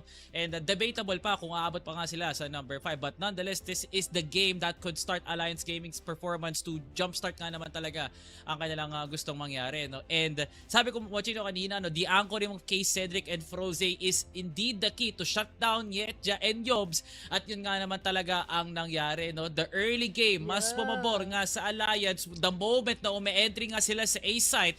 Kasi nga, no, Querdas is definitely playing for retake. No, nag-side switch naman tayo. They were putting the right players in the right position. You know, LB push mula kay Yetcha and Yobs na counter kagad dito ni Froze. Froze, kailangan niya mag-rotate. Andoon si Froze sa loob ng B-side para mag-play. No? So, it's a complete arsenal of Alliance Gaming na kompleto nga naman talaga pagdating sa kanilang mga plays. No? And that's what you would want for a team na sabi ko nga wants to play for playoffs nga naman. And definitely, yung new compound na yun na nagpasimula ng liab dito for Alliance. And I really appreciate din siguro yung discipline na existent din dito for Alliance, no? Kasi yes, meron mga lapses, pero the calls are definitely on point. Like, kaya nagsasabi, no, alam nila kung kaya sila magpupush, kaya sila mag-hold ng certain area, like yung sa pillars natin, allotting manpower depending on the spaces and the reads that they have, no, regarding the positions dito ng Querdas, which is usually minsan nagiging dead giveaway para sa kanila kasi ang bibilis masyado gumalaw at magparinig nitong Querdas. No, those types of micro information that they were able to actually use dito sa mapa yung compound, man, grabe, talagang na-address ng maigi dito ng Alliance Gaming. Nice try for Querdas, no, because they started off pretty strong noon sa mapa ng ating Black Widow, but again, sometimes it's not even parang tama naman yung sinabi nila, no, na sometimes mamaya mag-overheat, napapagod, but also wala, yan talaga yung kailangan mo pagdating or kung gusto mo talagang makaabot sa ating playoffs natin bilang contender talaga. Pero Mochi, Querdas is a definitely good example of one of the instances, no, na pag sumobra ka talaga sa paglaan ng utak, no, in the maps, feeling ko talaga yung punong dulo yung magiging sakit mo, no?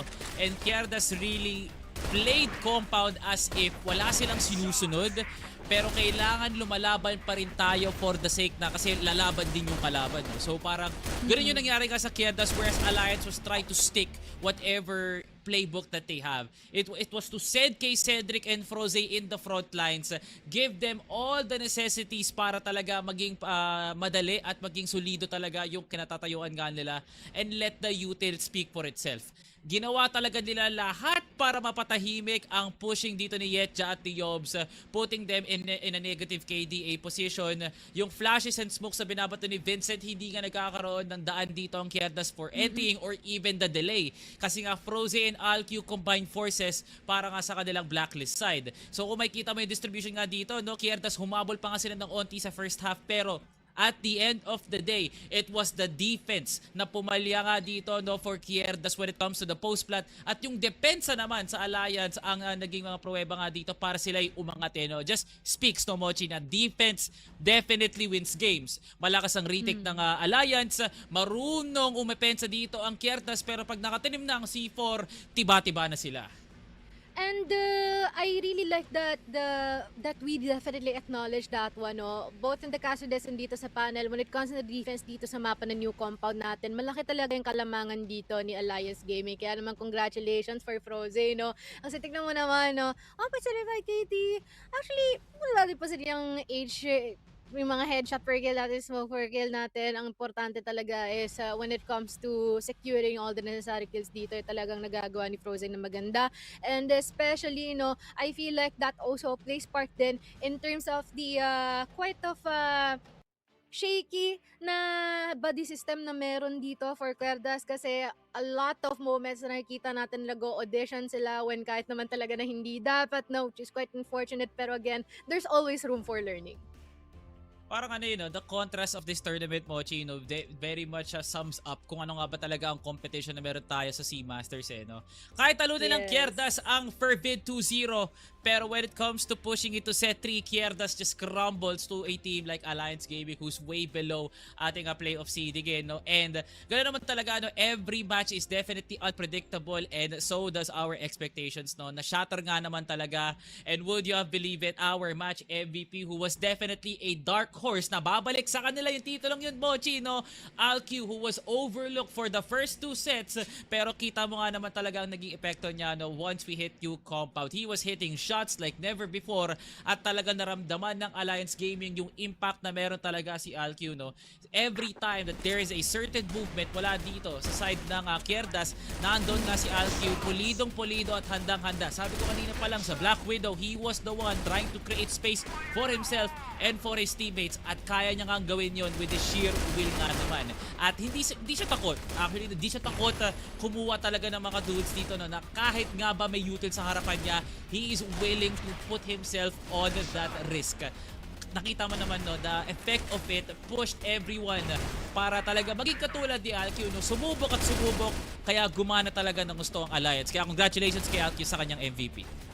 Tsaka pwede na rin natin idagdag doon, no, yung fact na sobrang flexible niya and decisive sa kung saan siya dapat pumunta, no. Always right on time ang pagsangguni dito ni RQQ. If it's not about the first blood or the first pickups na meron dito, well, Matix by the end of a round, maaasahan mo siya. Well-deserving of this title naman na talaga itong si RQQ, no. And I do think that we will have a chance in order na makapanayam natin to ating match MVP as well. Kaya naman, ipakilala na natin RQQ.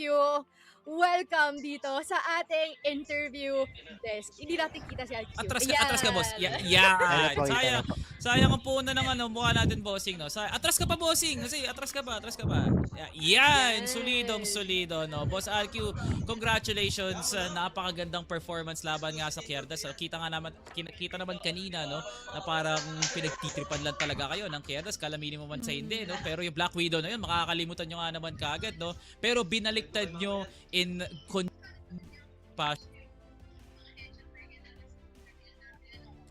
parang nawala ata yung kasama ko. Pero tutuloy ko na lang yung tanong niya, no? So, parang yung umpisa, di ba, pinagtitripan kayo ditong si Querdas na nagmamalikot. Pero after that one, biglang na bawi niya siya in a reverse sweep. RQQ, anong nangyayari sa mindset natin sa buong team after or during yung mga nangyaring yun?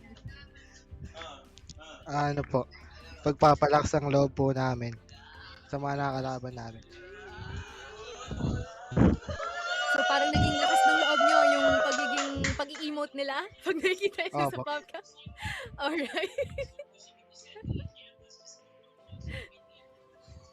Lagi pa rin ako. Sige, second question. RQQ, may I ask, sino yung nag-serve as an anchor sa inyong team dito, no, sa mapa ng port and as well as new compound? Kasi biro mo, nakita natin not only you but everyone, specifically itong si Nuken, si Lafroze, no, na talagang nag-pop off din sa mga mapa na yon. So, Hindi ko marinig ako. Basis nyo or parang naging factor nyo para gawin ang ating mga operation sa dalawang mapang yun?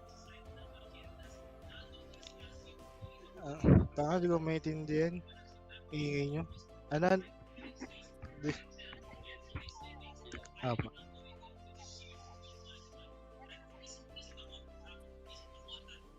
Alright, seems like there were some technical difficulties going on. Pero RQQ, any message para sa lahat ng mga sumusuporta sa inyo?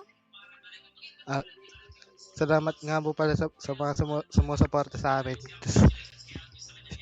Tapos shoutout po sa pamilya ko, sa teammates ko, sa jowa ko po. Alright. Thank you so much, RQQ. Congratulations. And we do hope na makita pa namin ang Alliance Gaming na sumakses dito sa mga susunod nating mga laban.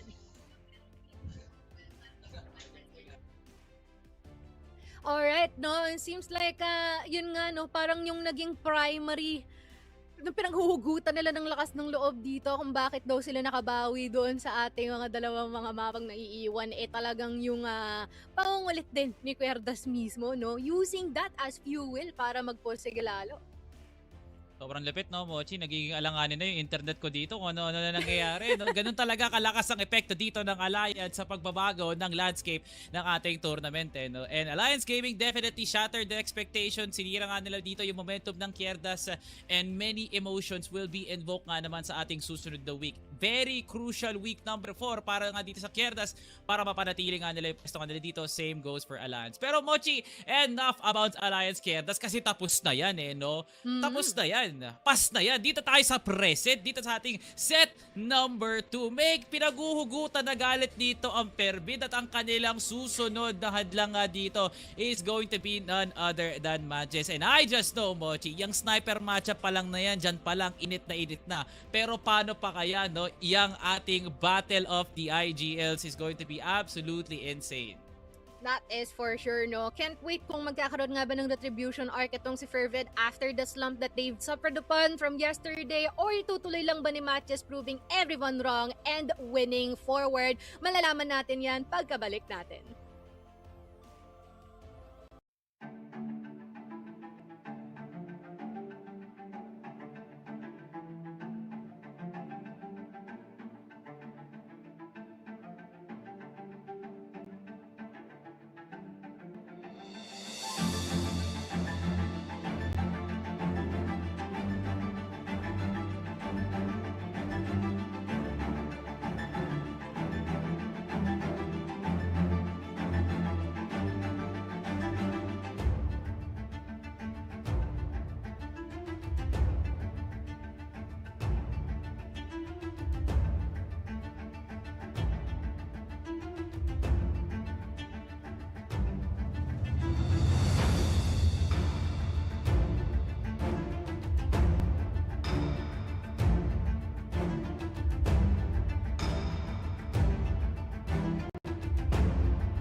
careful, but he gets the shot. Uy, grabe!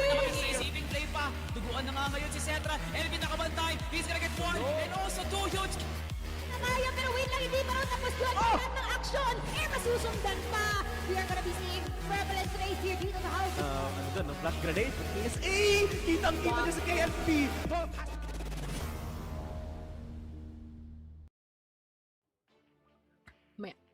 We are back dito no sa ating laban na for FERVID and as well as MATTJESS. And kasama yung pa rin kami dito sa ating panel, Mochi and Salvatore pa rin na magre-release sa inyo kung ano nga ba ang meron, what are the stakes, what's the information that we currently have dito sa ating current matchup. Ikaw, Mochi, ano ba sa'yo? Like, sorry. Yun ang mahalaga matanong. Para kanina, nasa break pa siguro yung utak nga natin. Pero Mochi, mamaya na yan. Rekta na nga tayo sa action. We, tulad din natin, lahat tayo gusto rin malaman ano nga bang meron, ano bang pinaglalaban nitong dalawang teams nga na to, na out of the Cebu region. Welcome MATTJESS and FERVID sa ating match number 2. And this is something that FERVID should be able to topple off, no? Knowing na kahapon, medyo naging mapait at masakit nga naman ang dinanas nga nila. Whereas MATTJESS celebrated with one heck of a performance mula dito kay Zaken, no? At si Aldrin, unti-unti na siyang nakakapag-adjust at nakakaintindi na ng kano nga ba ang MATTJESS system, no? And that's something that we would like to be proud of nga naman kasi MATTJESS' growth has been phenomenal nga naman, no? After finishing multiple 4th place finishes nga naman. Syempre, MATTJESS, kailangan natin ng pagbabago nga sa inyo, no? Pero mamaya na yung MATTJESS, doon man na daw tayo, Mochi, sa FERVID, no? A FERVID that definitely changed the word revamp, no, during the off season, no. 4 ang pinakawalan, 4 din ang pinasok, pero yung pinasok nga naman nila, Mochi, ng mga pangalan, bigatin, no? Bigatin kung bigatin talaga, no? Lalong-lalo na when it comes to A7J and Dracifer, no? Both minds and as well as prowess, talagang possessed ito, nagdalawan to. Tapos sinamahan mo pa ng D and as well as last tong dalawang batang to, by grabe naman din talaga tumutok at maki-isa dito, no? Sa kanila mga kasama, J. Kim as was been practically one of the hard hitters, especially when it comes to the double or body setups na meron dito ang team ng FERVID. So, I do think that what happened yesterday might possibly be just a bad game for them, no? Because parang kung meron tayong argument and pag-testify dito for Querdas kanina, this is to prove na yung laban nila from Alliance is not just a one single thing, itong laban nila na napanalo nila against FERVID. So FERVID, it's another day, it's another time for them na makabawi and hopefully that they've been able to get the reset na kailangan nila from yesterday's match. Yeah, definitely. And something that worth note-taking naman talaga, no, Mochi, is this is still a team na kahit matalo, they still maintained their form. No? Siguro out of the picture na yung sub-base, pero their Ankara, kalamin mo man sa hindi, Mochi, it still looked pretty nice, no, on paper, you know, from technicalities, from execution, and from the fact, no, na D still had to play his game, no, na parang hindi siya nawiwindang doon sa Yotib and as well as Yetcha Duo, no, pero ganoon talaga ako sa dito at ganoon talaga consistent dito si D during that series. Pero ganoon nga talaga ang kanilang kailangan nilang danasin para talaga mag-grow nga sila sa team, no. Ito yung una nga nilang hindrance, no, with that loss up against Querdas, definitely changed their perspective sa tournament nga na to, no, Mochi. At kailangan na nilang isipin ngayon, MATTJESS, much like Querdas, is a playoff contender team. Pero ngayon, this is now a bigger, more even deadlier na Goliath na makikita nga nila. Totoo, no? Kaya tignan muna natin ang ano nga ba ang ebas dito, no, ni Boss J. Kim, no? Lahat sila susubukan namin silang talunan para makapasok kami sa Hindi playoffs. ka ganyan. Parang hindi ito on brand sa isang Hindi Boss ka J. Kim, no? ganyan. Yeah, parang masyadong simple, masyadong mabait ang kanyang pagsabi dito.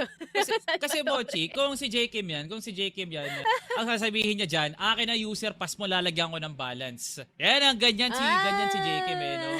Tsaka, hindi ganyan yung naririnig ko pa nagla-live yan sa Toktik, no? Kaya Boss J. Kim, pag interview, ilabas mo, no? Parang huwag kang nagtatago ng kung ano mang personality yan. Baka uso kasi maging nonchalant, no, Mochi? Meta ba yun ngayon sa taong to? Nakakaganon ba yung Talaga? pagiging nonchalant? Parang hindi no? talaga. 'Di ba?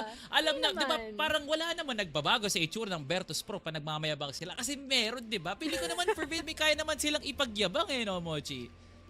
Kayang-kaya pa rin, no? Lalong-lalo na that they possess all of the mechanics. It's just a matter of mending well na lang, no? Isa't isa regardless sa kung sino yung mga makakatapat nila dito. Kasi, biro mo, yun nga lang nga, no? Ang magiging challenge nga nila is going to be matches. The team that always full of surprises, no?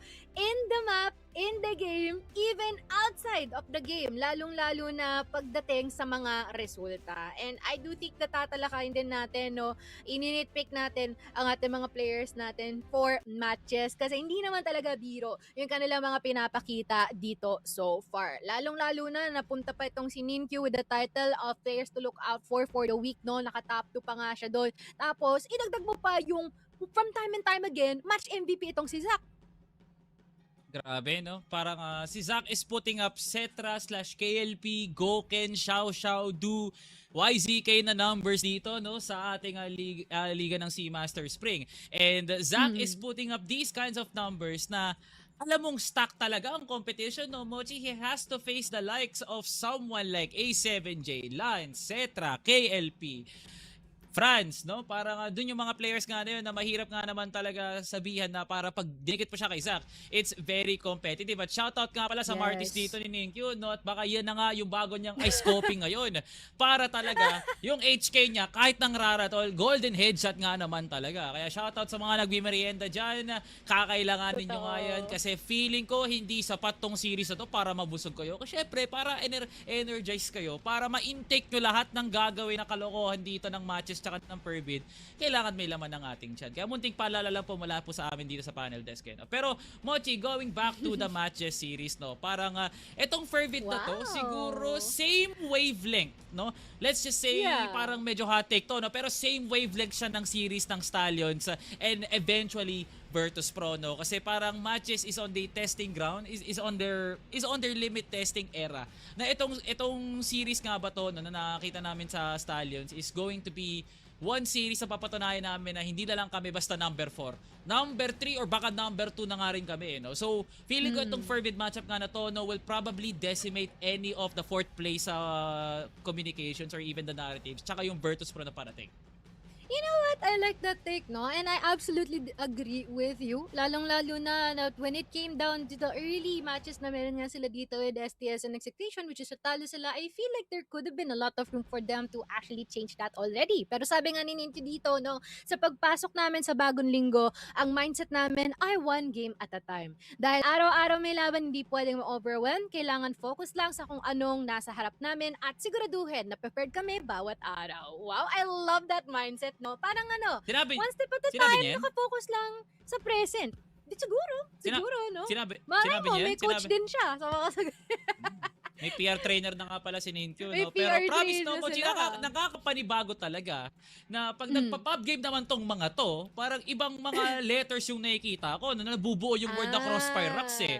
Pero pag dito talaga, pag oras na, no, ng CROSSFIRE Seamaster Spring, talagang no, parang words of affirmation, ang lambot sa puso, parang lumalabas talaga yung araw, no, lumalabas yung sprinkles at ice cream, no. Ganun talaga siguro. Baka ganun naman talaga ang personality dito ni Ninkyu, no. Wala naman ako sinasabing pagdududa, no. Pero yeah, Ninkyu, definitely agree, no, Mochi. Na ganun na nga naman talaga. One game at a time. Isipin mo, no, Mochi, in under 1 week, ano kailangan nilang kalabanin dito, no? They had to face Querdas, they had to face Stallions, no? So parang nga sa kanila nakaka-overwhelming na yung ganito. And to open up our Seamasters, Execration pa yung kailangan nilang kalabanin, no? So tama nga lang naman talaga na one team at a time. At talagang yung one team at a time na yun, kailangan nga nilang isabuhay kasi pag katapos ng FERVID, Virtus Pro na mga kalaban nga nila. So definitely Ninkyu putting in the motivational words and the motivational speech, no? Para talaga matches still at the top of their game. Yep, and this would definitely be a question of if FERVID is already falling off or is MATTJESS just gonna stay true to themselves and continue the current trend na meron sila dito kasi parang malaki ata yung kanilang mga pagkapanalo from the past few matches na meron tayo sa kanila. Kaya naman tignan na natin ang ating mga predictions. Nako po, magkakaalaman dito sa kung Oh! sino-sino Uy! ang talagang May typo! dito sa matches, pero wait lang, typo ba yun? Typo ba yun? Hindi parang ako typo naniniwala na si Dadum ay pumanig sa FERVID. Diba? Totoo Diba? ba to? Diba? Oo, parang- Buong buhay niya, buong buhay siya nag-hallelujah, no? Since 2024 pa, Mochi, no? Talagang lumang-lumang matches pa. Hallelujah na siya na matches ang malakas, matches lang ganito, matches tatalo, magiging champion, magcha-champion sa CFS Grand Finals. Pero dito sa specific matchup na to, bakit, no? Dahil ba nasa FERVID na si A7J? Baka dahil ganun no? Baka may J-Kim na sila. Baka dahil si Aldrin hindi magandang fit. Pero malalaman naman natin mamaya, no? Sabi nga natin, no? Subjective, no? Ang ating mga predictions. Pero yan nga po ang aming mga boto, no? Mga bossing, kitang-kita nga naman talaga na for the first time since, no? Na kung ano naman pong first time na mangyayari dito, no? Upo-posisyon si Bossing Dadum dito sa matches. Pero enough of that, no, Mochi, mamaya na tayo magreklamo sa kanya-kanya mga hula nga natin. Saan nga ba tayo dadalhin na itong series ka na to, no? Mochi, i-predict mo na habang di pa lumalabas yung graphic. Masyadong mabilis, no? Tagal mo iba to sa akin eh. Pero ito na nga yung mga mapapaglalaroan natin, no? Have Ankara, Fort, and as well as New Compound. And I feel like Ankara is really the pick to go here para kay Mochi. matches, lalong-lalo na sobrang init pa nitong ating mga snipers from here. Bakit? Bakit ka nang gigigil? Anong gusto mong ipoint? Di ba to Adli family, no? Di ba to Adli family? Siguro It with is the family. exception of Eagle Eye. With the exception of Eagle Eye, ito yung map dito natin kahapon, no, sa matches sa Yun din against na Alliance, no. tinapag dito. 'Di ba? Parang kakaiba lang nga naman talaga na naban nga ang Eagle Eye kasi sabi ng matches kahapon, nahirapan tayo sa BL Pre. Iba na natin 'yun no. FERVID na 'yan May Draciper, may A7J diyan no. So, FERVID with one of the most very very unconventional picks na makikita nga natin wala nga sa kanila. Instead of the Black Widow or even picking the new compounder early, dinala nila tayo kagad sa port. Well, I don't know. Parang ang alam na natin dito is parang magiging similar ito sa ating serye kanina. Magiging magulo to for sure. Kaya naman mukhang ready na ang ating entablado at ready na rin ang ating Ready mga na. casters. Kaya naman tawagin na natin ang ating duo for today or for this match, no? Tawagin na natin ang D&D natin. Si D&R, no? Si Dado and as well as si Ramon. Si Dadum, tsaka si Dadum. Bakit naka 1-2 ka pabor sa FERVID? Pasagot naman. Good luck, Dad. Thank you so much, Mochi and Salvatore, no? And thank you so much as well, Mochi, kasi na-remind na tayo dito, no? The biggest MATTJESS supporter is now onto FERVID side ngayon, no? And medyo konting spotlight lang doon, Dadum. I wanna know your thoughts on that. Bakit sa lahat ng times na dapat manalo yung MATTJESS, ngayon feeling mo, FERVID yung gusto mong manalo, pre? Eto Ramon, let me explain. Salvi, makinig ka dito sa explanation ka. It's only because of one reason. No? It's not because I'm doubting matches, but it's all about motivation. FERVID, feeling ko dun sa talo nila kahapon, I think they're mad. I think they're out to prove a point. It just so happened na MATTJESS yung kalaban nila today. Feeling ko babawi sila, Ramon. Yeah, for sure, pre. I mean, there is a possibility as well. We've seen motivation like that happen in a lot of games ka naman. And there's also a possibility na baka ilabas nila dito.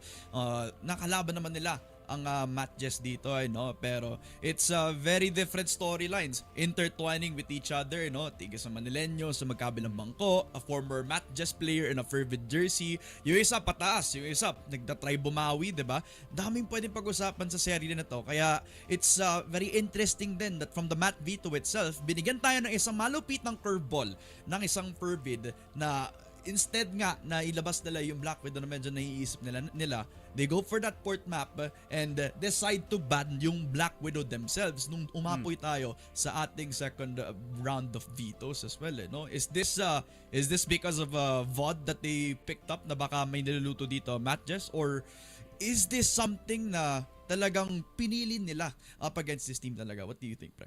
It's really hard to say, no? But one thing's for sure, Ramon, this match is going to be close. Especially because Subbase is out. Kahapon kasi na-expose ng Querdas, no, yung vulnerabilities ng sub-base dito ng FERVID, and going up against, you know, an arguably parang ano, kung pwede mo kasing i-consider na yung matches a little bit more experienced than Querdas in these types of league. So, kumbaga, an upgraded version, some would even put it like that, na going into that sub-base, na wag na lang i-risk ng FERVID. No? Just take that away, go towards the more familiar territory, the standard 1-2 punch dito na Angkara and Compound. However, I still can't explain bakit port nga yung prioritize dito ng FERVID. Nakita din natin to earlier no? I mean, and FERVID, it kind of makes sense on paper. This is a map that they've done wonders on before. Of course, iba yung roster nila dati, but with the same coach, you can see the movement across the map for port is good for FERVID. But recently, yung recent matches nila sa port, not the best looking. Pero pakinggan natin yung Cobs dito as we head to Angkara. Ingat mid luta, ingat mid. Okay, medyo tahimik tayo dito sa panimula natin, pero yung mga TRG natin hindi tahimik. The Battle of the Sniper immediately coming to fruition. Tig-isang kill si Lance tsaka si Jason. Okay lang, mapatay yung isa, no? Kasi may palawas pa silang sniper dito, pero Ninkyu nakagets that retaliation up against D as well. So in the battle of trades, yung MJ ang mananaig.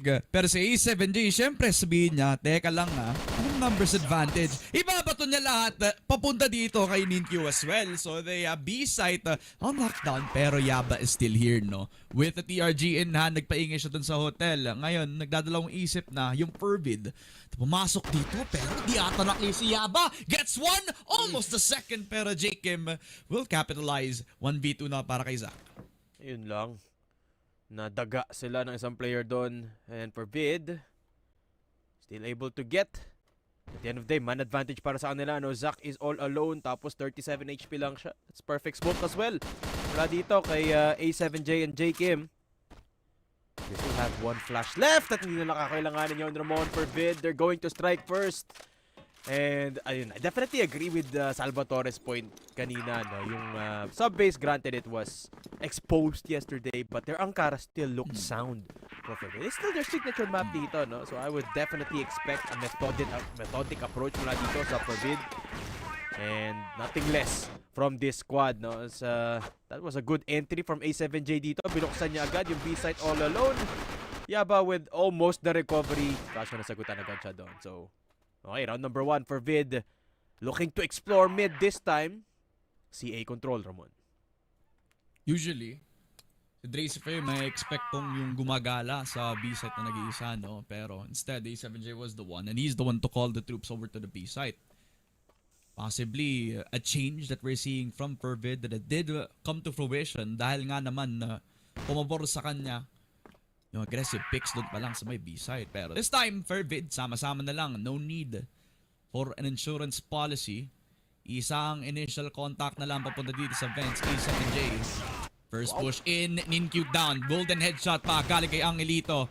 Papasok ang FERVID sa mismong sightlines nila. Pero Jason handa pa. Gets 1 and 2. Galing kay A7J at J Kim. Pero Dracifer nakahabol pa ng isa pa. That's a 3v3 and MATTJESS gonna have to play retake. Sorry, FERVID, di pa sila nakapag-trim ng bomba. Dito na sa exit yung players ng MATTJESS. Zach with a shot. Dracifer on the trade. It's an absolute battleground sa top A at si Lance ang natira. Gets the shot in from stairs.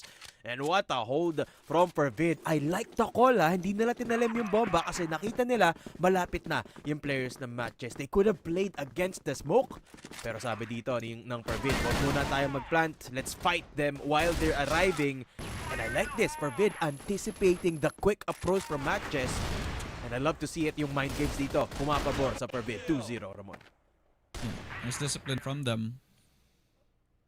And usually, a team with this kind of experience just knows yung mga dapat gawin at mga dapat hindi gawin, di ba? And in that moment, nung na-realize nga naman nila, ganun kabilis namang ang MATTJESS mag-respond, and they play the time and they also keep themselves composed, kumbaga. So, possible na exit push. 2-0 na for FERVID at baka back-to-back na ulit yung magiging execution nila papunta dun sa A-site. EA na. Possibly the entry point para sa FERVID. A7J. Ooh, one tap galing kay Ninkyu. Jason He's gonna get that second shot in. Dracifer, however, will get the 2K para makapag-entrada mga players ng FERVID. Pero Yaba still here. And Yaba could absolutely be swept by D with the re-entry. Lance with the shot. Now leaves Aldrin, the veteran, all on his lonesome. Yun nga lang, Lance gets him with the 2K. 3-0 para sa FERVID. In the span of 3 rounds, Lance with 4 kills, ̍Match with 5. You love to see it, yung mga players dito ng FERVID. Nice little entry points towards the site. Ang ganda ng pasok ni Dre from EA. At ngayon siya naman ang aakyat dito sa BR. Naku po, Aldrin, mali ang tinitingnan mong angulo. Wala dyan sa hotel entrance. At sakto yung pag-abang ni ̍Match from BR. Aldrin is down immediately. FERVID taking control of hotel. MATTJESS mukhang po-posisyon sa mid. They might be setting up a TB execute retake. At walang malapit para lang ma-stop yun no? Kasi walang tao dun sa yung pagkalabas nila on the way towards the TB. Wala tao sa kanto. The response now being yung dalawang nasa loob lamang ng B. They have to expect the push coming through from hotel. And the slow play coming forward as well. At least they have one man on that mid side. That's Lance 2. Di ko may lalabas nga ba dun sa may CA. But instead, he's gonna be the one push in, gets the kill kay Yaba as well. So now that's the entry point. And that also prompts Zach to try to get the reaction. Pero Jakim with the entry, giving FERVID that open lifeline into the site. A7J at the right timing will catch MJ off guard. 4-0 para sa FERVID. Ramon, I'm telling you, galit na ang FERVID. Hindi pa sila tapos. Hindi pa sila tapos dito sa group stage, and that's a 4-0 beginning para sa angkaran nila, no? And actually, no, ito is one of the things na medyo kinagulat ko rin sa ating map dito. I was expecting matches to play towards something like Black Widow more than the Ankara, no? I mean, hindi naman to naban dun sa first rotation. It was Eagle Eye and Subbase banned out by MATTJESS and FERVID respectively. MATTJESS could definitely have gone the chaotic route of the Black Widow. But instead, pumunta sila sa Ankara, no? A map that FERVID has been perfecting all season long. At ito yung resulta. Hirap na hirap yung simula dito ng matches, no? Calling for the early timeout. Round number 5 pa lang tayo dito, sorry. At yung matches, nag-timeout na agad, no? So they have to figure something out. Ito sa depensang ito. Because everything they've thrown in response to the entry ng FERVID, palaging gumagana. And the biggest thing that I think they can't address so far is Lance always getting an opening kill. And while we sing our praises about Lance ever since we found out na nasa FERVID pa rin naman siya, lately it hasn't been the best performance from him. Let's be real, no? In a lot of the highs na nakita natin yung FERVID, he is consistent, pero yung pinaka mataasing ceiling so far para sa team na to arguably has been the young star na si D so far. So it's a good thing that he reintroduces himself dito sa naging series natin to pick up those first bloods, and the kind of consistency na nakikita natin, it's reaching a new ceiling para kay Lance. I-unlock yung sarili niya dito sa serye natin. Possibly some added motivation para sa FERVID, or possibly just being at the right sort of zone, kumbaga, para sa isang young player katulad ng si Lance, no? So, good start para dito sa FERVID, and a good track so far para kay Lance. If they can keep this up, I think this is a good start for FERVID coming through papunta dito sa second half natin. But the first half's not done. And I can't help but feel that MATTJESS still have a little bit of fight despite these very decisive executes galing sa FERVID. There were some rounds that were close. And I feel that after this timeout, we might just get that opening. Yun na nga, MATTJESS, feeling ko mas dadaga pa sila dito, no? As we head into round number 5. They need to take more risks as they did sa round number 1, no? Yung position ni Yaba outside of big door, yun yung medyo nagsalba sa kanila sa round number 1, no? But MATTJESS taking a conservative approach, calling upon Zach, and that's the entry down. ̍Match taken away. At yung TV control makukuha ulit dito ng MATTJESS, pero sa kasugot yung magkapatid, DNA 7J, picking up one apiece, pushing towards B site. Ang problema lang, yung bomba hindi nila maitanim, Ramon. They need to commit. C4 now in their hands as well. Every player from MATTJESS around the vicinity doon pa lang sa may B site. They're waiting for Lance. And Lance might actually get an opening dito. Everybody has their back third except for Jason, and he quickly handles Lance. Muntikan pa nga siya mamatay. They know that mid-lurk is possible. And they also know na pwede sila mag-rotate sa A. Kaya bumabalik si Ninkyu to try to stabilize yung kanilang defense. MATTJESS need to perfect this mid-round. And I like the play. 2 players in RS. Tapos balik exit si Nino. Kaya medyo mabagal yung mapa natin, no? For Vid, they like playing this mid round. They like playing around the confusion because that's where they thrive. The brain power. Allow Lance na kumontrol ng isang parte ng mapa dito papunta ng vents, clearing it up. Kailangan niyang i-expect si Nino sa corner ng EA, and he does! What a shot from Lance! At dahil dyan, aalis sa B-side dito. Yung mga membro ng MATTJESS, Yaba will hold just to receive. Pero makakapagtinim dito si A7J, si Lance nasa kabila pa rin. 1 versus 2 para kay Jason, and at the worst possible time, this might be an opening para sa kanya. Lance! Literally, Lance is on the other side of the map. He can stick the bomb. Jason just steals around the way. Sayang. The confusion sa buong BL side para sa FERVID nahawa sa sarili nila.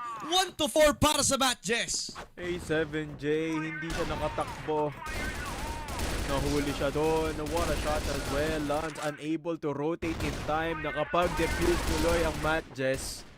Disaster. 2 versus 1 na yun, Ramon eh. But Jason with the good good proactive play on the retake, no? Ni-stick niya rin yung talim ng bomba, yung defuse ng bomba.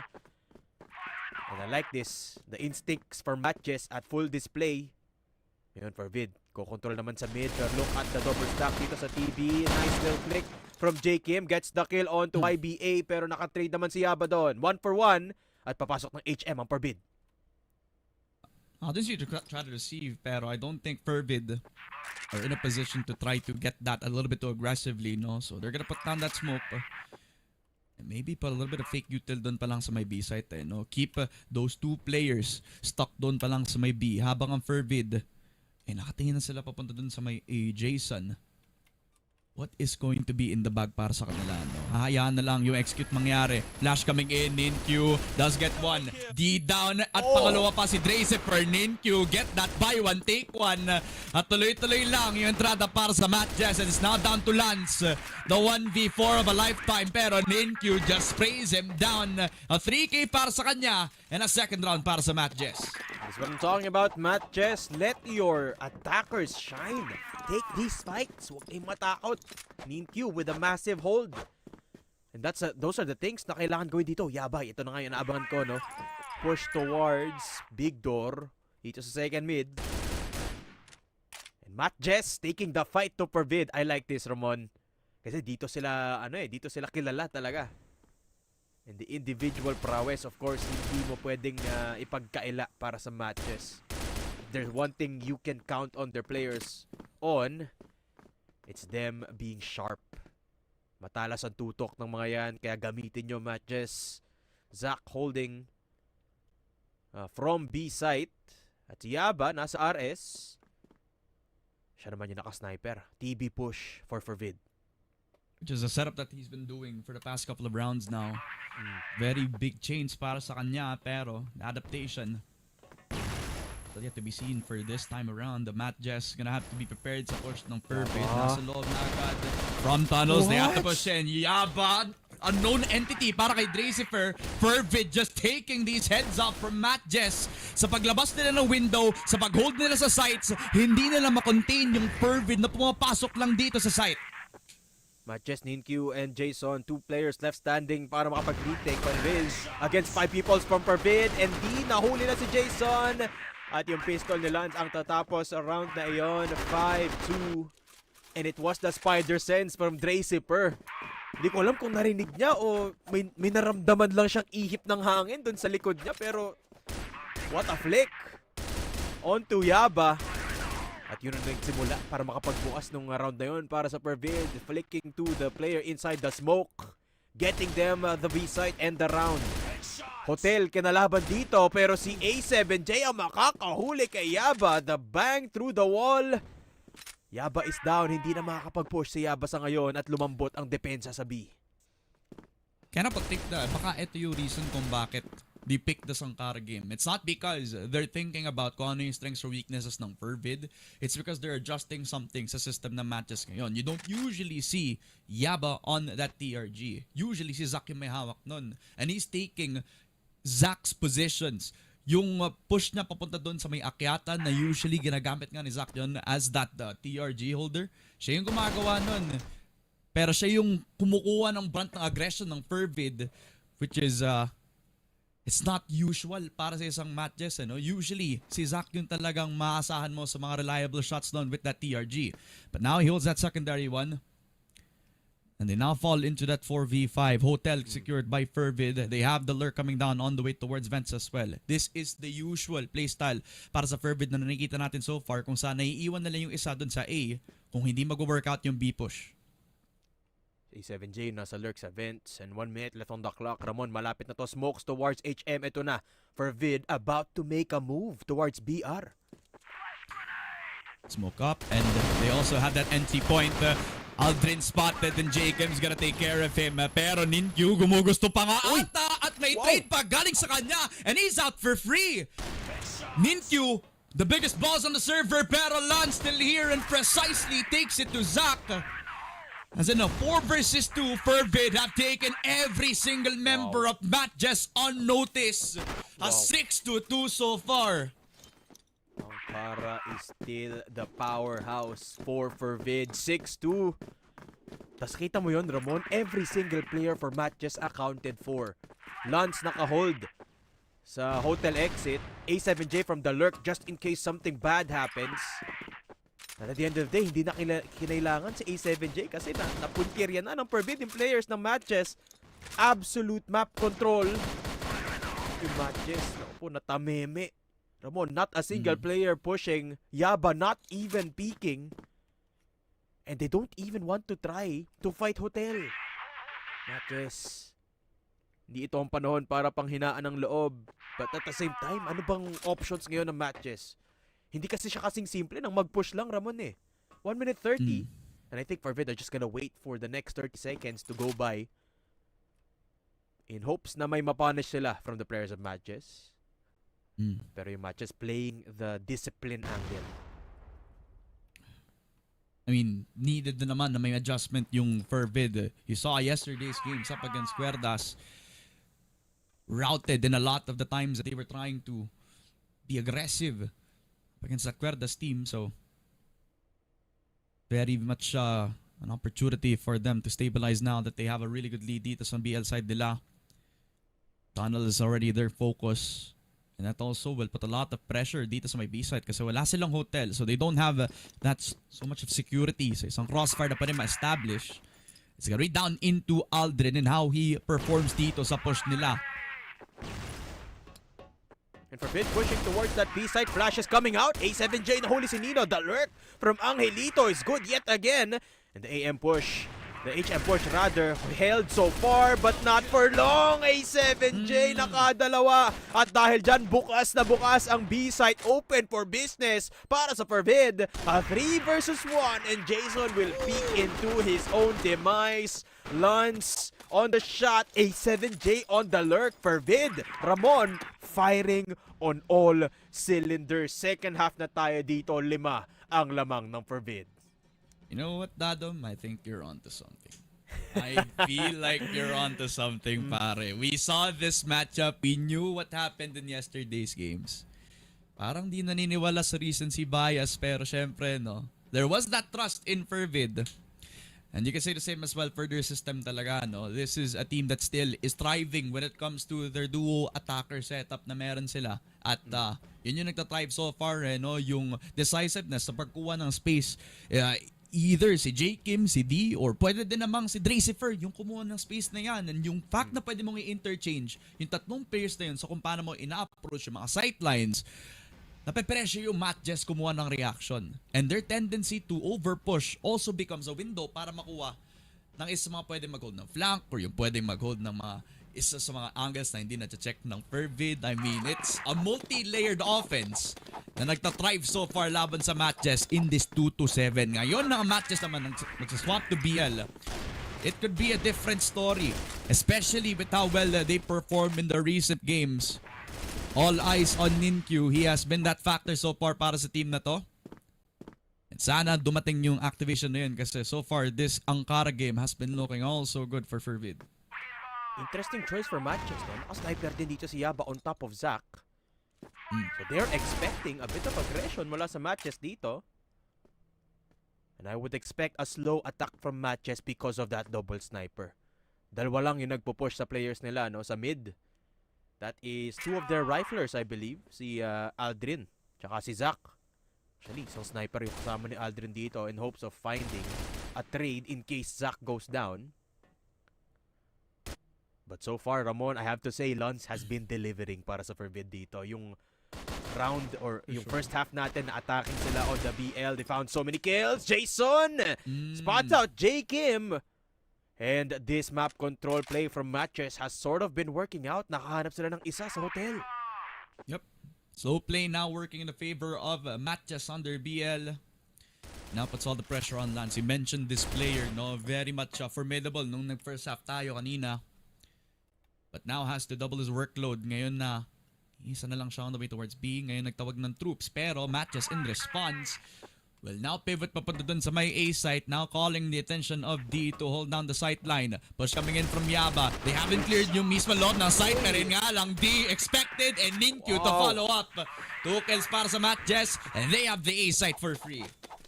Tapos dalawa na lang yung kalaban nila dito. It's Dre and H7J. Pareho manggagaling sa CA. But it should be an easy deal for Aldrin dito dahil kasama si Zach nandun sa likod ng boxes. That's one. And that's two. That's the round as well para sa MATTJESS dito. I like how they approach that round, Ramon. Number one, they got the read from FERVID. Alam nila agad na magpupush dito yung players ng FERVID, no, by picking up the double sniper. Granted, it wasn't the sniper that got the opening kill, pero na-predict nila na may magpupush dito ng players from FERVID, and that's what matters. And the second thing, perfect execute from MATTJESS as well. Getting both players in A site is perfect! Kaso lang, hindi nila in-account si Lance. From behind the smoke, from behind big doors, Lance strike onto Jason. Great opening para kay Lance. And just to double down on what you also mentioned from the previous, the fact that they are also working around their hotel control up to J. Kim and then make that decision to pivot is just crisp para sa naging system nila. Despite them having that lone Tagalog player na si Aldrin, seamless yung parang naging transition nila onto A, becoming one of those first players na pumasok dun sa site. Becoming a pivotal point para makakuha ng entry ang MATTJESS. Now a 4 versus 5. Jason down will make it even difficult para sa MATTJESS para makakuha ng mga trades so far. But they're not really looking for trades right now. They're looking for a pick. And with FERVID very passive under control right now. They got the high mid held up by Dracifer. May dalawa na nakastack sa parehong A at B site. They're not really looking for a fight. They're looking for a stacked up defense sa kahit saan na pwedeng i-push ng MATTJESS. The smoke coming down on that RS window at meron pang nakatao pa lang on the way towards that A site. So that's on A7J and D, the brothers, to try to stop MATTJESS despite them having the numbers disadvantage. Gusto pa rin nilang pumasok dito sa site. 46 seconds mag-execute na sila dito, Ramon. And that is A7J with a perfect position. At yung magkapatid, inubos na dito ang MATTJESS from high and low. D and A7J, they don't need any help. Si J. Kim tutulong lang just for the good of his heart. But FERVID take the round. MATTJESS, it fell apart from the moment that they lost one of their players, and Lance is again to thank for FERVID. What a round, FERVID. I mean, you said it yourself, Ramon. They were just holding because they didn't need to do anything else. They just needed to have the hold. And MATTJESS nahulog na dun sa execute nila sa A. Tama.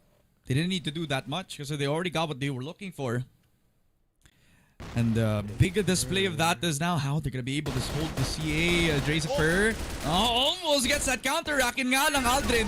Mamatay lang siya. A7J repicks into Ninkyu. And FERVID in a blink of an eye. Inubos ang MATTJESS sa mismong kinatatayuan nila. Yaba na lang natitira. Sprays down onto 2 players. Lance also spotted pero on the drop shot it is impossible para kay Yaba. FERVID gets set point just like that. And with the 6-round lead for Vid, they make it look easy, Ramon. In this GR side, no less, dito pa sila lalong humirap kalabanin dito ng MATTJESS. The aggression is now ramping up. Si D, si A7J, makikita ni Zach. And Zach gets the shot in every single time. That's 2 kills for the MATTJESS sniper. Napatakbo tuloy si A7J. They're just respecting that MATTJESS is just gonna get LA just like that. I mean, it's respectable para sa FERVID. They wanna surprise them with an LA push. Yun nga lang, he's prepared up against a very well committed Zach on the sniper. I was expecting that push on the way towards LA, pero may space din sila on the way towards that P site. Ang daming kinamit na flash at ang daming nilagay dito na ingay from MATTJESS, forcing again that rotation onto that A, which is giving an opportunity for MATTJESS to just plant this C4 nang walang challenge at all from FERVID.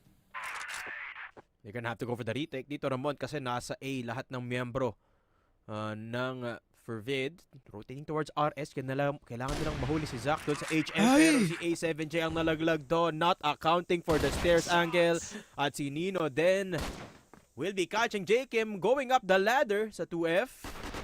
It's all down to Lance, and the USP makes a bit of noise but doesn't find any damage whatsoever. Yun na nga, no? Si ikaw na yung nagsabi, Ramon, FERVID getting a little bit disrespectful of MATTJESS, at nalaman agad nila. They got reminded brutally of who they're dealing with. It's Zach, it's still MATTJESS. Still have to respect the firepower na meron dito ang MATTJESS. Di mo pwedeng i-rush lang tong mga Toramon eh. And they're getting smarter then sa kung paano nila ina-approach yung game eh, no? It's not just that LA push, that layers to it, diba? Of course. Once that they get that first opening, they don't really execute on the site that they were getting that first pick on down. They also know that P site is an opportunity from them. Kaya naglapag sila ng mga util para ma-stabilize yung kanilang maiging rotate. I like that pick coming through from Nino. Yung 7J low on HP. Relatively half para sa kanya, no? So, that's gonna be presence made from MATTJESS dun sa A, pero Zach quickly on the way towards Lance. Mismong sa bungo pa ng TRG niya. Grabe naman. Ang naging highlight nun para kay Nico, yun nga lang, Jason and Zach. They get 2 picks for themselves. Zach controlling yung RS at yung rotation ni A7J. Ginawa pang 3 kills for Zach. Si Dean na lang ang natitira. 1 minute and 15 for him to do anything, pero FERVID, they're all lost in the MATTJESS system, and Aldrin gonna contain the young gun from FERVID para sa isa pang round sa MATTJESS. And I think this is the perfect highlight of the sniper duel we have at hand dito, Ramon. Noong first half, si Lance ang nagpakitang gilas on the BL side. Ngayon, si Zach naman 3 kills in round number 15, and YBA makes a bit of noise onto A7J. Bawal ka na mag-push, bossing, pero nasa LA yung players ng FERVID. Will they be able to find anything? Ang sagot, Ramon, wala. They didn't even see a single player from Yellow. And that was all for nothing. FERVID have to run towards B side kasi papasok na ang MATTJESS. Yabo gonna be in that entry.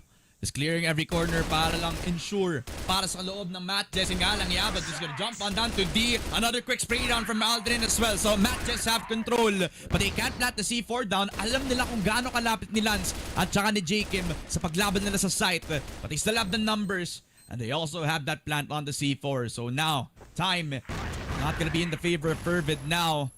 Numbers not favoring them anymore as well. So J-Kim and Lance, they have to perform with pure mechanics and just pure instinct para makapasok sa site. Good shot from J-Kim. Ninkyu now getting his health. Si mismo sa conversation. 2 kills for Ninkyu. 6-9 para sa MATTJESS. And if there's ever a time for a timeout, I think this is it, FERVID. You're kind of doing too much. I think it's time to check your players. Stop making these moves that you don't need to. Remember, isang round na lang, panalo na sa Ankara, FERVID. You just have to keep it clean and stop the push from MATTJESS. Hayaan nyo silang mag-smoke and let the utility run down from MATTJESS before you take the fight. But it feels like FERVID are trying a little bit too many things ito sa depensa nila, no? Apart from just being defensive. So just play the defense. It seems like FERVID, they're gonna risk again a bit of a play dito. Dahil hindi sila nag-timeout, they're gonna triple stack A. And a setup here in HM na nakaantabay sa BR yung isa naman nakatingin sa HM. But so far, no noise being made by MATTJESS, who has controlled mid. Pero tingnan mo yung bomba, Ramon. Ine-expect kasi nila na makakahanap muna sila ng kill bago mag-rotate. Pero yun na nga, saktong-sakto, A7J. For the nth time, this half has been spotted and first blooded by MATTJESS. Naiwan to rin mag-isa sila sa mid. They're trying to cook up the Querdas special that they actually got yesterday's games, no? Ayun na nga. Quickly, parang nakalimutan lang ata ng MJ na nakapasa kanila yung C4. So, they're just gonna have Aldrin pick it up. D has a timing. Yan nga lang, Aldrin is quicker on the draw. Si Zach at si Ninkyu nakakuha pa ng dalawa. FERVID getting knocked out of the sky. Lands with a drop shot. Kala mo ibang bang-bang ang pinapanood natin dito. Pero 45 seconds. And Lance is reminded of the game he's playing in a 1 versus 4 clutch attempt. This guy has to make a miracle. FERVID. Not like this. Pretty sure may timeout na, no? I'm pretty sure magkakaroon na ng timeout after nito, no, Ramon, right? Because yeah, they're getting exposed yet again dito sa second half natin, no? And for some reason, matches have, well, I know the reason kasi paulit-ulit ginagawa ng FERVID, no? That's 2F position is kind of expected now for FERVID. So you gotta move things around here. 7-9 should be the score after the C4 explodes. At yun na nga, medyo nag-mini timeout na dito yung FERVID, no? With Luns just maximizing the time, not looking for the fight. Nag-uusap na dito ang players ng FERVID. And there you have it. In-extend pa nila yung mini timeout into an actual timeout. And yun na nga. Racifer calling the shots. Yeah. And for the most part, I think hindi naman ganun kalaki yung issues dito ng FERVID, no? Just take a chill pill. Kalma lang. Yeah. Defense tayo, boss. GRA. It's more like a timing issue for me. Yung nangyari dun sa previous round where SMJ was just unlucky na habang tumataas siya dun sa 2F, may nakatawa na agad dun palang sa may akyatan, no? And most scenarios naman, basta covered ng isa pang player yung BR, okay lang na gawin niya yung sigurong time na yun. Pero at the same time, na pumasok siya doon pa lang sa may 2F, nakatingin na ulit sa high mid yung isa niyang kasama. So I think something like that is just a communication problem, if not anything, no? Just a timeout that they're gonna use para linisan muna kung ano yung gagawin nila in the next coming round. And again, back on that high mid control na ginagawa na kanina, it's very reminiscent. Parang na-remind ako dun sa last game nila up against Querdas where they give up B site for free and then they have that double control. Isang tao dun sa RS, yung isang tao dun pa lang sa may high mid para hawakan yung mismo magiging high mid push na pwedeng gawin ng BL. It's kind of like what Vincent and Justin were doing yesterday's games in the Ankara game. And I would go as far as saying, sorry Ramon to cut you off, I would go as far as saying na it felt more clean for Querdas yesterday. So for FERVID, I think need a little bit of a difference in terms of strategy dito, Ramon. Sorry to cut your point there, no? But Hindi, sabi ka sana parang nakita lang nila kahapon tapos parang naisip nila at one Ginaya run. nila. Try nga natin, di ba? Try lang nila. for some reason it's just not working out for FERVID, no? And they have to figure out why in the span of just a few seconds now. Kasi tapos na yung timeout. So we're heading back into Ankara. FERVID, you already got the lead. The hard part is over. Now it's just time to close it out. Pero ang problema yung katapat nila dito, MATTJESS, a powerhouse from the south. At si Zach, hindi yan basta-basta papayag na matapos lang to. Lalo na si Aldrin, no, who is out for a revenge of his entire 2025 season. So, ito na tayo. Back into the game. Round number 17, Ramon, Jason, about to peek out. And FERVID are trying something yet again. And it's gonna be a hotel push. Just not too far, FERVID. Calm down. Okay. Mid push. This is good, actually. May control sila ng hukay. Yeah, ba? Gonna have to expect that, no? Tao na nasa ilalim lamang dun sa may hukay. Actually, on the way there, no? DJ, that connection we've been talking about hasn't been working the magic ngayon sa round natin. They are controlling that mid side. And they're preventing any sort of... they're coming down from MATTJESS. CA, though, now taken by Ninkyu. That's an open space na pwede lang gawin. Pero Dracifer gonna have to be prepared for that peak. Smoke coming down, flash as well. Talagang chess match lamang to. Sino ang unang kakagat sa push on the way towards that mid side? But eventually, mawawala yung smoke dito sa mid, no? Hindi pwedeng ubusin ng FERVID yung mga smokes nila dun sa para mapigilan yung arco push. So they're gonna have to back off after not finding anything. So there you go. At least they bait out a bit of ice and a bit of utility. Pero si Yaba, siya naman ang tatapos. Ang tatapusin ni A7J. And those lurks finally working out para dito kay A7J. May info pa nga dahil nakita niya na walang tao dito sa bypass at sa RS, so it's gonna have to be the mid play for MATTJESS.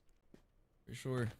The contingency plan na hinahanap nila kanina finally have within their hands. MJ have Matt midside and Aldrin possibly calling for that push on the way towards LA.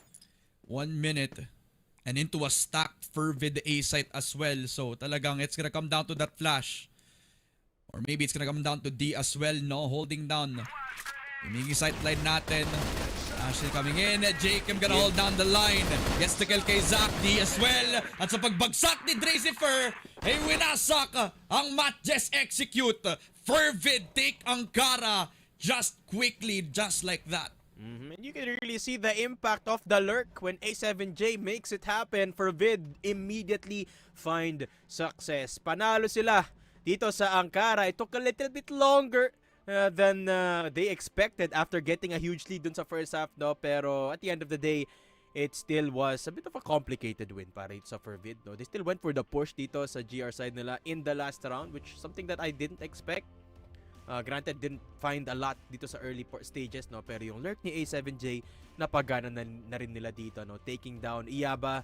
And this time, Iyaba not expecting the exact angle where A7J was coming from. Did not get the kill. So there you have it for Vid. Maganda pa rin naman ang structure dito ng FERVID, no? Still a lot of polishing na kailangan, especially with the early aggressive mistakes nila dito, no? But at the end of the day, they take the win, and that's what matters. Yeah, for sure, bro. I mean, this was a very, very clear-cut match na kung saan medyo it took a bit of a while before we kind of get to see who gets over the finish line. FERVID just had the deeper stat book and their players just were a little bit more decisive sa pag-hold nila doon sa mga sites nila. No, a well-played game para sa FERVID, and I'm sure that second set is gonna be even more exciting. Kaya ipapasa muna natin sa panel kay Mochi at kay Salvatore para linisin natin ang nangyari sa set number 1. Maraming salamat sa ating mga casters, and oh my, what if lang naman talaga daw. That the prime reason nga na bakit mas maganda ang laruan nga talaga ng FERVID ngayon is because of the motivation after yesterday's slump, no? Masaya si Dado ngayon dahil dito, no? Pero ano nga ba ang nangyari dito, Salvatore?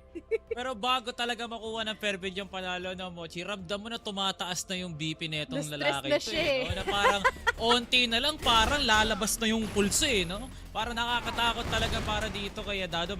Same goes naman talaga for FERVID. They were making sure na yung info nga nila sapat, pero pag nalaman na nga yung info na yun, they're not putting enough pressure para kalabanin yun, eh. Like, they're there for the welcoming presence, no? Pero talagang binibigyan talaga nila ng rounds dito yung matches, no? We saw some flanks from A7J. Nakita din natin yung presensya kung paano pumuesto sila Jacob, no? Pero that one singular smoke mula sa Arco, no, Mochi, that one singular smoke was good enough for Dracifer para pakalmahin si D at si Jacob. Hold na lang natin yung mid side. Let's play for retake ng A. Tapos pumasok naman sila ng A side. It was just enough coverage mula din sa players ng FERVID na tapusin tong round na nga na to, no? And ito, specifically tong round na to ni Jacob at ni Dracifer, everyone was just hitting their stride and the shots. And that was definitely a beautiful round to see that para nga sa FERVID. Pero collectively, no, matches, binigyan nga nila tayo ng 4 solid rounds that had them pretty much be the team na naman talaga na deserving of Ankara, pero nakulangan lang talaga sila ng gasolina nga noong una, no? Yaba and Minkyu took a lot of time para makapag-adjust, pero yun nga, dapat nandun pa lang, alam mo na kung anong dapat gagawin mo, eh. Pero second half was just good but not good enough para nga sa MATTJESS. And it's also quite ironic, no? Because ito ay pick ng MATTJESS pa. I feel like they're really capitalizing on the fact that they have the strength, especially in terms of the sniper roles na meron dito, no? Such as itong si Minkyon as well as itong si Zach. But unfortunately, hindi ito sumapat. Especially during nung ating first half na kung saan na medyo nahihirapan sila dumepensa because of the mid-takes na ginagawa din dito and how some of our members here from FERVID has been able to actually cater itong curve natin and as well as ang pagtambay nila sa bandang high mid, which is definitely quite of a strength kasi talagang umpisa Yep. pa lang na disable na nila kaagad yung mga taong tumatao dito in terms of sniping for MJ. Pero ngayon, Lance became the MVP para dito sa mapa ng Ankara. And I remember saying na hopefully makita pa natin si Lance taking these type of MVP titles and hindi niya tayo binibigo. Definitely, no? And Lance, well-deserved of the MVP performance, no? Hindi man natin nakita masyado yung effectivity na pag-aartik ni A7J. Pero kaya nga naman talaga ni Lance. He was very much flexible, no? Tulad ng nakikita nga natin kanina kay Froze, no? And the flexibility is still there like a rubber band, no? So, every man here from FERVID was definitely contributing to this kind of dominance. Pero si Lance Cat naman talaga yung nag-stand out. Biro mo, no, Mochi? Even though he's the second option, he still managed to stand out pretty nicely para nga sa FERVID. Totoo, no? And I am pretty curious if they can carry over this type of status, especially for FERVID na ganda. Isimula dito, no? Winiway pa nga na itong aking kasama and I'm pretty sure the audiences as well. Pero sa iba siguro, todo ang bilib nila dito for FERVID. So we will see that if that is the case indeed sa ating susunod na mapa.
Di ko lang kung naispatan siya ni KLB doon. Mukhang oo, nakita mo sa flick of the wrist. Nakupuntuhan niya.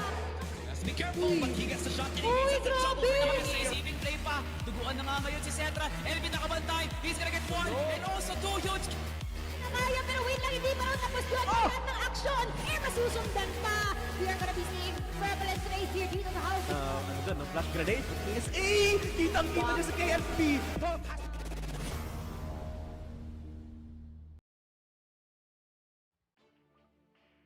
Tayo ay nagbabalik dito sa laban ng Forbidden as well as matches wherein ang tanong nga ba, makakahabol kaya ang MJ para sa ating set 2? Good question, no? Lower thirds, makakahabol pa kaya ang MJ sa set number 2? Feeling ko nga naman, no, Mochi, MATTJESS is definitely destined for set number 3 at para maging scheduled nga at ating araw nga na to, no? At MATTJESS is definitely the definition of set number 3. Pag meron nga silang gustong nga gawin, they would want to put it out on set 2 and as well as set number 3. Yun naman talaga ang destiny dito, no, Mochi, even going beyond this last year na lahat talaga ng matches kanila in order to qualify for playoffs was indeed a set number 3 decider and eventually sila nga yun nakakuha nga ng panalo yun. The question is, bakit pa pinapaabot nga sa ganun? You know, bakit hindi natin nakikita sa simula, no? And this might just be like a mental game for matches, pero feeling ko nga, no, this second map will be something very different na siguro for Nityo and Yaba, no, knowing na port, it's not sub-base, not Eagle Eye, it's not Black Widow, it's definitely port, no, na pwede nga silang magsama, pero hindi ka nakakasiguro na pag nagsama nga sila, may enough anchoring position na dito ang matches. Kaya Fervid, no, alam naman natin nasa kanila ngayon yung momentum, so feeling ko all the advantage in the world para kay J-Kim at kay D na mag-continue nga yung forma nga nila. And I really do hope na hindi mangyari yung nangyari kanina, no, na parang medyo nangangapa sila during no sila ang nasa GR side natin, but let us see if that would be happening dito sa ating kalawang mapa. Kaya naman, ilapag na natin ito para sa ating mga casters, Ramon and Dadum. Take it away. Boss RD. Thank you so much. Ito nga po pala ang RD Duo para dito sa set number 2. And it is going to be a bad port game and a time para ma-show ng MJ na hindi nila ina-underestimate ang FERVID ngayon. And quickly, that Ankara game just went in the way na hindi talaga na-expect ng MATTJESS. So dapat dito sa second map ay doble trabaho na ang mga forces natin on the Sabana side. Exactly. Ramon, there's been a lot of thinking sa ating mga talents, no, kung bakit port yung pinili dito ng FERVID, and I think I found the reason why. In the past matches na naglaban dito ang matches against their opponents, I'm looking against Execration, against even Veteran, against JY, against Querdas, every single time they've banned port. And for what reason that is, I don't know, but I feel like FERVID knows. They're about to show us kung bakit binaban dito ng matches ang ports. Kasi it's usually you ban a map kapag strong suit siya ng isang team, no? Like for example, you ban port against Virtus Pro, you ban sub-base up against Stallions, etc. But if you keep banning it against many opponents, I'll give you a hint why, Ramon, they might not be the most comfortable playing in that map. Although hindi natin alam kasi hindi pa nga natin nakita ang matches in port in this season. So I could be wrong, but that's a sign na may nakapuslit dito sa map dito na posible na nakapitalize ng FERVID. That's true, pre. I mean, to your credit, oo nga naman, no, that is gonna be a possibility na baka nga they have probably found a weakness in the system nga naman, no, at baka gamitin nga ito ng FERVID to their own advantage. Pero to go to counter your point naman, malay mo kaya binaban ito ng MATTJESS, baka may tinatago silang alas na gusto nila sanang ilabas at the right moment, di ba? At being here, trying to solidify their spot dito sa ating magiging top 4, there's no better time para ilabas ito up against a team na talagang nire-respeto nila at the very highest level. Kaya ngayon, papasok tayo sa port. Pag-usapan at tingnan natin kung ano yung pinag-uusapan. Flash na lang sa B, Dren, kung meron dito. Yeah, game. Layo ko, wait lang. Drain na lang ako dadaan. Nakaready na ako. Alright, good insight sa comms dito. Now you can see both teams firing on cylinders, on all cylinders. MATTJESS in particular, madami silang comms na nilalabas para dito sa round number 1 natin in port, no. Look at the positions. It's pretty much standard, no. Curve position for Q at si Zach nasa top A. Si Racifer naman nakakita ng CA, no, and there's no one to watch him as he goes down dito sa LA if he goes down sa LA.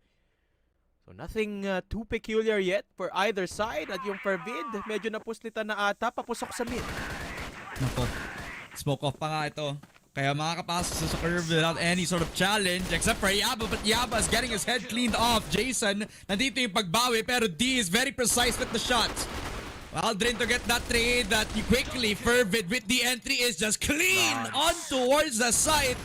Lance with the 2K at si Zach na lang ang natitira. What is going to be the plan for the Miracle Kid up against 2 players from FERVID? Ay, narinig si A7J, nag-ingay talaga sa mid. At dahil dyan, kailangan tumingin ni Zach sa mid din. Has to reposition. Ang problema lang ni Lance, ang layo ng bomba. We have in the open and Zach is spotted. Lance trying to get the bomb, gets the kill instead. FERVID, that mid control is absolutely deadly. Lalo na dahil nakalagpas sila dun sa open area, no? Dahil nakaabot sila dun sa under ng BR. It was kind of easy taking control of curve and RS. At napuntirya na yung depensa ng MATTJESS sa B. Yeah. I like the double clear from D as well, no? Hindi niya parang hindi siya overconfident in a way na kahit makuha lang nila yung curve. He's gonna let his back turn lang, diba? No? But he quickly clears up yung buong BR na yon, fully knowing na baka may tao pala nakapusil sa likod nila. That was Yaba in itself, and he could have actually changed yung round na yon. He was able to kill up the 2 players sa lobas dun sa curve. But instead, D, very stable in his offense. Sa 2 kills na yon, it gave them an open entry doon pa lang sa site. At split push enabled by just that full clearance has given the round over to FERVID. Ngayon, sila naman ulit ang magsa-slow play. Not any setup changes para dito sa matches either on the defense. Apart from a bit of reinforcement dito sa BR. Pero yung setup nasa house B. FERVID about to make the move. 17 seconds, Ramon. Nagbato na nga ng HE si Jason doon, no? And smoke as well. Ay, nalala. One of those moments na pwede natin tanggalin sa VOD, no? Pero Aldrin, ayun lang. the races ng si A7J, the backside hold is very perfect para kay Ninkyu. As FERVID, they do their best para makuha yung takeoffs. Meron pa nga popcorn galing kay Lance, drops in towards under. Yun nga lang, bigla rin siyang napaluhod. MATTJESS secured themselves the defense and get the 1-to-1 laban sa FERVID. And that's a firepower at display from the attacker. That is Ninkyu. Hindi niya binigay yung under control dito ng B site and FERVID because they didn't push mid. They couldn't control the site. A7J naka-sniper ngayon. Waiting at Z. Jason, kailangan hindi ka gumalaw, boss. Boss, Jason. Yun, lumipat na A7J. Siya ang gagalaw para kay Jason. And what a quick scope to take down Jason. Is he gonna go for it again? I mean, there's gonna be that possibility. He's still holding that angle. Aldrin, wag ka nang umulit. Baka isa pa sa mga papatay dito ng FERVID. Yun nga lang, Aldrin, stay stalwart. Very nonchalant laban kay A7J na gumugusto pa ng isa. 4 versus 4. The greediness coming up on towards FERVID. So now they stabilize. They go back to CA. Nandito din si ΔRAZYFER to open up that sightline. And I like that the rounds when FERVID take control of mid. It really makes things a lot easier para pumasok sa mga site dito, particularly that B site. Because of that early pick from A7J, wala nang balak yung MATTJESS na i-control ulit yung mid at saka yung Z. At si D papasok dito, aided by the flash of his team, just to take control of House B. Pero may oras pa naman ng FERVID dito na lumipat no? The important thing is ΔRAZYFER's lurking dito sa mid. Pwede siyang pumasok ng curve. And if he takes the kill on Aldrin, it's going to signal the B push. Di kumbinsido si Aldrin na sabi sila manggagaling, no? He keeps control of that curve. And he's also gonna be closer sa LA push na gagawin nga naman ng FERVID ngayon. So, they at least have that backup plan.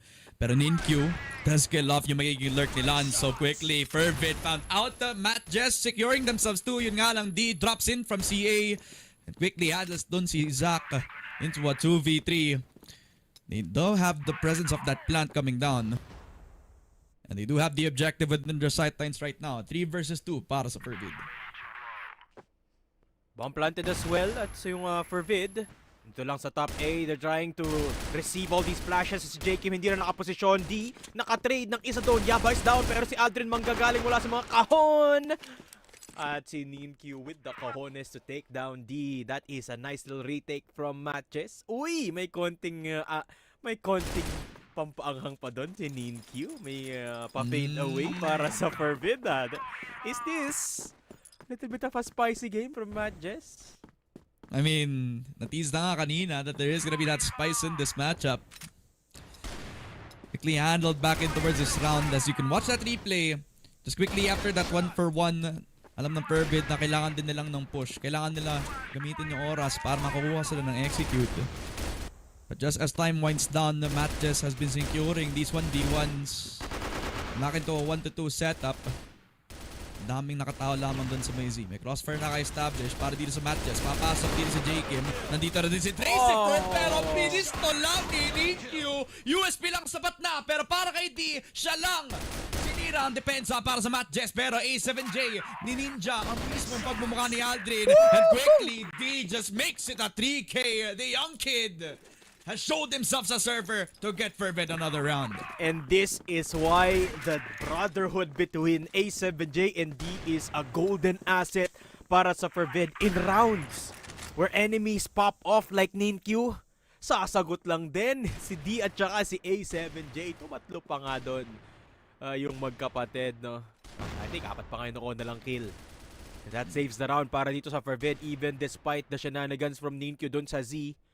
And I like actually the adjustment for matches, no? They always dedicate one player to keep control of Z. Kasi napansin nila na napagkocontrol ng pag nakokontrol ng FERVID yung mid, nabubuksan yung B site nila lagi, no? So once they dedicate one player doon sa Z, it's a lot harder for them.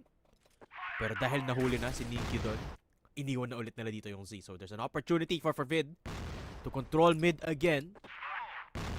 Pero di pa sila nag-LA push ever. Mukhang magulat dito si Yaba. Ang sagot hindi pala. He gets the double. Looking for the third. And D fighting back but not for long. Yaba takes him down. 2 versus 4 for Vid. Dalawa na lang. Nasa kanya yung C4. Didn't need to repick that. And he also had Lance and A7J not with him on the push as well. So very concerning in the camp of FERVID. Nabigay na lang nila yung objective. Yaba just picks onto A7J and probably drops in towards Lance, who eventually just catches him off guard. 3 versus 1 na lang para kay Lance, who has been perfecting his craft since first set.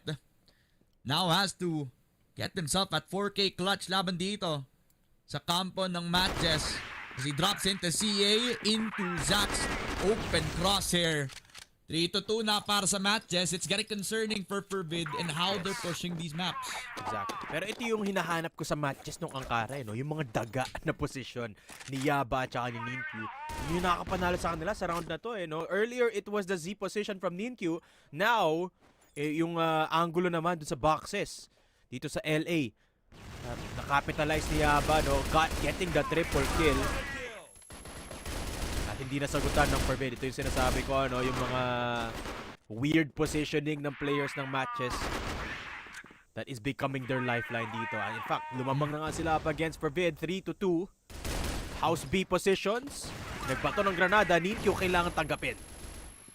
He's gonna get the sideline, or maybe is he giving it up? Because he wants a fight, and a fight he's giving to MATTJESS. Jason gets the 2K! Oh my God. Hindi makapasok at hindi makaplant ang FERVID. Now relying upon Lance on that lurk, and Lance patay! Kaya ba na nag-clear sa kanya? Si Lance na lang, natitira na lang para dito sa FERVID. Hinga na malalim at kapit sa patalim para sa young sniper na hindi makakuha ng kahit anong pick. Eventually gets 2 kills. Okay, opens the conversation and has a lot of time para kunin yung C4 and possibly play it for the bomb. Actually has plenty of time. 1 minute and 6 seconds. Madami pa to para mag 1 versus 2. Bomb in the middle of B site at kailangan niyang i-isolate dito yung mga miyembro ng MATTJESS. Nakita niya si Aldrin pero hindi tumama yung first bullet ni Lance. Reposition towards curve. Jason. Sigurado namang hindi na magpipick si Jason dito, no? For sure. I don't think Surely. So. Of course not. And I don't think mamatay din si Jason dito. The focus gonna be on Aldrin, pero Jason will eventually get that peak after the kill. Good start para dito sa naging MATTJESS. A good recovery, no? After the first 2 wins from FERVID. We're kind of questioning if MATTJESS is gonna recover after that. They do so far with a 4-2. And now they have that Z control on full lockdown. MATTJESS, they have full priority dun sa may B side. Surprisingly, yung FERVID hindi pa sila nagta-time out. I would argue that means that this is still part of their plan. Pero lamang na ang MATTJESS ng dalawa. Nice shot there for Lance, but a good trade of his opponent. Yun lang, kita yung balikat mo dyan, Lance. And now the sniper from MATTJESS gone. Dahil doon, di na sila pwedeng pumasok ng LA. Medyo mahirap na. Mid-control. Ang mid-round adjustment ng FERVID. Making a lot of noise actually. Tracyper, medyo naglalakad pa dun, ha? No nga eh. They kept Z control, and in one of the previous rounds, we've seen how they perform on this. Aldrin, no hesitation, kills onto Dracifer. Yun nga lang, Jakim is here to stabilize the defense. 4 versus 3. Number still for MATTJESS, and they also are willing to take the fight. Jason isolated and gives free a free kill. They have an open B, but quickly pwede din sila mag-pivot.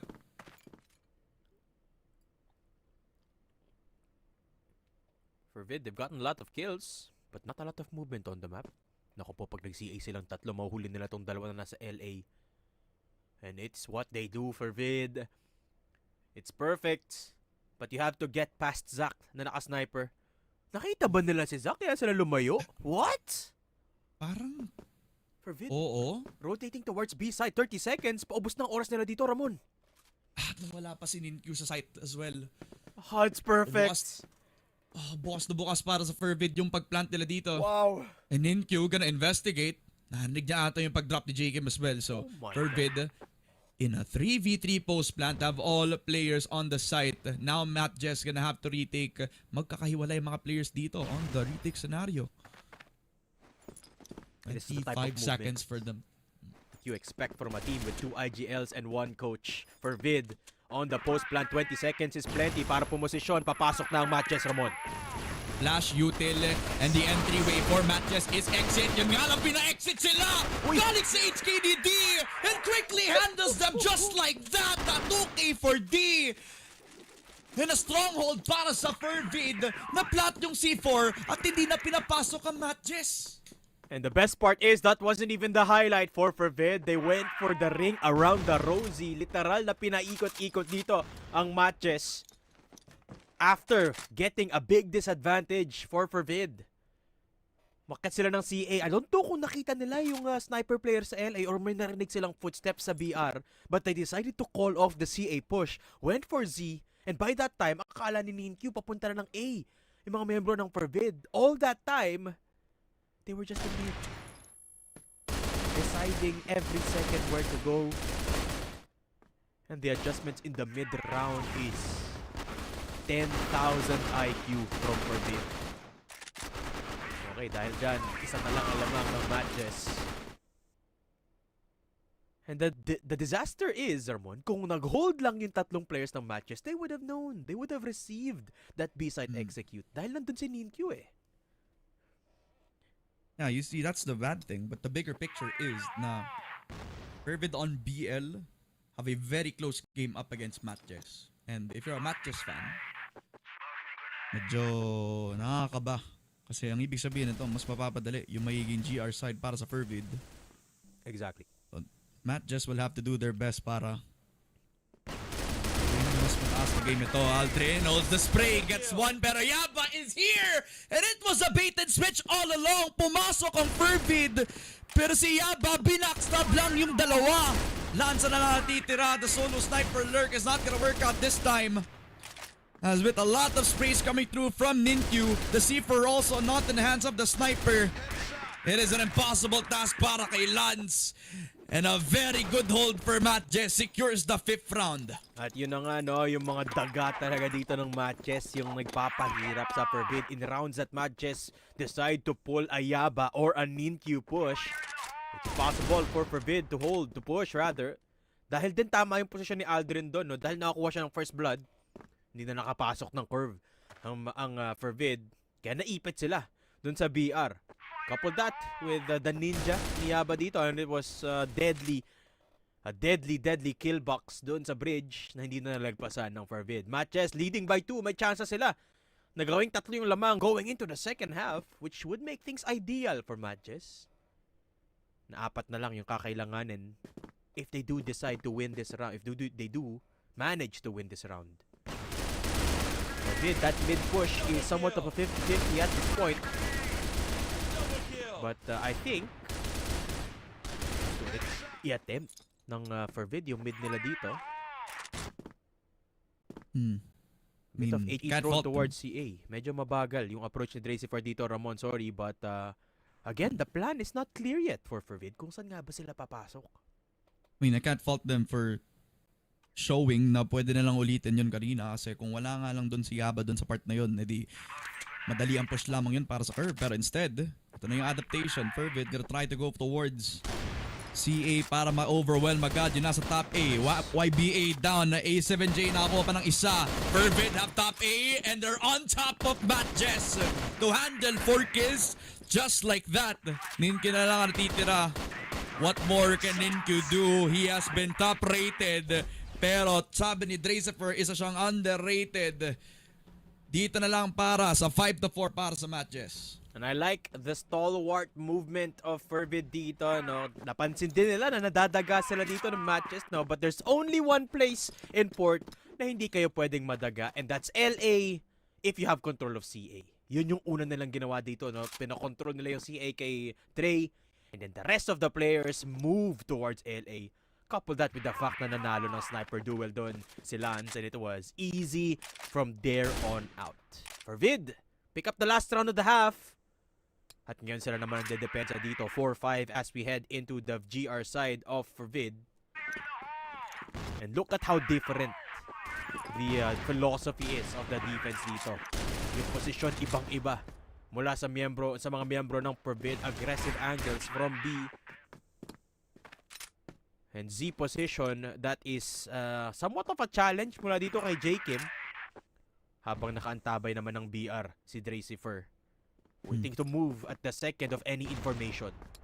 Yep, they have a setup for both of these sight lines. Pero ㍍Match, walang setup yan. Tamang aggress lang to get 2 kills. As Lance also to get that third. FERVID, a masterclass in their patience. And quickly finishes up MATTJESS to get another round. Tablado agad sa 5-5, and quickly this is showing the aggression coming through para sa FERVID. Exactly. And that's the benefit of that position ni ㍍Match, no? Kaya hindi siya nag-RS, andun siya sa bukana ng BR from A. Kasi pwede siyang tumalikod lang, tapos katulong niya na yung nasa top A, no? And MATTJESS, they pulled the LA execute. ㍍Match with a close angle, able to shut them down. Pero si A7J nakaabang lang, expecting from LB. And Ninkyu, hindi ka na pwede dumaga ngayon, boss, kasi basang-basa ka na ng FERVID. 1 player down for MATTJESS, and FERVID, they don't even have to do much anymore. Sure. I mean, I respect na may hesitation from Jason kasi he fully knows that it's a CROSSFIRE setup para sa FERVID. And it would have been an even bigger loss para sa MATTJESS kung tinuloy nga nila yung pag-push dun sa house. A good call from them to now pivot. They still have 4 players still alive on the site. So 4 players can do a lot on BL. Maybe not on the GR sided map so far because FERVID have been playing this very patiently after that initial engagement.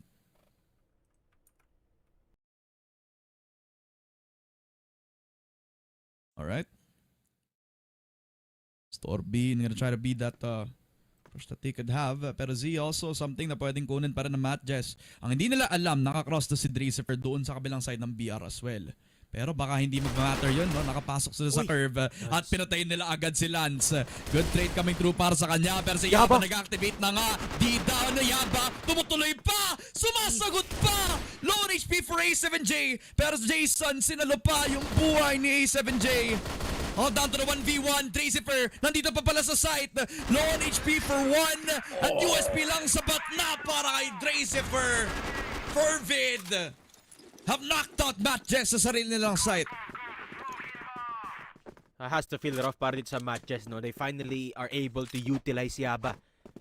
Napapunta nila sa likod, no? Able to find impact, but then ㍍Match with the clutch. It would have been easier, no, kung hindi nahuli agad si Ninkyu in that last round, in that early engagement. May kasama sana si Yaba na nag-lurk. But then again, you have to make do with what you have, and ㍍Match did just that dun sa 1 versus 2 na yon. Able to secure the round para dito sa FERVID, 6-5. And A7J looking to make impact yet again, pero sniper na yung kalaban mo dyan, boss. At siya ang mahuhuli doon ni Zach. Good start for MATTJESS. Like that adaptation, no? Instead of having one of your attackers do it, you have somebody you can meticulously take care of the angle. Yes. Para mas mahirap yung making trade-off for D. And how quickly he just gives up yung Storby para labanan na lang nila sa site mismo. Pero MATTJESS fully knows that baka nakaset up na yung FERVID dito on B site. So they know that Z is still also something that they can hold. But FERVID now also pushed up dito pa lang sa BCA. Dacifer just wants to take a pick. At ngayon lang ulit nalugi ang FERVID, no? A7J taken down early means 4 versus 5 tayo dito. Pero iniwan ang A-site dito ng FERVID, calling for the read. Tama ang basa nila, Ramon. D is gonna hold down that sight line. There's that bait and switch again. Si D na naman. Kukuha ng isa. Pero J-Kim still on that god box. And it's a Grogan holding down the sight. Zach with 2 kills. Pero FERVID holding down that defense. Walang makapasok kundi si Yaba lang. At pa si Yaba pa. Ang makapag-clutch yun nga lang, Lance. Able to run and gun him down. Sinagasaan ang pagpasok ng MATTJESS. 7-5 para sa FERVID. Ramon, paano nila alam? Paano alam ng FERVID na magbi-B-side push dito yung MATTJESS? They lost the early fight, but then all 4 players converged to support the B position. At saktong-sakto yung basa nila. J-Kim also with a hell of a round, picking up a couple of kills, while the rest of the team supported him. FERVID with the round, 2 ang lamang. At yung depensa nila dito, ang hirap buksan. MATTJESS struggling a lot. This is a port map that is going to haunt them if they can't close out any more rounds, Ramon. FERVID lamang pa rin. And MATTJESS nakakontrol ngayon ng HB. Tignan mo to, si Lance yung nasa CA. Naka-sniper siya, Ramon. Sinong gumagawa nito?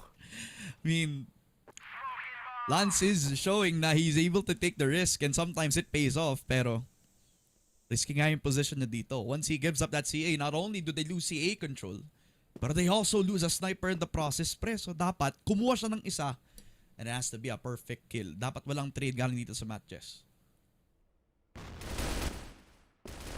Push on in, Jacob gonna hold on that side. Yung nga lang, ̍Match here. And respecting the push coming through for MATTJESS. D as well.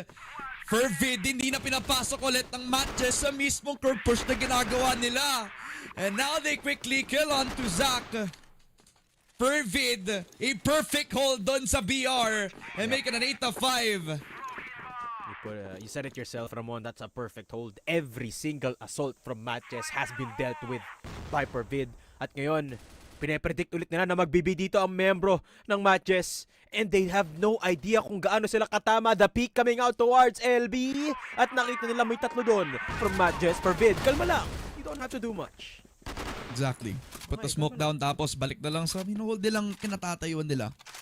So okay na yun, no? Parang na-establish na nila na dapat hindi kayo pumasok doon sa LB. Pwede na yun. Pero ngayon, yung reaction naman ng MATTJESS ang kailangan, no? So the attention is now on that mid side. Na-smoke pa nga nila yung BR dun sa kabila. Open yung CA, pwede na lang kunin yung LA dito. It's gonna put all the pressure kay Lance mamaya kung papasok nga dito ang MATTJESS. Okay, Yaba numininja siya sa mid. Looking to catch someone off guard dito sa BR. Also CA, getting bombarded by HE. Ng mga miyembro dito ng FERVID. At isa ang lilipat dito. Para tumingin sa mid, pero mag-isa pa rin si Lance sa LA. This could be deadly from MATTJESS. Wala silang BR player, pero baka hindi kailangan ni Lance yun. Good shot papunta kay Ninkyu. And the push from MATTJESS, it was crawling apart, pero nga lang Aldrin and Zach, they stabilize the push. They get the kills kay Lance, and Yaba drops into A7J, pero D is still here. And eventually dealt with kay Jason. So si Jacob na lang ulit. From Impact, he was the port king that always holds down the site. But now he has to be the clutch minister up against 3 players up MATTJESS who are on the way papunta. Kim doon, so could be a possible DR dito, Ramon.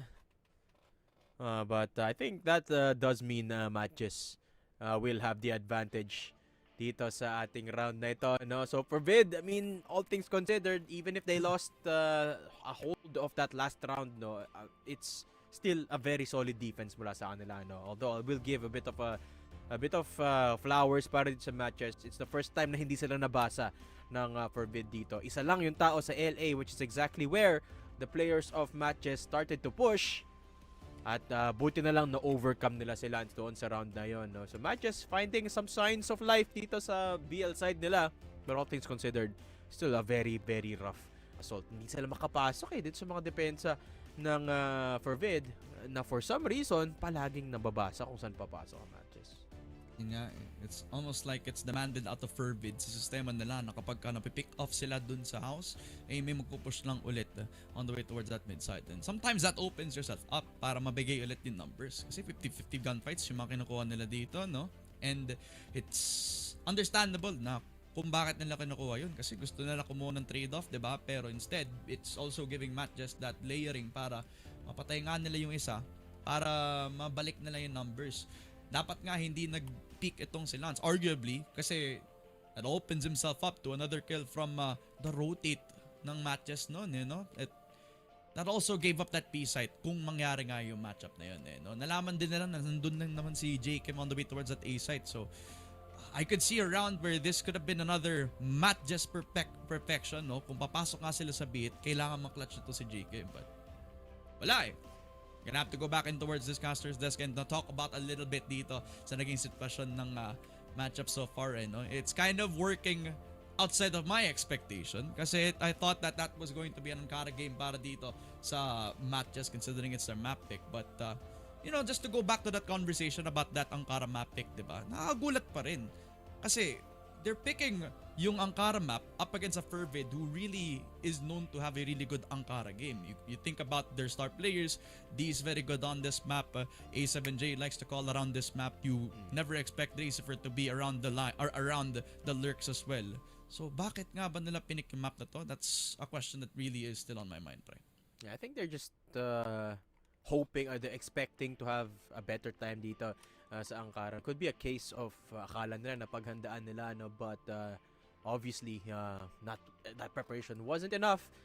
And yun nga, I definitely agree with you, Ramon. They could have picked something like a different map entirely, a Black Widow perhaps. But Ankara is what we were dealt with, and Ankara is what they lost dito. But the story is now port, and even in this set number 2, matches are struggling. Syempre on the BL side, you are expected to struggle, but kailangan nilang makuha yung lead dito, no? Because they're the ones fighting to come back, fighting for that set number 3, but it's obviously not working out. I mean, MATTJESS for the longest time dito sa ating set number 2, no, yung mga rounds na napapanalo nila was individual plays mostly.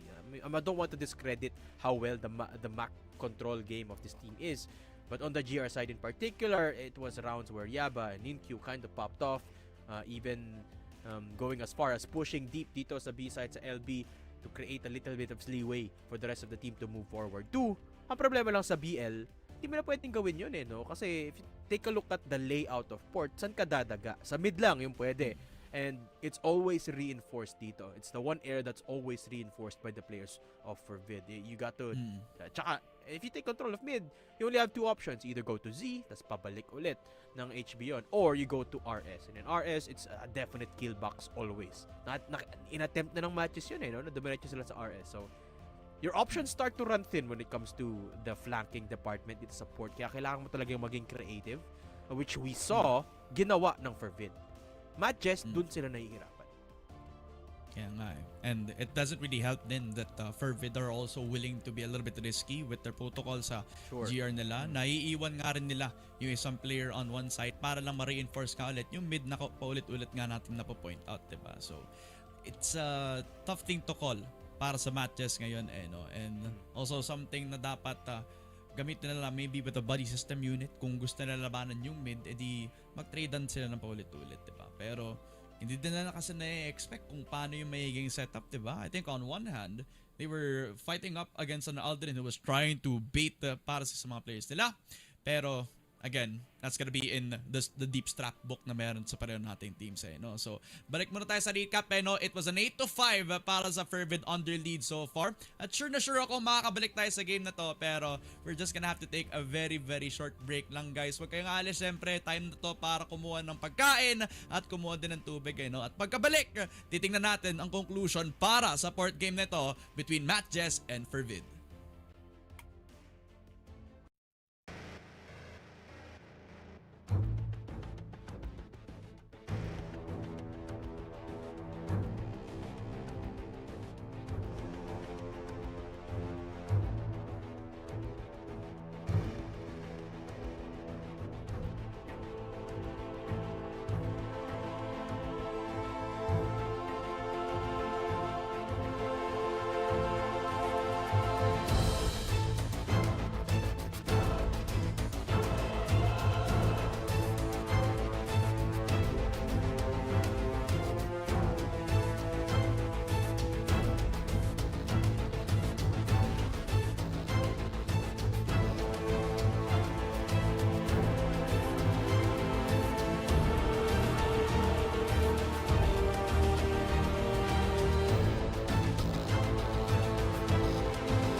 Di ko lang kung naispatan siya ni KLB doon. Mukhang oo, nakita mo sa flick of the wrist. Nakapulpungan niya.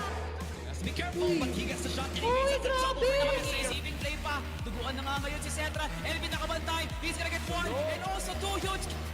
Nakaya, pero wait lang, hindi pa rin tapos yun. Lahat ng aksyon, masusundan pa. We are gonna be seeing prevalent race here dito sa house. Ano doon, no? Flash grenade. PSA! Kitang-kita niya sa KLP.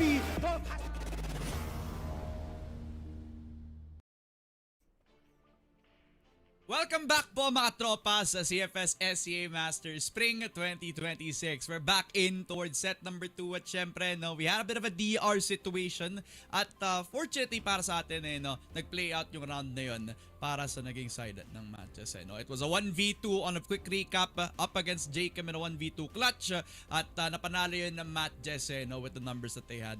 So it was a 6-8 scoreline for now. Pero leading pa rin Day Doom ang FERVID ngayon. So they still have the game within their sightline at baka nga matapos ito kung hindi pa makabawi ang MATTJESS so far. Exactly. 8-6 and ito may set point na ang may match point na ang FERVID dito because they won set number 1. So dalawang round na lang ang kailangan ng FERVID to secure this. However, the question is, Ramon, may momentum pa ba ang FERVID going back into our port set? If you remember, this is the first round in many na naipanal ng matches. On top of, nagkaroon pa tayo ng dead round. So nagkaroon tayo ng konting lull time at baka nanlamig ng konti ang mga players dito ng FERVID. Malalaman natin yan sa pagbabalik ng laro natin, which again will begin in just a few seconds, guys. But So far, yung tema ng BL side dito ng matches is a lot of struggling. Medyo nahihirapan silang mapunterya ang weaknesses dito ng FERVID. Even in moments na nakakuha sila ng isang pitas, nahuhuli pa rin sila ng FERVID eh. Oo nga eh. I mean, nagawa na ng paraan na i-answer at least yung kung paano hinohold ng FERVID yung magiging house, yung store B. Was that meticulous push na ginagawa kanina ng MATTJESS, pero it always stops after step 1, di ba? Finally, they get that momentum shift in towards that win dun sa 1v2 kanina up against JKIM. So kaya tayo 6-8 ngayon. Pero the situation still remains. FERVID is still leading up by 2 points and they also still have yung coveted push and hold dito pa lang sa may store B. MATTJESS are not gonna contest that this time around. They're just gonna play for the clock right now. They're gonna try and play for B. Tas may tatlong tao doon. Ramon, this crossfire could be deadly. JKIM spotted and House B is getting swarmed. Pero sasagot si D ng kanyang double kill. At si Lance nasa CA na naman. What a counter punch for Vid! Paano sila nanalo doon, Ramon? Man, si D, siya talaga yung insurance para sa FERVID. Where, nabigay nila si JKIM, binigay nila yung buhay ni A7J, pero D was still uncontested sa 2F ng house para mapunta. Just like that para sa sistema nila na pick off pa nga yung isang lurker on the way towards that mid setup as well. So, ayun no? Balik ulit tayo sa dead run ngayon after a solid hold from FERVID. Now they have a lot more time para pag-usapan kung paano i-close out yung game na to. Pero para sa MATTJESS, pressure is on a high. Lalo na isang round na lang baka matapos na agad yung port game na to. Lalo na dahil nabasa na naman sila doon, Ramon, ng FERVID. No? If you remember, there was a triple stack in B side kung saan papasok yung MATTJESS. Medyo na-contest lang nila by taking the first kill onto JKIM and then the second. Kaso nga lang nag-pop off si Dino. So, all things considered, FERVID, yes, you can say na nasalba sila ni Didon, but you can also say na nabasa nila ng tama dito. Yung mga membro ng MATTJESS, which again is the recurring theme dito sa sagutan nila in the GR and the BL. So, dahil dyan, set point, match point na talaga dito ang FERVID, and they only have to win one more round. Parang nagkakaroon lang tayo ng little bit of lull time with the dead rounds, pero it feels like it's delaying the inevitable of FERVID taking the win dito sa port natin. Yeah, for sure. Ano, it's possible nga naman. I mean, we can't say for sure kasi we've seen comebacks happen dito sa SEA Master Stage. And it's possible for them to do it up against this team of FERVID pa rin. Kasi while solid yung mga naging holds nila, can't deny kung gaano kalakas ang individuals ng MATTJESS, and if they're gonna be able to solve yung problem nila of just giving up yung getting yung mga first point of kill so far tapos hindi na ma-convert baka may pagbabago pa tayo makikita if may time pa sila dito sa port game na to, no? But again, props ulit para sa FERVID no? Kasi napakaraming rounds kung saan na-outread agad ng both connection natin na si Dricifer as well as A7J. This mid-round and pre-round duo has been doing everything para pahirapan lalo yung buhay ng MATTJESS ngayon no? Sa mga times na nagpupush na doon sa house, lagi na lang silang may sagot dito on FERVID side. At kahit din na mabigay nila yung isang butas, either it's gonna be on that CA or yung open na A site basta yung mid tinitingnan nila, madalian nang yung rotate. At kahit nga hindi rotate yung pag-uusapan malakas pa rin mag-hold kung papasok nga sila sa curve. So it almost feels like MATTJESS is getting tightened sa isang room na talagang hindi sila makakalabas at all. Kasi yun yung ginagawa ng FERVID. They're containing MATTJESS before sila makakuha ng push.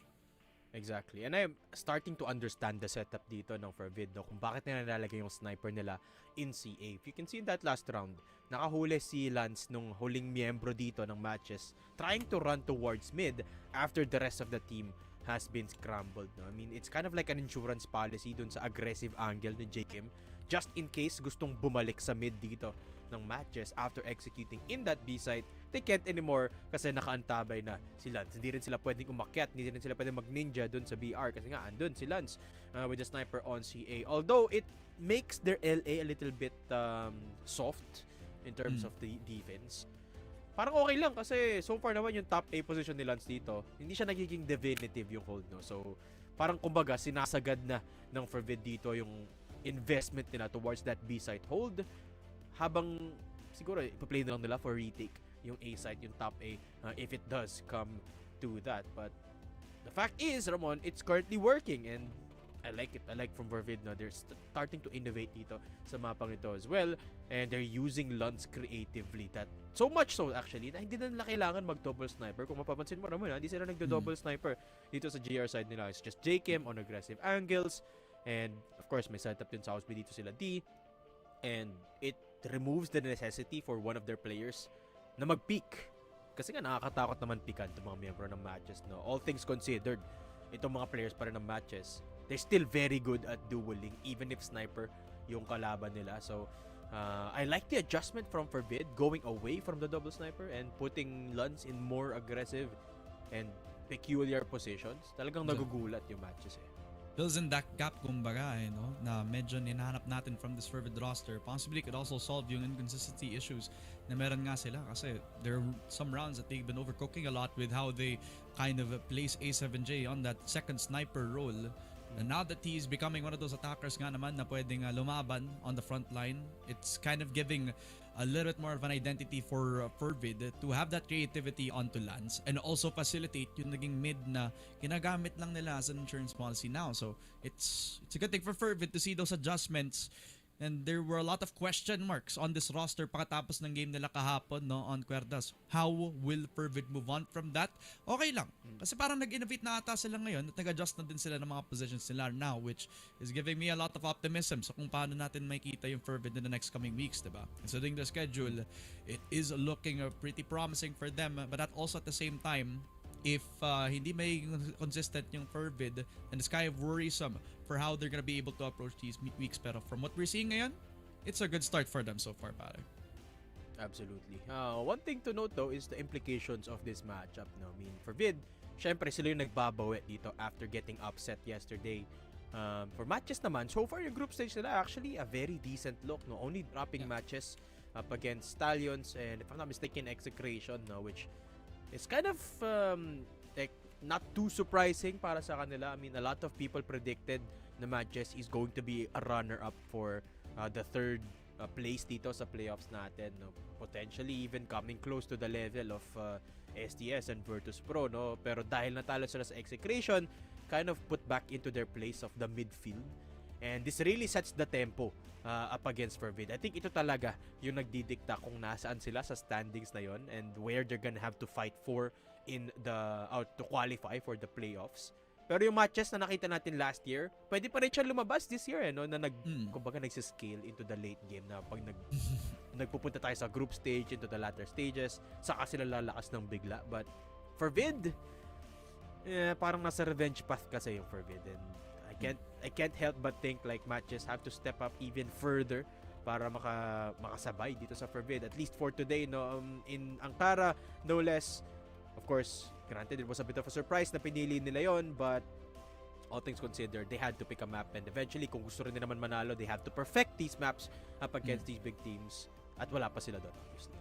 Yeah, for sure. I think I'm treating this game in a way na if matalo nga yung FERVID dito, then it's obviously not gonna look good for how we've been shaping this narrative around this team, where this is an exciting roster with new faces nga naman, pero syempre kilala naman yung mga players na to individually, pero it's a banner that's been known to have consistency nga naman, diba? Sa FERVID roster, and consistency also is in the name for A7G as well, diba? Who consistently is top 4 para sa team, sa kahit sinong team na pwede niyang malagay, pero is he gonna stay in top 4? It's also been a narrative around him that I want to see break sa 2036. With the talented teams that we have moving up in our standings, it's possible for A7J na makuha nga niya yung bagong siguro third seed or possibly 2 kung magagawan nga niyang close yung laban up against Virtus Pro soon, or possibly in the run up against or in the race towards playoffs. Malay mo, ma-edge out niya kanila yung mga nasa loob naman ng top 3 seed na yan. Pero it's a very, very long conversation and a very, very long sort of distance bago natin masabi na makakapag-top 1 yung FERVID. Nonetheless, top 2 talaga kasi bago pa nga lang ulit yung sistema ngayon ng FERVID, no? And it's not to say that I don't like the change. I love the change. It's just that it's a long way to get to a point where we are in conversations that they're gonna be top 2 after makita natin yung Virtus Pro at saka yung Team Stallions na talaga napaka-consistent throughout the many years. So a long way to go para dito sa FERVID. And the same could be said as well para sa MATTJESS. No? I like the narrative that you mentioned about them, diba? They're late game scalers, kumbaga. And that's been kind of the key formula for them all throughout these years. And now they also face a new challenge in integrating Aldrin so far in the roster, which nung nagsimula pa lang tayo dito sa SA Masters, it's syempre been hot and cold so far. Pero ngayon, habang tumatagal, medyo nakikita natin siya na nagiging komportable. And maybe it's because it goes beyond the comms. Maybe it's because the role that he's given doesn't really need the Bisaya comms na na-expect natin sa isang MATTJESS. Okay, bit of an update muna tayo dito, no guys. Nagkakaroon lang tayo ng konting problems with the ISP, no. So habang inaayos namin yon, kwentuhan muna tayo dito in the caster desk. Lagay nyo sa comments dyan sino sinusuportahan nyo. Kung may gusto kayo i-shoutout, Ramon and I will try our best to read it out loud. Joke lang! Tapos na pala yung podcast time natin, Ramon, kasi balik na tayo to port. 9-6 for Vid, 1 round away from securing this match. And where we see ourselves now, it could be the final bastion of hope para sa MATTJESS. Para ma-extend dali yung port game na to so far kasi FERVID have been running circles around them on the mid calling. With this, gonna be a double setup dun pa lang sa may house. May tao na nakahawak lamang dun sa may CA as well. So in a way, mid and B site are in full control of this FERVID roster. But MATTJESS know better than to just aggressively take these spaces, kaya hahayaan na lang nila yung FERVID na kunin to. Itingnan nila kung makapik sila sa kahit saan sila pumasok. Maybe CA for them is the call para sa MATTJESS. Maybe. Pero may isang tao doon, si Dracifer. Hindi na yung sniper, but the lurker IGL is there. Nakita niya ba yung ulo ni Yaba? I don't think so, kasi nakalabas yung HE doon ni Dre. At biyabato niya na ngayon straight into the feet of 3 players from MATTJESS. So that gives them an idea na may control ang FERVID of CA. Oh, Zack with a shot onto J. Kim.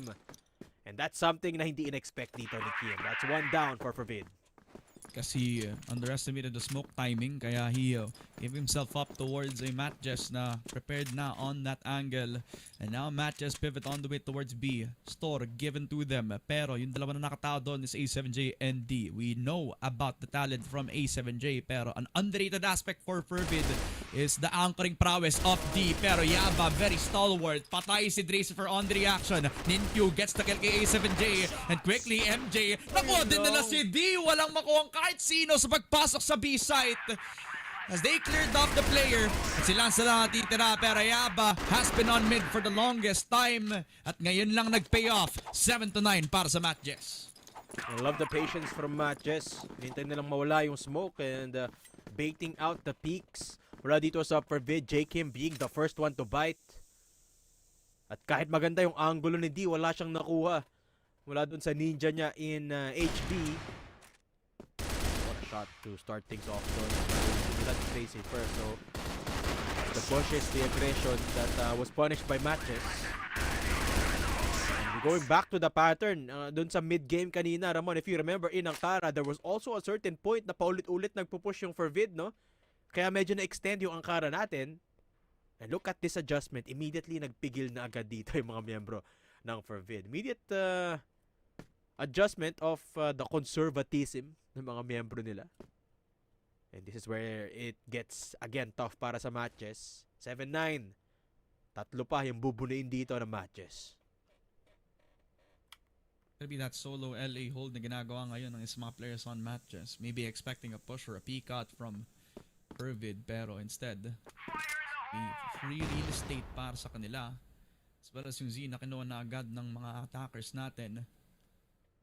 FERVID, there is no absence of that mid hold na naman no? Jakim's gonna expect that push coming through from them. Jason and Zach already gonna clear Jakim ngayon as he already gives the angle up.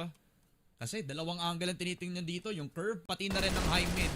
Push coming in from Jason and Jacob gets punished just like that.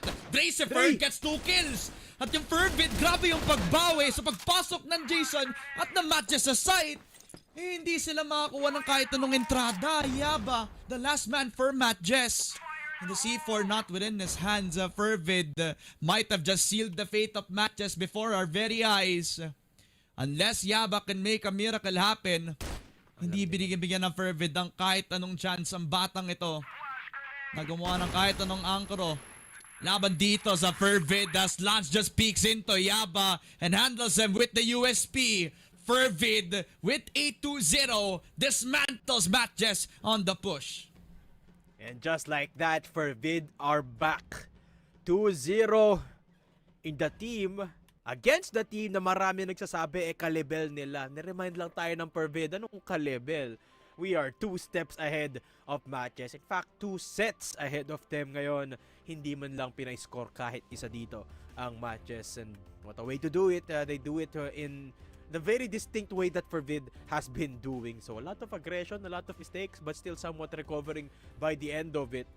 And there you go, FERVID taking the win. And madaming nagulat sa score na ito, no? Given the way that FERVID has been performing, kind of up and down, pero ngayon up sila for sure, Ramon.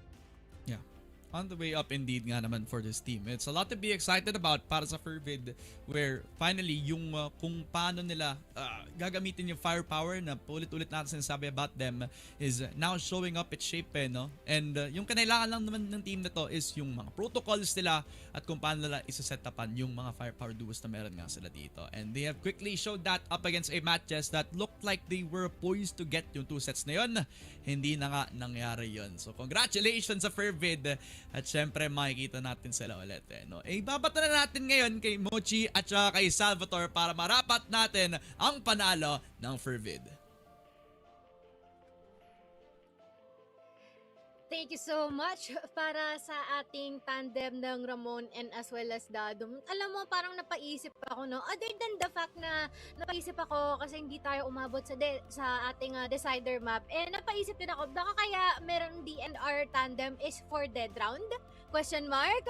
Pero other than that one, no, ang lala naman talaga na naging performance natin dito for FERVID kasi talagang pinakita nila na hindi talaga nila ka-level ang MATTJESS. Grabe na talaga mga talent ng CFPH, no? Shoutout sa'yo, Mochi. Napakasolido ng pagkakasulat mo. Kahit sino, matatakot talaga makalaban ka sa battle rap, no? Pero grabe naman yung lyricism mo, pero mas grabe yung lyricism dito ng FERVID. Ang kanilang banat, no, Mochi, dito sa MATTJESS, total, puro kayo default, puro kayo set play. Hindi kami magbabato ng ni isang set play sa inyo. Ang gagawin lang namin, isang smoke lang, tas sapat na. Malalaso na nga kayo, no? Pero kailangan nyo kaming tapatan dito talaga sa totokan, no? Ninkyu and Yaba, tremendous first half. Nakita namin yung potential talaga, no? Like the adjustment was seen. Sabi ko nga kanina, no? This will be a pressuring map para talaga dun sa dalawang players na yun, no? Pero na-pressure nga sila in the end pa. In first half, they were trying to be as composed as possible, no? Talagang pinipick off nga nila yung attack side dito, no, ng FERVID. Pero it just went in a position, no, parang nagkulang talaga yung second half push dito, no, ng MATTJESS. And it all started from the fact na napipigilan na nga rito na nila Tracer and especially, no, especially nila A7. Good mid-rounds, good adjustments, good calls nonetheless, no. Generally, FERVID was the better team, no? Parang onti lang yung nakita nating ups mula talaga sa MATTJESS, pero lahat talaga ng checkboxes ng Mochi napunan lahat ng FERVID. And actually parang nakikirinis na din ako mamaya, no, pag tinanong natin sa kanila ano bang ginawa nyo para ma-force na maglaro in this way itong si MATTJESS, Ginawa no? lang po I feel yung laro like namin. hindi talaga pwede yun yung maging sagot, no? Babatiin na natin yan umpisa pa lang. Pero ito ang ating stats from our map of port. Siya na ito bahala. We can see indeed, no, na grabe naman ang performance ni Lance. Wow! No, 29-2 being followed by the and as well as itong si Dracifer. Grabe, no? Ang lala ni Lance ngayon. Parang in his natural habitat itong si Lance. Pagka nilapag mo sa port.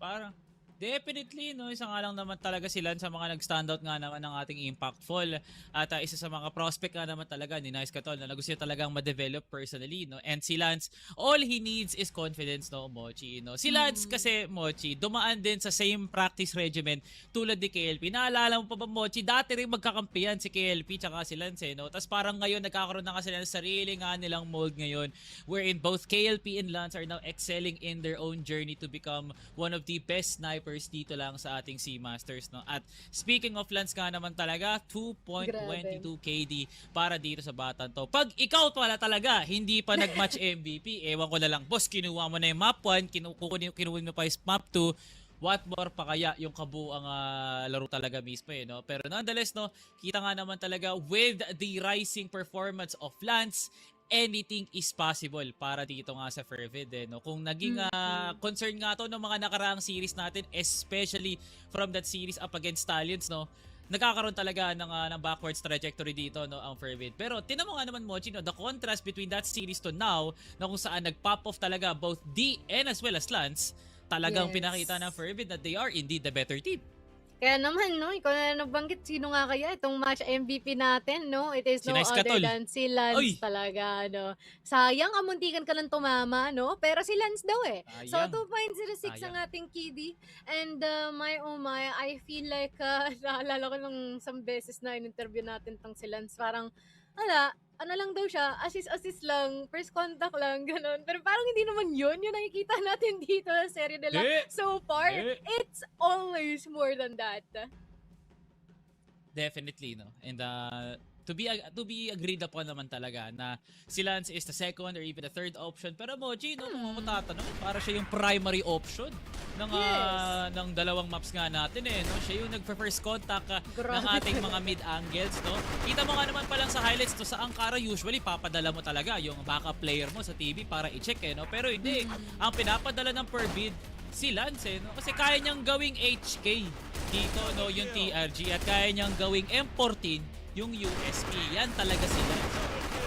Kahit anong gawin niya, eh, talagang magiging pulido nga naman talaga to. Si Lance yung tipong tao na siya yung magbibigay ng assignment sa teacher, no, imbis na yung estudyante gumawa. Ganyan si Lance. Grabe talaga si Lance, no? And for some reason, the way he's behaving, parang extension lang ng kamay niya yung barrel na mahawakan niya, no? Sniper man yan, maka-rifle man yan, okay lang, no? Di at parang komportable itong sila siya. I cannot vouch more, no? Yung binanggit dito na parang ang kailangan niya lang talaga dito is more confidence. Kasi lahat possessed niya na, eh, no? Kaya naman tawagin na natin itong si Lance, ang ating match MVP from the side of FERVID. Hello po. Hello, Lance. Congratulations. Hakot Award ka today. Anong meron? Wala lang. Napasarap ang tulog. Yun, tulog, no, Bochino. Okay, boss Lance, in no less than 100 words, double spacing, aerial 12. Anong ibig sabihin na itong panalo na to para nga sa FERVID, eh, no? Natalo niyo yung matches. Top 4 team yun. So, anong mensahe nito para sa inyo, sa FERVID? Wala lang. Wala lang. Nagbigay na tayo, no, Mochi, ng format na essays. Ganun talaga, Mochi. Mochi, kung matatandaan mo, IGN dati ni Lance lang naman kasi is nonchalant. So, tama lang naman dapat na ganun lang yung sagot niya, no, Boss Lance, diba? Ganun dapat. Tama. Diba? Ikaw, Mochi, anong tanong mo? Try natin, no?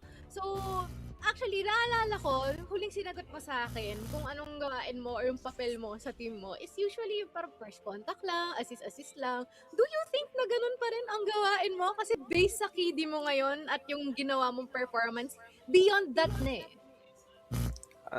May iniba lang na pinapakundat yung site. Dinidisiplina yung sarili. Yun lang. Maramdam ko yung disiplina, no, ang Lance, no? Kasi parang para sa'yo, pag GR ka naman talaga, wala nakakalampas na miyembro ng matches. Pero nonetheless, no, Boss Lance, congratulations sa isang malupit na MVP performance. Baka may gusto kong batiin dyan, mensahe, i-shoutout, sabihin mo na, Boss Lance, panat mo na lahat. Ay, shoutout sa kay Miljan Sino, kay Boss Allen Waps, tas sa mga kaibigan ko, kay Reggie Noguera, Rob Kyle, tas mga dati yung classmate, tsaka sa pamilya ko. Manay. Yeah. Okay na, boss. Okay na. Ayun lang. Maraming salamat, no, Boss Lance. Congratulations sa panalo mo. Good luck sa mga susunod panlaro. Napaka-solid nga naman talaga. Ayan, Mochi. Kita nga naman, no, Mochi. Shout out daw kay Mel Janseno. Shout out sa'yo, Boss Guys. Grabe, no? Tuloy-tuloy talaga yung pag-arangkada dito, no, ni Lanza. And I can't wait no to see kung ano nga ba ang mangyayari sa mga susunod nilang laban. Pero sa ngayon no, parang ang susunod sa nilang laban ngayon will be Execration and as well as JY ESPORTS. Naku po, paano ba to, Salvatore? Ay, solid nga lang naman yan, Mochi. Ito nga pala ang Battle of 1992 versus 2026, no? Shoutout nga pala kay ZYK na medyo di ko alam kung naasar ata sa atin kanina, no? Kasi medyo namali tayo sa mga binigay natin. Pero nonetheless, JY Esports out for revenge. Tulad lang din na nangyari nga sa FERVID. FERVID, na-fulfill nga nila yung story nga nila. Kayo naman ang susunod dito, no? JY, napunan nga naman talaga ang pagkukulang na nangyari nga kahapon. Pero Execration, marami din silang galit nga ngayon, especially from that series up against Virtus Pro. Kita mo yung contrast, no, Mochi? JY, medyo nadismaya sa resulta ng Virtus Pro. Same goes for Execration. Tapos pagtatapatin natin sila ngayon, this couldn't been a better main event at malapit na nga natin to makita. At kaya naman, sa ngayon, kami ay magpapahinga saglit at tayo magbabalik after a few minutes.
Be careful, but he gets the shot and he gets the double.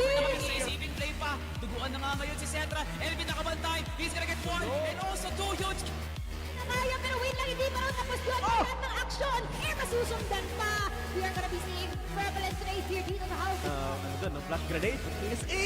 Kitang-kita niya sa KFP!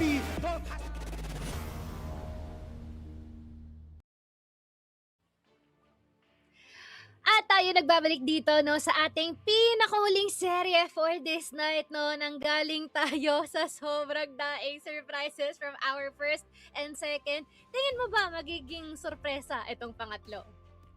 Nako naman, Bochi, no? Wala nang iba kundi oo, no? Punong-puno talaga ng sorpresa tong series ka na to kasi di pa nga natin sure kung maglalaro yung isa dyan eh, no? Malay mo nga naman, isub in ulit nila yung Justin with the E or talaga maglalaro na talaga ng gusto dito si CYK. We'll never know. And as per JY, of course, it would be a surprise for them as a team to probably put a dent dito ulit sa losing column ng Execration eh, no? Kaya yun talaga ang hinahanap natin dito ng Mochi. Some fun-filled surprises para maging solido nga tong serye nga na to, no? At lahat ng yan masasagot pag pumasok na nga tayo sa laban nga mismo. Kaya pakipindot na po ng join game, rekta na po tayo. Pero bago pala daw yun, kailangan mo na natin ipakilala ang ating mga idol mula sa Exe Squad.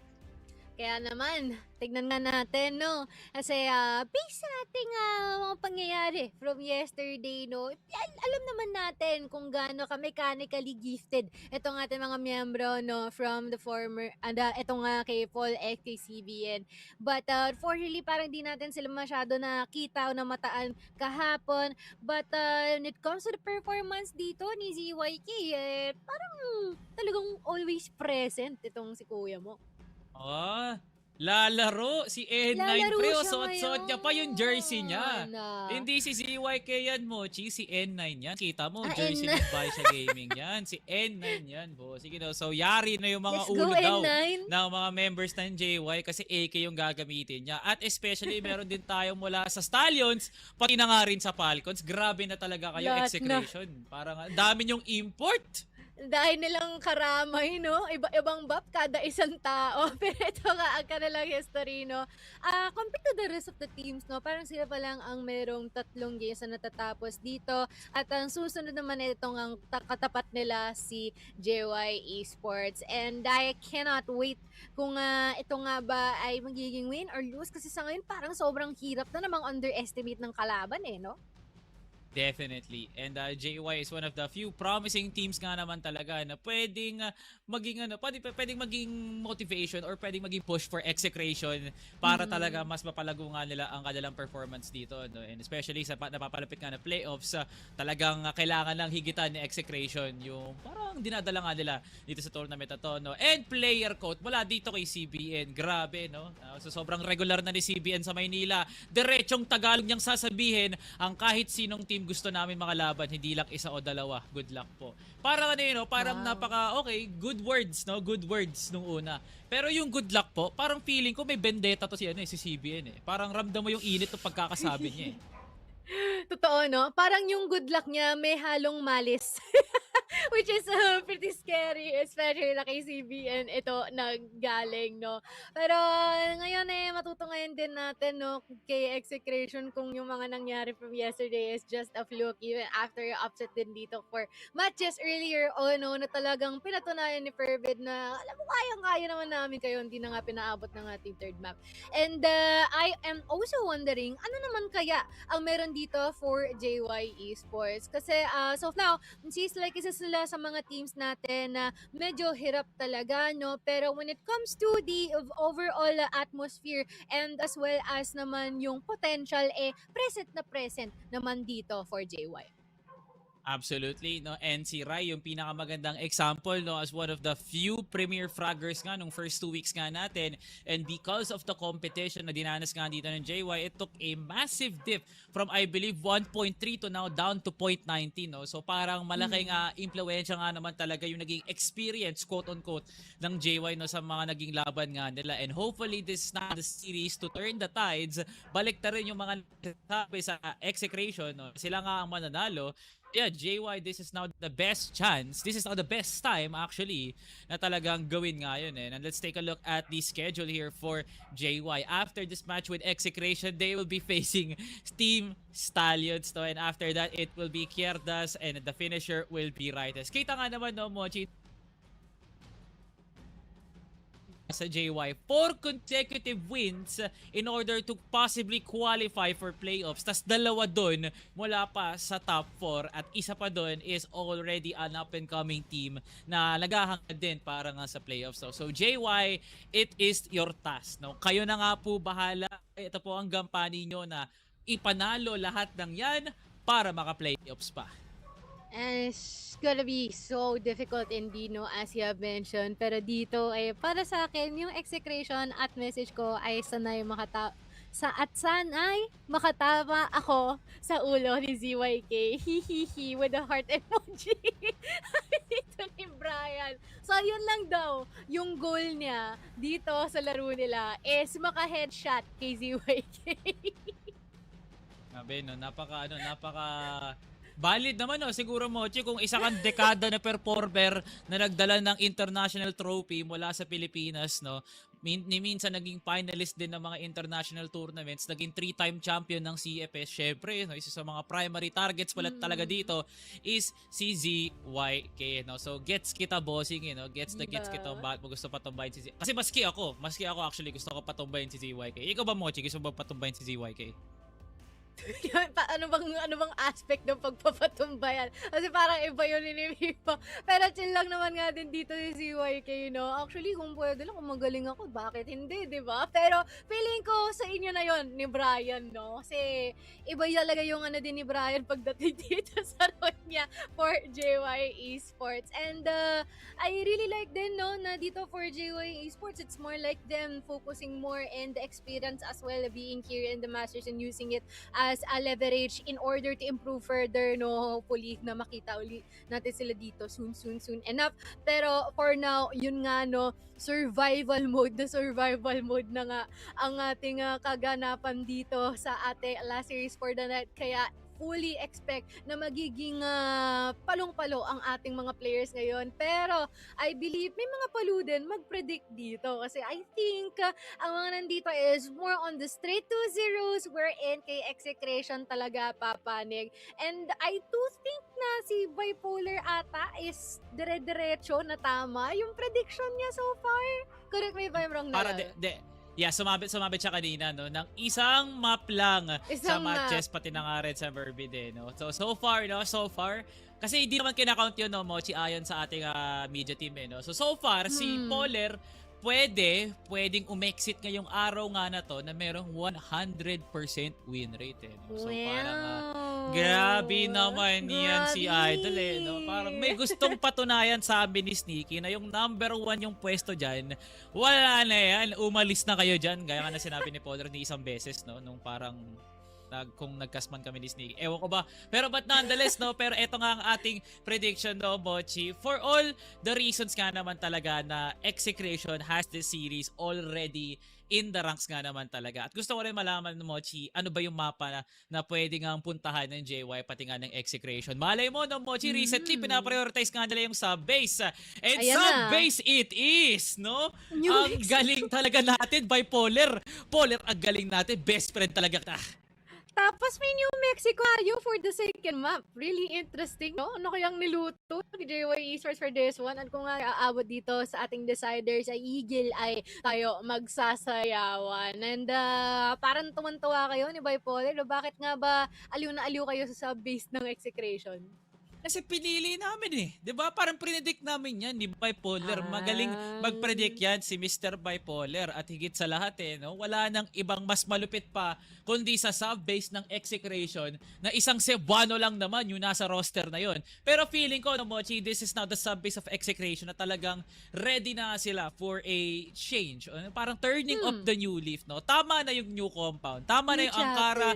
Tama na yung mga Black Widow na yan. Dito naman tayo sa sub-base, eh, no? no, kung saan pwede kami yung madurog or pwede kami naman talaga yung madurog. Naranasan ng matches yan, and sabi ko, Execration is trying to form a new identity, and in order for them to be able in the same wavelength dito sa tournament na to, well, they have to had this arsenal talaga na sa base, no? And yung New Mexico na yan, grabe, isang malupit na U-turn yan mula sa JY, kasi di mo kakalain na mapapili yan ngayong taon na to.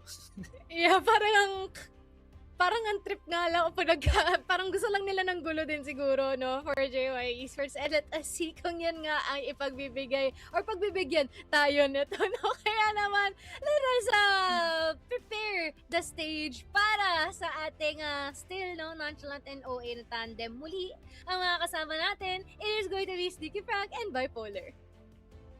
Kayo na. Kami na nga, no, ni Sneaky Frog dito sa ating cashier desk. Maraming salamat sa inyo. Pati na rin sa ating mga cashiers beforehand, si Didom and sa Ramon, no. This time, Execration and JY Esports. Sneaky Frog, it's been one hell of a day. Do you think na tama nga bang prediction ng lahat ng panel cashier desk today?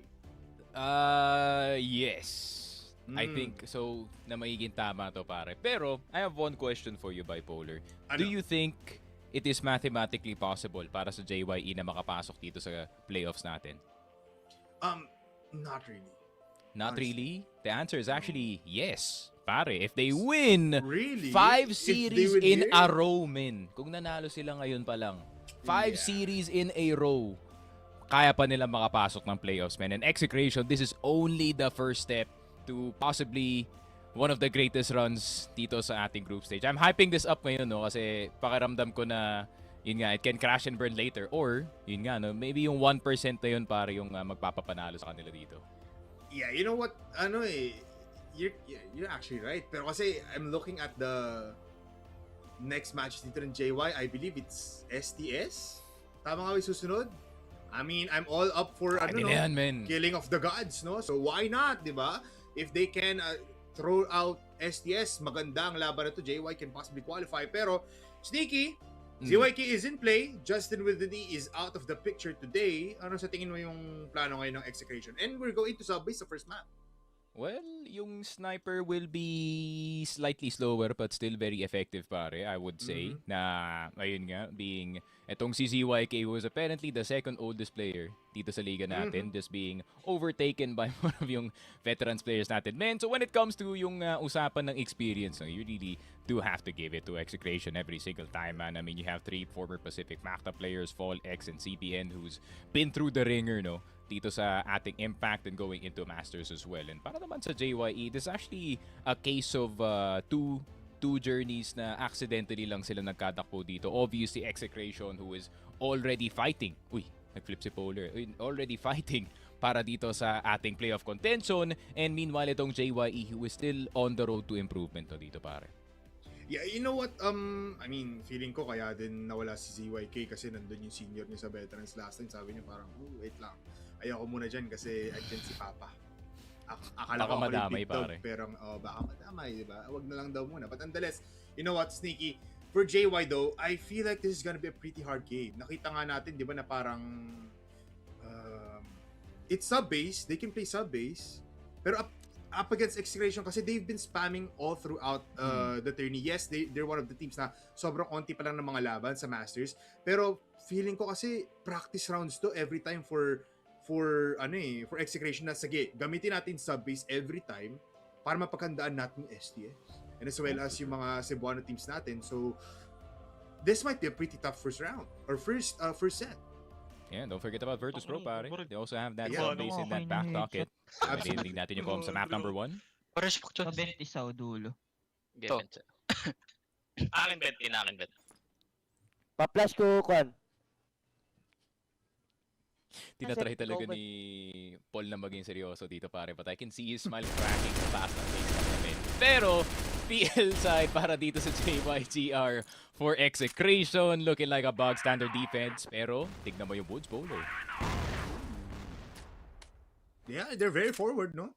Saan nakapwesto si CB? Doon mismo sa harap, no? Yung pintuan. Oh, no. Yeah, he is. He's just there on the right side. Jelan! Binaton siya dito ni Justin, so why not magbigay din siya ng sarili niyang plapla sa mukha ni Justin. That's a That's a great first entry para dito ngayon sa JY. Grabe, the one time na hindi nag-vent si ZYK, dun talaga may tao dun sa loob. So, bit of a unlucky break siguro para dito kay Justin, but still a very defendable round. Basta hindi lang mabigay itong second mid at itong, deep woods natin, pero gonna have to wait and see. JY playing pretty disciplined right now, pare, ha? Yeah, they're just playing with time. I feel like it's still gonna be a push, no? Kinukuha na nga dito ni Rai. Wait lang! ZYK fights France! And that's the opposite sniper on the other side. MVA posted up mula sa passage and he fights the C4. Alam niya nga bang may tao dito sa LR because Brian is very, very far back. Jace Sun will get one. Brian now activates, gets two, kills off MVA, and this is now a 1v3 tanda versus sa tatlong bata. Grabe. And let's see. That's good. ZYK in the 1 versus 3. Now, it is the first round para dito sa JY Esports. Bit of overextension galing dito sa mga unks natin sa side ng Execration, pare. And it seems like Execration wants to overextend farther sa mapa natin. Pero si Franz, nakita na si Justin. CBN is down. Thanks to Sun. MBA will get Sun. Ryan, aakyat na ng Emma. Kukuha ng dalawa. ZYK will get 2 of his own. But does Unk still have it? Yan ang tanong dito, pare. ZYK turn around and gets the shot! Ryan na lang natitira. Captain on Captain violence. The TRG hits it! Nako po! ZYK getting the clutch. Nako po, Aldon with the clutch. Lebron up 2-0 sa playoffs. Nako po, ang lalakas ngayon ng mga over a certain age, pare. Hindi na ako magsasabi ng number, men. Baka Sa wakas, masasabi ko na speaking, clanmate ko yun. Clanmate ko rin to dito si Justin. Makakuha siya dito ng isa. Brian and Rai, mamamatay low. Polix! Oh my goodness! Oh my God, wait lang, Justin. Still a threat dito sa may woods. At these passive playstyles mula sa JY mukhang napapakain sila na maraming bullets. Pero Jelan, inikutan ang buong Execration. Mukhang may sarili niyang ibubuga. CBN still alive. Quick fall down. And this time it's a 2v4. Pero yung C4 men nandito sa agdan ng MR. So still quite a way away dito nga sa ating objective. Pero si Fall X will continue shooting heads gamit ang kanyang HK417. His third headshot already, pare. Or second rather. Pero Jelan will get the HC on NBA. Justin, makukuha na nga si Jelan dito, pare. Tamang cleanup lang from Execration. And parang nagtatry yung utak ko mag-analysis doon, but my mind just said nag-push lang sila pa. Totoo naman. Nag-push lang sila on multiple angles. Tapos wala, kumagat lang talaga din JY. Speak of pushing, dire-diretso lang. Pero Fall X with the HKL will always hit the headshot. And he's still alive, ha? No nades, and they just push. What the hell? Pinakain lang ni Fall X ng bala si Rai. At mukhang hindi daw masarap yun. HK417 in the hands of Fall X is such a dangerous weapon, pare. Especially with 4 headshots already sa mapa natin, men. I mean, 90% from the 3-point line itong si Fall X, pare. But JY go quiet this time dito sa mapa. And this is the way to go for sure. Naman Execration, medyo magalaw sa mapa natin. And as soon as mamatay yung isang player, biglang iikot yung buong team.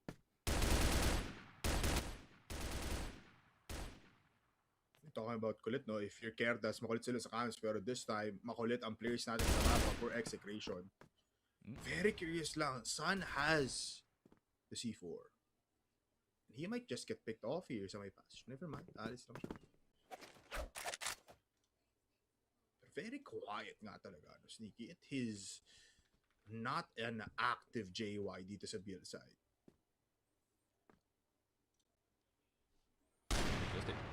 Watch ahead.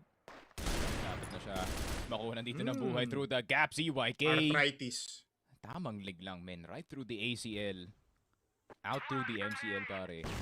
Pero tatlo na andito sa lupag. This is looking very likely like an 8-take polar. Pero yung problema, si CBN na andito, pare. Yeah, tsaka wala pa siya natitikim na dugo ngayon. 0 kills. At saktong tatlo ang lalapit sa kanya. France, easy headshot. Oh my goodness. Pero mapapatay naman ni Sun. Justin also falls down. May flash pero very late. ZYK finds the quick scope. Trying to go for more. Si Brian na lang. Isang pitas. Isang bala ka lang. ZYK with the dagger. Grabe, hinampas na ng tungkod dito, men. Wag. Wag. Ay. This will never get old. Parang sa DYK. Pero yun nga, dito sa laruan natin, timeless ang ating Execration defense, and it seems like JY running out of time dito sa mapa natin to try and figure out this Execration defense. Raya gets his head taken off. Si NBA naman ang sasala dito sa MR, and he is still getting headshots, and he's gonna keep going. NBA ang may-ari ng MR, pare. Isang bala sa bunga, isang bala sa tok ng ulo dito ng players natin for JY. MVA just killing them off and shooting them to pieces with headshots all across the board. Execration. Walang nakangiti, sneaky. Execration is pretty serious dito sa subbase. Kunyari discipline, pare. Guys, laktin tayo sa laro. Pero narinig ko na sa comms na CYK is probably in the farthest position back. And probably is telling, never mind, siya yung una nagpo-push. A rare sight. Para kay CYK on GR side. Pero tignan mo naman, 2 bullets into the second mid side na pa-back off siya. Alam niyo naman yung value ng sniper rifle, no? Especially para dito sa X, eh. Franz kind of suffering right now, no? Wala siya makuha ang pick off. I wanna ask you na, palagi nilang kinukuha tong Woods position to a point na aabot sila dun sa may outer. Is this a good strat? I mean, it's working. I think any other team, any other player, hindi gagana yun. Si Cloyd kasi yun. Headshot expert, headshot machine. You might know him. Yeah, I know. I also know someone called ALG. Na malataga sa likuran ni Rai pati ni Jelan. They find an opening. At si Brian na nagmala GR na dito sa may third floor. Mamamatay lang din. France will not have a good start dito sa subbase. Apat agad ang lamang dito ng Execration. You kind of feel the gap in this game already, no, pare. I mean, Execration already have the initial read. I think the only reason why kung bakit nawalan nga sila ng isang round dito, though, was a fair few overextensions galing sa mga players ng Exe. And it seems like it's gonna continue para sa kanila, men. CBN finally punished para sa kanyang luwag pick. Someone advanced, no? They're just waiting for this execution. But Jelan found out ZYK! How the hell did you see that? And that as well! ZYK, man, hindi siya rusty. He is so oily. Pero wait lang. Saan? Mamamatay lang ata dito. Never mind, he's still alive. MVA is stuck though. Pero he'll push up forward, papunta dito kay France. They find the C4. They find the headshot. Tinayuan lang ni MVA, ang last player ng JY. Yeah, and dun mo talaga masasabi no na si ZYK, he's basically has seen everything. Every possible possibility dito sa mapa natin. Pag galing sa bench, even he has that covered. Paul X straight up murking itong si Brian. And Jelan, mamamatay na nga rin dito sa labas. At mapapapasok tayo dito sa loob. CBN fighting up against Son. Son in the corner, metal box sinakasan. Pero si Franz dito sa lubag. Flick up, headshot. Not gonna be there just yet para kay CBN. It's a body shot this time, but he confirms the head on the second one. Ryan na lang natitira as he takes out MVA. 4 versus 1, pare. Woo! 13 kills for ZYK to close out the 8th round, sneaky. Anong Execration to? Hindi to yung clanmates ko. Iba sila man. What is this? Look at ZYK. Look at ZYK. Ang angas nila ngayon dito sa may woods. Gaya kanila yung polar, oh. Parang ganito lang, men. Ginagawa ni Fall X. Tamang push lang dito sa MR. Masyado kang makulit. Masyadong polar dun. Ooh! Oh! Teka lang, Son! son! I mean, he's him. Jelan finally finding some possibilities dito sa may vents. And they control half of the map. Fall X has 8 kills, 6 headshots, pero versus 4 players, even he cannot be in a not so difficult position. Pero Vince, lalabas dito ngayon and he said actually goes towards CR, pero yun na nga, Folex found out Jelan with a 2K. And that concludes our first half. Napakabilis lang dito ng GR side and BL side ng JY. Yun nga, no? First and last round ang nakuha dito ng JY, pare. Dito sa half natin, actually. So, ayun nga, Execration, obviously, overextensions are still there para sa kanila, pare. But it speaks more about yung kanilang overconfidence in this map, knowing that they can win every single fight. Justin, nakita na si Jelan. There is still 4 players na nasa loob ng B side. And tignan mo yung XM, di man lang sila tumitingin sa A. They want blood. It's all headshots. It's headshots. City sneaky. Makakalabas si Brian. Pero cannot find anyone. Matatimingen pa ata siya ni ZYK. Oh, he finds him and that's the C4 found. Maiipit ang dalawang players pero MVA. One more shot. One more player. Brian left alone sa may MR. And MVA is out for blood. Brian now pinched up sa may kanan. Pero Brian also can deliver some shots in. Pero flash inbound. Double headshot for Brian. CBN getting the kill with the jump shot with the USP. How is he alive? I don't know. Yun nga. 8-2. In Execration, can't say na we didn't expect this, no, dito sa mapa natin, but with this kind of confidence, kind of get Justin just challenging mid constantly, but never mind. He's gonna take a straight path papunta ng A-side natin. Raya first spotted. Bit rough on the headshot, but gets it anyways. Jella, nakita na si Justin. Attempt pa ba ito? Parang di na. I think they will. Oh my God! Sabi ni ZYK, sundan nyo lang ako. CBN, gawin mo lang yung gusto mo. At mahanap niya pa ata dito yung dalawang likuran at mamasahihin niya pa ata dito sila Brian. 35 seconds, look at him lurking in the top side. Hindi lalabas. At di talaga alam, pero headshot city for CBN and ZYK. Son, mag-isa na lang, pero he has been able to find CBN. Kanina naka 3K siya. This might be the time to whip that out once again. 15 seconds, flash, delaying the inevitable. Jason pushing, Folex hitting in the head of Jason. And ayun nga, Folex, you can kind of see in the statistics pare why, you know, this kid is very hard to stop. 10 kills, 8 headshots. Same goes para kay CBN. He has 6 kills, but damn, 4 of those are headshots as well pare. So still, MPA and ZYK leading the charge. Pero hindi nagpapahuli yung mga ibang rifle bail dito ng Execration. Pero mahulog naman si Folex. MPA will get one in return. Jelan, Son, Jelan getting two. Mahulog na rin dito si CBN. ZYK, the only one left alive. And I have a gut feeling na sinabi ni Aljon na pumasok kayo lahat, ako na bala. Iwan niyo sa akin yung mga matitira. Tama kayo yung sabi ni ZYK, di ba? It's ZYK. Stat padder nga tong mga to. Sinasabi ko sa'yo. Yeah. Easy kill for Son. Well,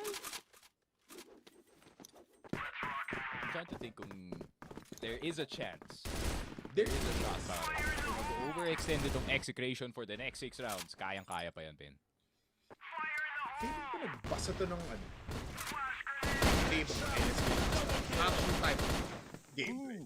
Pero Rai, makakarap ng dalawa, CBN to make it equal. ZYK nanoscope. Okay lang. Ayun, nakakuha pa rin naman. It's still a 3v2, still possible for JY, sabi mo nga naman. And these two players have been hitting the shot. CBN whips out the USP, pero all up to Brian. 10 headshots, 12 kills, and 95 HP. Ayun. CBN nasa may Woods position na ngayon. Could possibly find the timing, pero Justin finds the head, and guess what, Sneaky? Execration clears up sub-base. Yun nga, and I don't think that is gonna be escaping expectations anytime soon. Execration, obviously, one of the best sub-base teams dito sa liga natin, and they proved it up against JYE. JYE obviously has a mountain to climb dito sa liga natin, man. And etong Execration, nandun na sila sa tuktok, man eh. Siguro, i-humble natin to Execration. Marami pa silang lalabanan. Pero you're absolutely right. You're absolutely right. Sa base is a powerhouse for Execration. No? Yes, they're one of the tops there, especially for the Filipino scene. Pero for JY, siguro I expected a lot dito sa sub-base. Kasi I feel like they also know how to play it. This was just a domination though. Grabe yung forward pushes no sa GR side ng Execration. Parang hindi na kaya nga yung JY doon kahit na nasa RS pa lang sila. Yeah, and honestly, the entire map just looked like parang bog standard na sub-base no, na may kita mo nga in like Nibbles or something, pare. And ayun nga, I feel like it is more buggy gameplay siguro para dito sa XA. Considering na you don't really want to reveal too much, considering na nagluluto rin itong Execration. That's why they have been picking sub-base no multiple times to actually try and expand yung kanilang map pool. So Execration, with the obvious result dito nga sa ating map number 1, hopefully we see something sa New Mexico, pare. Yep, you know what? Let's see kung may mangyayari nga ba for New Mexico. JY will possibly extend this into map number 3. But let's see. It's time for Mochi Vela and as well as STS_Salvatore 10K on the panel desk. Maraming salamat. Kamusta kayo dyan? Maraming salamat Execration Bipolar with the triple R. No, tsaka kay Peso Pluma, no? Kailangan pala yung mga IGN yung gamit natin dito, no? Sa ating desk. Pero, men, grabe yung mga nangyari doon, no? Kasi, biro mo naman, I feel like it's just a ZYK game din after all. And parang na-achieve naman ni Brian yung goal niya na i-head top itong si ZYK during the 13th round.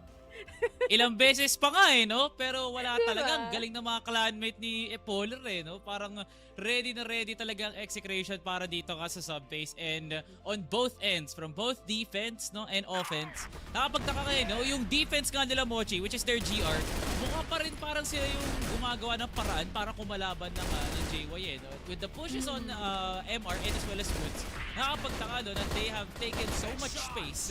So imbis na makapasok talaga ng maayos dito ang JY with the ease na makapagtanim nga sila ng C4, kailangan muna nga nilang madaanan dito sila MVH at sila Folex, and especially yung lurks talaga ni Justin. So it's not ineffective talaga for JY. Yes, it's a struggle. Mahirap talaga kunin dito yung mid control, and that is indeed something na hindi nga nagawa talaga ng JY. Pero props si JY, no? We are seeing a handful amount of kills mula kay Brian at Jelan para talaga ma-maintain yung composure talaga ng JY, no? Na kaya nga naman talaga nilaban. Kaya nga nilang mag-diskarte. And wala talaga tayo magagawa dito, no, for JY. It's just a battle of attrition wherein the rest of Execration is just 100% hitting everybody, going as far as itong si ZYK na para bang si Xiao Xiao. Tignan mo yung score niya, Mochi, dito sa highlight na to, 15-4. Grabe nga naman talaga, no, ZYK entering into the season with very low expectations kasi nga, no, IGL. Wala na nga silang true sniper ngayon kasi nga si A7J wala na, no, pero parang tinanggap talaga buong puso ni ZYK, Mr. 1992, no, ang kanyang role na yun, no, with a 16-5 scoreline. My goodness. We're doxing people now with their age, no? Pero talaga na sinabi ko sa'yo, Salvatore, it is a ZYK game. Tingnan mo naman, panumpalo, 16-5-1 dito sa mapala sa base natin. Di iba natin mga miyembro, it's already quite just another day din dito, no? Para sa kanila. But here for JYE, at least, gusto ko yung nakakasabay itong season si Brian tsaka si Jelan kahit papano. Pero yun nga lang syempre, yung angking talima at experience naman dito ng Execration, yun nga lang, hindi sumapat ang kanilang performance dito sa sub-base. Parang everything that is being built up talaga, no, ng JY is something that really feels na sapat naman no, on paper. But I feel like, no, it feels like a certain narrative pero hindi talaga would bring you that W nga naman talaga. And here comes ZYK with one of the most amazing performances na nakita nga natin sa buong career niya, no? The super rookie ZYK ng Execration, 3.2, 1.14 kills per round. Grabe nga naman talaga. Napaka-flawless ng paglalaro niya nga dito ng Arctic. At feeling ko, ganun pa rin yung makikita nga natin heading into the next set. No? And it's very, very concerning no, for JY as someone na ZYK who is slippery, palaging pumipik sa dala-dalawa na mabuhay pa nga rin siya ng matagal na Mochi. Kaya props talaga kay ZYK for that performance. Props talaga, no? Tapos susunod na mapa pa natin, New Mexico, si JY Esports ang nagpumili pa nito, no? Kaya for now, chill muna tayo. Babalik kami para sa mapa ng New Mexico.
tansya ni KLB doon. Mukhang oo, nakita mo sa flick of the wrist. Nakukultuhan niya. Be careful, but he gets the shot. Uy, grabe! Receiving play pa. Tuguan na nga ngayon si Cetra. Elvin nakabantay. He's gonna get one. And also two huge. Nakaya, pero wait lang, hindi pa raw tapos yun. Lahat ng action. Masusundan pa. We are gonna be seeing prevalence race here dito sa house. Ano doon, no? Flash grenade. PSA! Kitang-kita niya sa KLP.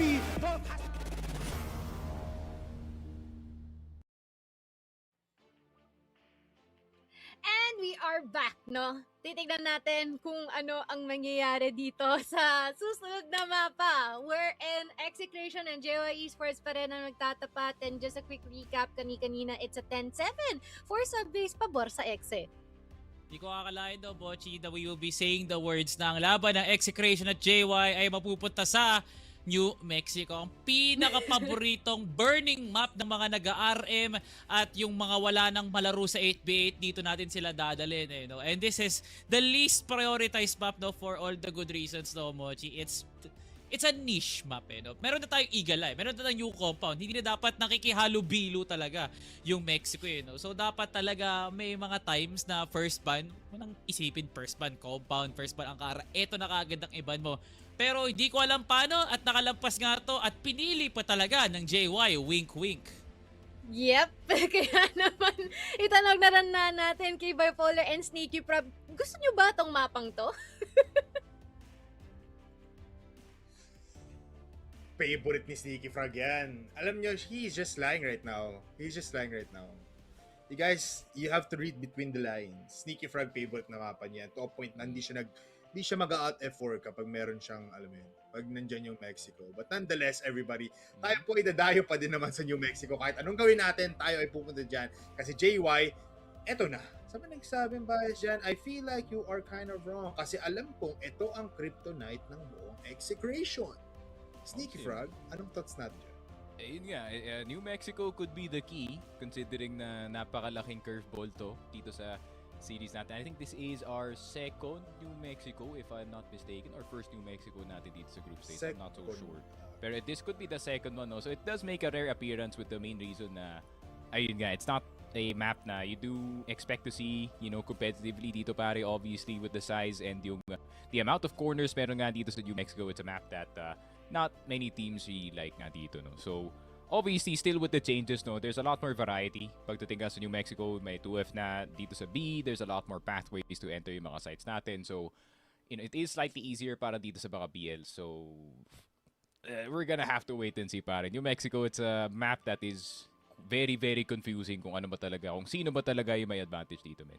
It's basically a map for the bravest of the brave and for the bold players. And I feel like JY can possibly get some fruits na kaya nilang ipadaan para makakuha ng map number 2 dito. Just because feeling ko rin last year, wala tayong nakitang New Mexico for Execration, I believe. Siguro mayroong isa. I think that was Macta, if I'm not mistaken. Macta yata yung naglaro ng New Mexico dun sa isang series nila. Kasi I feel like that was ayun, I got the thumbs up from one of the dudes. So it seems like I was right dito nga sa New Mexico map natin, pare. It was Pacific at one time, but now, ironically, Execration naman ang naglalaro dito sa mapa na to. CR side for them, JY on the BL, and damage agad dito sa CR, pare. Napaback off agad si France. France has not been doing pretty well. Pero, this might be the time para may pakita ni France kung anong bang klaseng player siya in terms of the DRG. Son, mamamatay. Pero quick trade-off mula dito kay Jelan. So, nonetheless, it's a good start. Never mind, ZYK with a pixel of a leg dito ni France. Yun nga. France trying to get some waters control para meron silang paraan na makapunta dito ng B-site natin, no? Pero bantay sarado na sniper ni ZYK. And dito, nasa A-site na rin. Double doors. Peak is right then and there. Raya will fall. Jelan mahuhulog na rin dito. Justin will catch Brian trying to cross canning sa waters. And first round will go in the way of Execration, pare. This map also favors the the lurkers and the fast rotators ng ating GR as well as BL side. Kasi nakita mo ng CTN is posted up mula dito sa may waters. Ikot lang papunta dito sa may CR ng BL side. So that was just a quick round. But nonetheless, JY now looking to get into the board. Jelan, same scenario lang. Looking for some stragglers. Folex, delayed push. At alam niya nandun si Jelan. You can't fool him twice because Folex gets 2 at 2-piece dito sa CR. Yun nga, Folex was just a display of mechanical prowess, no? Gamit yung kanyang F14 EBR.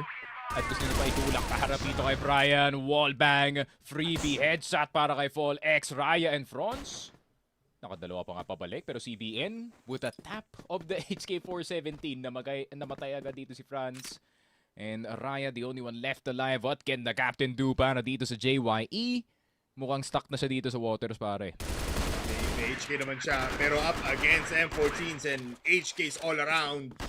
Justin will prevail dun sa laban na yun. Execration up by 2 in the map pick of JY, pero maaga pa naman to say that this is a clear game. J1 can still come back. Yeah, they have to deal with Folex on that side. And Raya na mismo yung magbabantay dito sa waters. Folex still somehow getting a tap on Brian on the retrade, pare. At pwede niya pa makuha si Raya dito sa water side.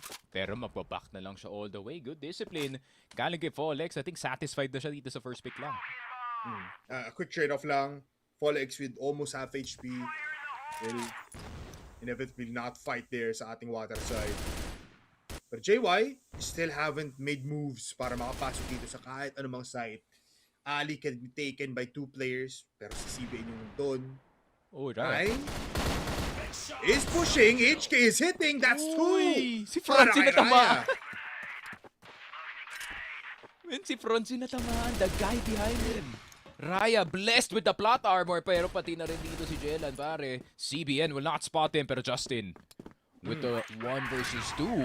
Nakuha niya na nga si Son dito. Justin, who was once one of the premier youth talents dito, man. Pero JYE will be stopping that narrative. 1 and 2. Okay, JY nakabawi ng isa dito, pare. Yep. Son hasn't been able to get a kill even for Brian, no? Unfortunate lang talaga na si Franz. Napitas pa nga ni ZYK dun sa pinaka-engagement na yun. Looking at the replay, at the very start, nakita natin, in control ng waters dito si Raya. And, isipin isa lang, ang place natin dito for JY just because may util din sila pambulag dito kay Justin. And coming into round number 4, looks like very held back ang place natin for Execration. 54 actually yung bawas ng bala na tumama dito kay Raya, pare, as he was actually heady peeking.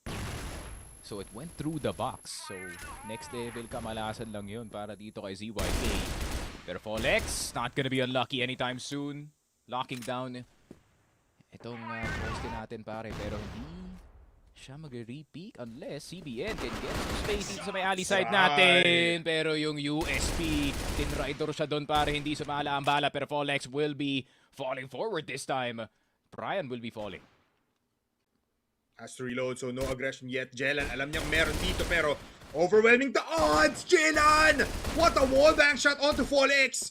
Pero still, Justin and MVA able to find 2 kills. Franz, mag-isa na lang.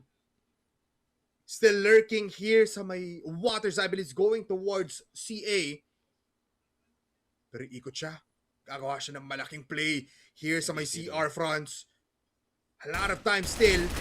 Pero now found out. Doesn't even get a kill. JY gives up a round.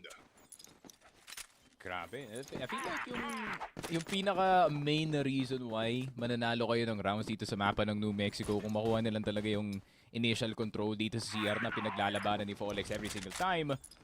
Feeling ko mas may space na maglaro dito yung JY, men. Pero knowing Folex and his confidence with the M14 EBR, he is just gonna fall forward. NBA with a sniper shot dito kay Reyes. Franz, di nakita na si Folex nakadaan na nga dito, but he is not gonna turn around in time. Folex! Ano yan, par? Nakikita ka sa minimap. Franz sprayed down. USP will not even make the jump! Folex doesn't even need to see the opponents to kill them, pare. Brian falls. Son, the last one left alive. And pati na rin siya mahuhulog kay Folex. 4-1. A statement round para kay Paul. Sabi niya, men, akin lang ang CR. 4 rounds and a 4K for Folex in that kind of fashion, Sneaky. It feels like hindi na to kryptonite ng Execration. They can control all the map with just a singular player. That's crazy. Justin has lineups on New Mexico, pare. I didn't think na Snap had lineups in the first place, pero we have to consult with our Chinese brothers for that one, no? Kasi sila ngayong innovators ng ating mga smoke and flash lineup. So we're gonna take a look at the replay. Good distraction play, no? Pili ko, Franz, he had to get off of that first fight. Obviously, kailangan mo kasahin yung TRG. But that very small timing. Nakadaan pa dun si Paul, pare. What a nice...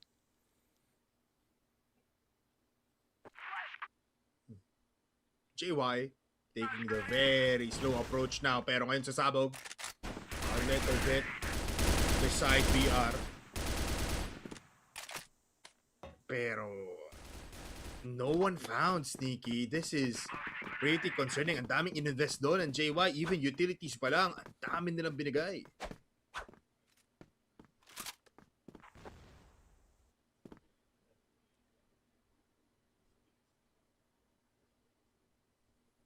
Ooh. NBA has a sniper. Second shot for MVA, or second kill for MVA with a DRG. Pero dire-diretso pa din. They finally find MVA. Saan sila pupunta? Pupunta sila may arco. Pero Justin, he finds him through the cracks. And through grit and bones, Son will kill off Justin. Brian will also find one, pero ZYK is still a threat. Papasok dito sa my site alone. Never mind. Reconsiders. Push towards Ali B. CBN na lang ang maghahawak dito ng arco. At sabay silang papasok dito ngayon. Can these two players of JY hold it up? Isa sa may 2M, isa sa site mamamatay. 20 seconds, lalabas si Franz. Whips out the USP. Franz, can you give it? Yes, he can! JY with another point dito sa Mexico. And I was thinking CBN would be swinging hard for the last player, pero inisip na rin yata yung Defcam that he is actually caught in HD on the dead player screen. So hindi na maswing agad yun. He cannot confirm that kill on Franz. JY. Small breaks in between yung mga mid-round na nakapanalo sa kanila dito. And despite a really good start to the defense, para sa side ng Execration, bad trades kinda costed him the round, pare. It's really just been a one-on-one fight every time. Tapos, you see Franz finally getting some kills and controlling that retake, perhaps, would be the nice call. Pero MVA just whips out the M14 in this round. At Justin, it's a double on Tronda dito towards water. At talagang mamamatay lang doon yung dalawang players ng ating JY. Brian now low in HP. At muling mapapabagal ang laban natin. Pero look at CBN. In the minimap, he finds Jalen Rai. Makakakuha ng isa. Pero the trade is so far from expected. Kasi look at this. Brian actually finds the kill. 2v2. At kahit 4 HP si Brian, tuloy-tuloy pa din ang laban. Brian's not gonna give up anytime soon, pare. He saw what the Franz did dito sa prior round natin. And that means anything is possible in the means of a 1 versus 2. Pero Folex, isang magandang timing lang. And that would make it the ideal situation. Si Raya pang nahulog. Folex will dispose of the last two players. Execration. Good read as well na alam na nila na kukunin na ng JY yung pinto para makapunta dito ng 2F. And NBA was immediately there, pare. Yeah, the map awareness. Pero MVA is just taking matters to his own hands. Mukhang hindi na muna si CYK ang ating big star right now in the TRG. CBN will find the headshot onto Jalen. Grabing puggy place that Sneaky. It looked like Execration is just holding out New Mexico. Kahit na ito yung map pick ng JY. I have a gut feeling that they're just jiggling yung mga more dangerous angles natin, and as soon as they see the pixel, they're just gonna jump straight through the opponent, pare. So, puggy is definitely the right term, as is the style of New Mexico. Justin, nakita si Brian. I have no idea why, pero sometimes you just wanna pre-fire yung box na yun, men, and sometimes you do get a kill. At that time, tama naman ang prediction doon ni Justin. Fall X, nakakaamoy. Here comes the shark. Here comes Fall. And Son will fall down. 6-2. Binibilisan palagi dito ng Execration GR side nila. This is just intense to see. Tapos si Folex is kinda extending the KD, no, for future statistics dito, pare. Gaano kaya kataas ang kanyang KD after ng game na to, men? let's say he's trying to make it to at least a 1.5, maybe a record-shattering 1.6, which has only been achieved by, you guessed it, Kano, pare. Would be a sick stat to see, especially para kay Paul. Pero CBN, masasagasaan dito sa Ali, and ZYK will get caught, and first time dumaan dito na Ali ang JY. Raya with the headshot, but he doesn't know about the second player na nasa CR. MBA will get Raya. MBA will be watching the cross, and meron na magagaling sa kanilang likod. It is the Macta duo going for the retake. Son surrounded, pero mapaparil pa nga dito si Justin. MBA to do it with the EBR, swapped out rifle, HE sa mukha. 23 seconds, he needs 2 headshots. Jella nagtatago-tago lang dito sa forklift, and a 3-6 JY around once again sa kanilang last round ng first half, pare. What a round for JY though to close out the first half. Ang ganda ng gamit ng utilities para lang makapasok dito. Dire-diretso mula dito sa may alley towards stairs and to enter a site kung saan hindi predict or di man lang in-expect ng Execration mula sa mga players sa CR that they're already in the site. MPA! Ngayon lahat ng baril gamit niya. Sneaky from the TRG to the HK will get to Jelan. Medyo late lang but still gets the kill. And look at CBN. Another fast rotation or lurker in the shadows cuts the defense. Makakapasok dito sa may CA pero Jelan found out. Headshot is there. Kahit blinded a little bit. Yun lang. Raya will get the kill back pero nakapasok na si Justin dito sa B-site, and I have a gut feeling na may investigate na dito yung ating alley area, and if he gets a very sick timing on Franz and or Raya, pare, this would be great. Raya gustong yumuko para maiwasan pero Justin nakatayo na sa kanyang taas. Franz the only one left alive. Kaya pa ba? Kaya pa yan? Franz only needs one shot for the TRG pero dire-diretso si Justin with the peek out. Solo player will kill him off. 7-3 for Sneaky at mukhang even MVA is having fun kasi lahat ng baril ata kulang na lang SMG pa ng mga Gatling gun ilabas dito ni MVA! What? So yun po, ano? Guys, I think he's good on the HK. Yeah. I think magaling mag-HK si MVA. Wait, CBN? Nako po, headshot pa rin, pare. Of course. It had to be. With the USP. Brian, nakita na ka dito si MBA. Polex with the chase. Once more dito sa ating B-side. Son will fall as well. ZYK naghahanap. Nahanap niya nga, pare. Takes a miss. And finally a hit. 8-3. Execration looking for the jugular dito sa New Mexico, pare. I expected so much for JY here. Alam kong this is their map pick and sometimes it just works out. Lalo sa New Mexico pero is it? It doesn't feel like that. Pare? Yeah, I believe so. Really? Check. Yeah. Oh. Guy with the thumbs up in the camera, pare. So hindi po nakakaalam. The veto was up to chance. Or how much does the ref love you, pare? And apparently,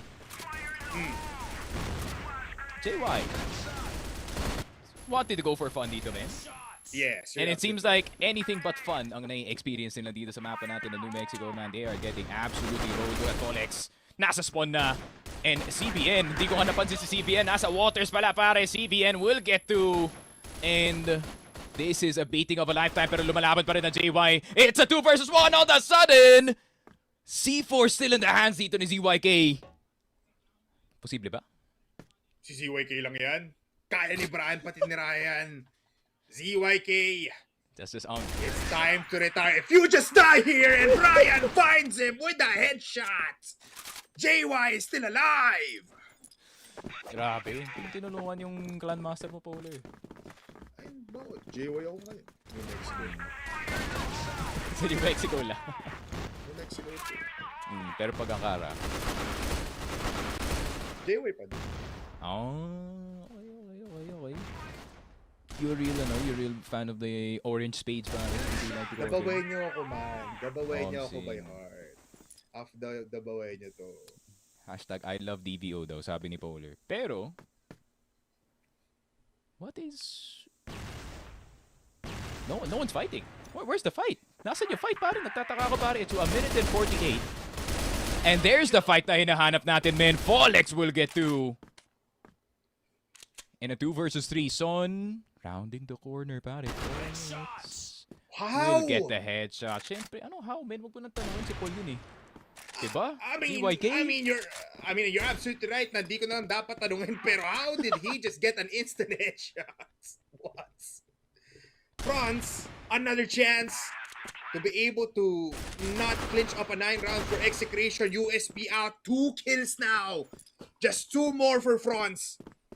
Pero 14, Sneaky, ang HP niya.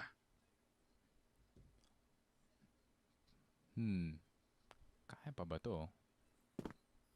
That is the question, pare. Merong CDN Kaya yan. na gagawin posible ang round na to, pare. 14 seconds on the shot clock. France with a grenade of a round, pare, and with 8 seconds left, only a defuse would save you at this point. Pero tignan mo naman kung gaano kabukas ang C4. It's out in the open para kay Folex, who is 23-7 sa New Mexico, pare. But 13 kills is... 13 headshots in 23 kills is just too good. I would like to put your eyes on CPL as well. 8 kills, not that big, pero headshots all around. Jelan, mabilisan, pero he just dies! What? Brian will be next here. Pero Brian, naku po! MVA just holds his ground, and that's 2 players out of the picture already in round number 15. Yeah, and despite yung dalawang players natin, no, being very, very low on HP, they're still serviceable, no? Pwede mo rin silang masend with another full HP player to go for the trade. So options are here para sa Execration para kubuhan na ng panalo, pare. Yep, it's looking like a B hit as well. MVA, hot in his hands. But all of these players now rushing in. Mag-isa lang si Son with an H-key. A beautiful gun to possibly kill off 3 players. Even 4 would be nice.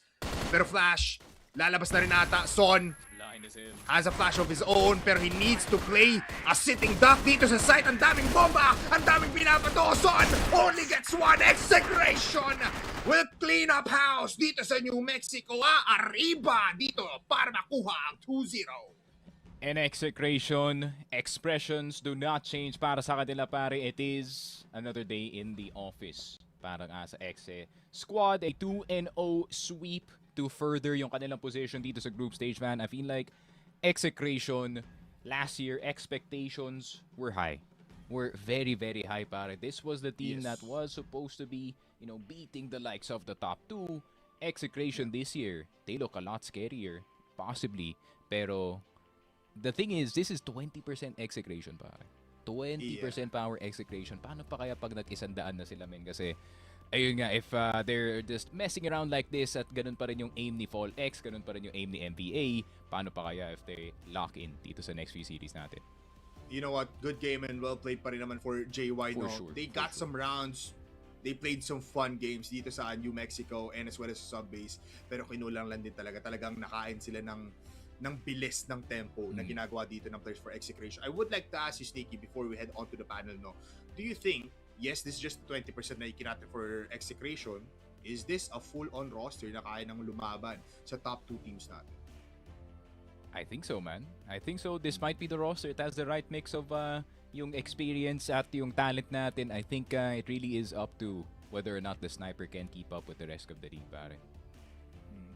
Nonetheless, it looks like Execration is ready for more, but JY can possibly get some still wins. But it's time for Salvatore and as well as Mochi in the panel desk.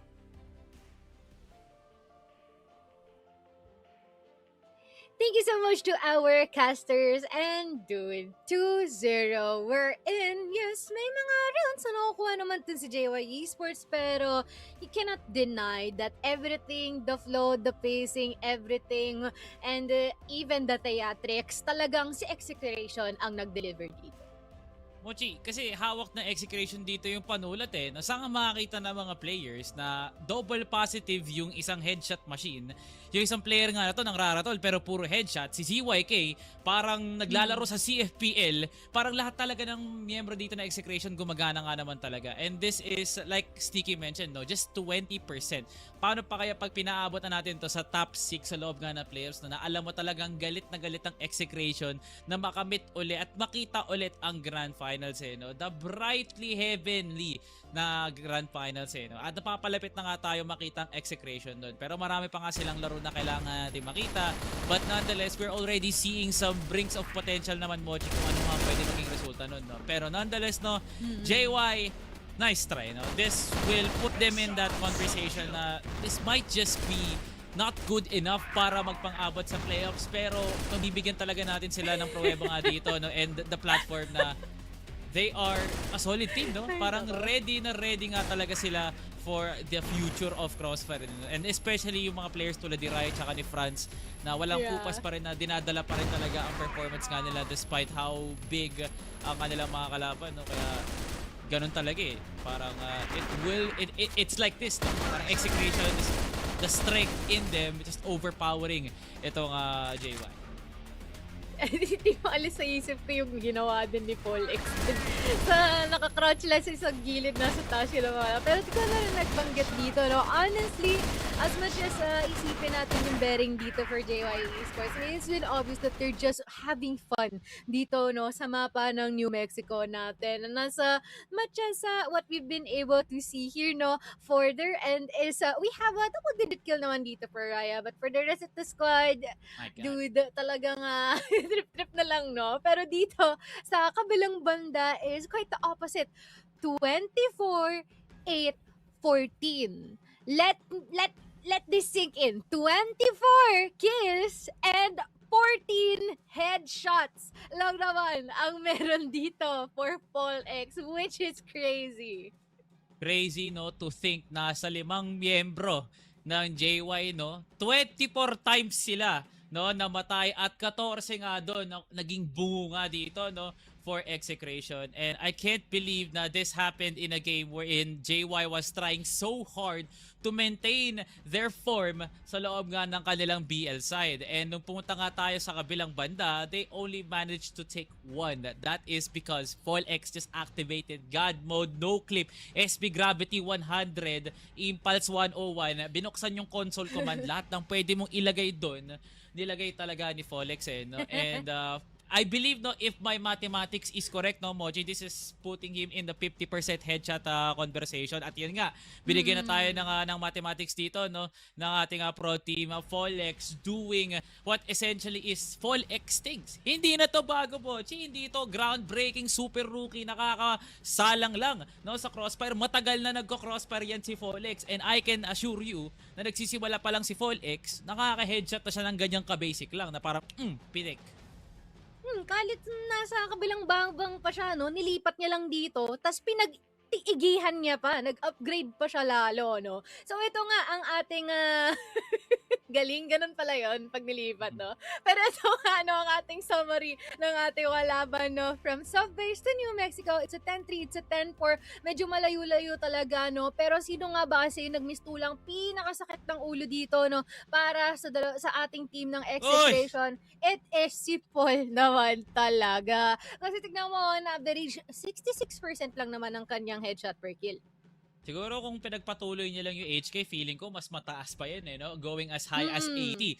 Pero mas malaki pa yung numero na nakita nga natin, no? This is just a sentiment, no, Mochi, na hindi na natin tinitignan yung KD ni Folex, no? Tinitignan natin kasi sobrang impressive ng headshot killing ability niya, na doon tayo sa percentage kung ilang beses siya nakaka-headshot ka naman talaga. Tignan mo yung highlights ngayon, no? 2 headshots na agad yung nakikita mo, no? And it's so easy, no? He makes it look so effortless, no? Natangay kay Paul X lang talaga natin nakikita, no? And it's his style, no? Parang ganyan talaga ka-effective nga sa kanya kahit anong barrel. Isipin mo, EBR, pinangraratrol, pinanggagalaw sa kung saan. Pero nakaka-headshot pa rin siya dyan, no? Siguro out of reflex na nga lang at talaga, no? At makakapanayam na natin mamaya ang ating match MVP. Pero para kasi na we've already asked him the questions, no? So, yung performance ka na to, feeling ko talaga hindi na bago, no, Mochi? Yep, siguro ano na lang, mini chika session na lang yung magiging output nito pagka in-interview natin siya, no? Pero naman kasi to, no, sa Albi, punong-puno yung highlights niya ng malamang highlights. Pero ibig sabihin, ganun siya ka-activated dito sa ating serye against JY ESPORTS. Parang wala lang, Parang lang sa kanya yung lahat ng mga ginagawa niya dito. ano kayang pumipigil dito kay Polex na humawak ng Arctic eh? No? Kasi kung tingin mo, napaka-deadly niya dito sa HK, what more pa kaya, no? Kung nagkaroon nga siya ng pagkakataon na gumamit nga ng TRG. And nakita ko na nga, Mochi, no, na sinabihan na nga tayo na mag-ano na daw tayo, mag-interview na. Kaya naman, tawagin na natin ang ating match MVP ng Execration. No other than itong si Paul X. Ayan, basta makita mo yung DP ni Buko sa Discord, si Paul X yun, hindi si Buko. So, ito Paul X, no? Grabe na yung performance sa'yo si Boss ZY. Si Ano nga pa pala, guys, pinapakilala ko nga pala yung papa namin. Yo! Si ZY. Ano yan? Ay, makita. Ayan, okay. Ayan! March 22, 2001. Ayun yung birth date niya, guys. 2001? 2001. Ibig sabihin, mas 2001. Mas patanda si ZYK ng... Talaga. Mochi, alam mo naman di credible yung website nga nila kasi pwede mabago Dito credible yung pero mamaya natin pag-uusapan yan. Pwede kasi ma-edit yun eh. Boss Paul X, napakasolida ng performance, no? At parang ang question dito, no? Ikaw, Polar, may question ka ba kung natanggap ka na sa Execration? Tatanong ba natin yun? Huwag na. Wag na yun. Bolex, anong ibig sabihin nito for Execration na nakuha nyo nga tong panalo na to? No? Ano bang gustong makamit ng Execration ngayong taon na to? Siyempre, makapag-champion din na ngayong season and hopefully next season din. And sa mga paparating pang taon, yan lang naman. Yan lang naman. Ikaw, Mochi, ikaw. Okay, I feel like assuming, I feel like malaki naman yung chances. Assuming na kayo ay nasa playoffs na, sino yung pinaka gusto nyong makatapat unang-una to set the tone to your journey ng playoffs? Siguro yung Stallions kasi ano rin kasi sila eh. Kumbaga, sobrang lakas kasi talaga nila ngayon kaya gusto ko sila makalaban. Alright.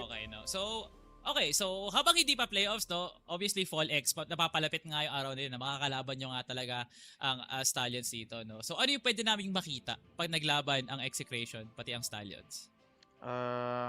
Hindi ko kasi masagot yung mga ganyan eh kasi kumbaga parang hindi naman superstitious, kumbaga realist. Parang what you see is parang nakalimutan ko yung tawag doon. Realist boss, realist boss. Realistic. Kung ano yung process nung laro. Siguro kung ano yung magiging outcome, yun na lang. Yan, kung ano yung magiging outcome. Abangan nyo lang siguro yung magiging outcome. Mochi, no. You heard it here first. Abangan na lang din natin, Boss Polex, baka may mensahe ka dyan, baka may gusto kang batiin, i-shoutout sa mga sumusuporta dyan sa Execration. Ikaw na bahala dyan, Polex. Shoutout sa teammates ko, pati sa boss namin dyan sa labas, kay Boss B, sa Execration family, kay Kuya Terong, kay Kuya Ewe, yan, sa Phil Squads, and pati sa family ko, pati sa girlfriend ko, kay Tiffany, I love you. Thank you for supporting me. Thank you. Yun lang. Ay, pati sa kay Bipolar, pati kay Buko pala. Sa idol ko mag-Beyblade. Yung top 1 Beyblade player ng buong Pilipinas. Shout out, Tiger City Bladers! Let's go! Shout out sa Tiger City Bladers. Shout out sa inyo, shout out. Yeah, that's my idol, Buko, no? Nasaan ka man, Buko, ngayon? Mag-iingat ka at mag-iingat ka sa biyahe mo ngayon. Boss Polex, maraming salamat. Thank you so much sa performance ka ngayon. Kita-kits tayo sa playoffs. Thank you. Thank you. Di ko alam, ganito nga pala yung ganito silang ginawa ko. Pero anyways, tapos na ang ating serye dito for JY versus Execration. At kitang-kita naman, looking forward talaga sila sa kanilang laban against Team Stallions. Kaya ngayon, natapos na ang lahat ng ating mga laban ngayon. Tignan na natin ang ating updated na standings because may mga bumaba dito sa aking rank. I mean, to be fair, mga pasok pa rin naman sila. Pero medyo nanganganib ang kanilang presensya dito, Salvatore. Well, no, di ko na bagitin na natin, no, Mochi, wag na natin itago, no? Calling the attention of Querdas and Alliance, no? Baka naman po, pwede po nating i-maintain yung position po natin dyan lang sa may bandang number 6. Kung kailangan ipanalo na nga po natin para masungkit nga po natin yung naghuhuling spot para sa ating playoffs, eh, no? Yung dalawang yan na talaga yung nagsusuntukan na lang talaga, Mochi, para dun sa pwestong yun. Of course, sino ba namang hindi gugusto na makapasok nga ng playoffs, no? And followed by JY Veteran and Raidas, who has yet to make a lasting impression dito nga sa ating standings. Ano? Pero nonetheless, no, may mga umangat. Of course, pag may mga umangat, doon talaga may mga bababa nga talaga dito. And it goes really far na ganun nga talaga ang nakikita nga natin dito in this tournament na, well, hatakan talaga pababa dito sa standings natin. Totoo, no? At parang nasaksiyan na natin yun for matches and as well as Querdas, and it just keeps on getting tighter dito, no, sa ating standing status. Pero bukas, ang makikita natin is going to be Veteran versus FERVID, Raidas versus STS, and we also have Virtus Pro versus Matches as our last match for the day. So, I hope, no, na yung ating mga teams from Rosie kahit papano may panama dito sa kanilang mga katapat tomorrow. Although it seems like parang medyo mahirap, we still want to see their growth kahit papano. Yes, di naman ibig sabihin mahirap, ibig sabihin di nakakaya, no? Palag na palag, no? Kumbaga, Mochi, ilalabas na nga ng Veteran at Raidas yung mga tricks nga nila, no? Para mamangha tayo, para ang kakalabasan talaga ng series nga, no? Purong usok na lang, no? Kung sa pag lumabas, panalo ang ating Rosea teams, no? Kaya talaga, inaabangan talaga natin tong serie nga na yan, no? Yes. Talagang W's in the chat tayo dyan, no? Para sa mga series, no? Bukas, no, Mochi. Can't explain well enough, no? Solid na week 3 so far at talagang papasok na nga tayo sa weekend na punong-puno na talaga yung pasabog, no? At yun na lang ang masasabi ko, no, Bochi. Good luck sa mga teams na maglalaban bukas. Salvatore out.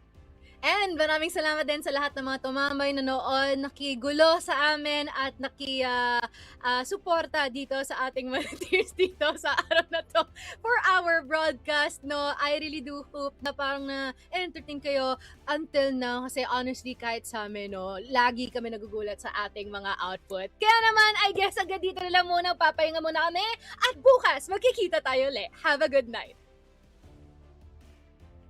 Di ko lang kung naispatan siya ni KLB doon. Mukhang oo, nakita mo yung flick of the wrist. Nakapultukan niya. Be careful, but he gets the shot and he misses it. Trouble na naman sa receiving play pa. Tuguan na nga ngayon si Cetra. Elvin nakabantay. He's gonna get one. And also two huge. Nakaya, pero wait lang, hindi pa rin tapos yun. Lahat ng action, masusundan pa. We are gonna be seeing prevalence race here dito sa house. Ano doon, no? Flash grenade. PSA! Kitang-kita niya sa KLP.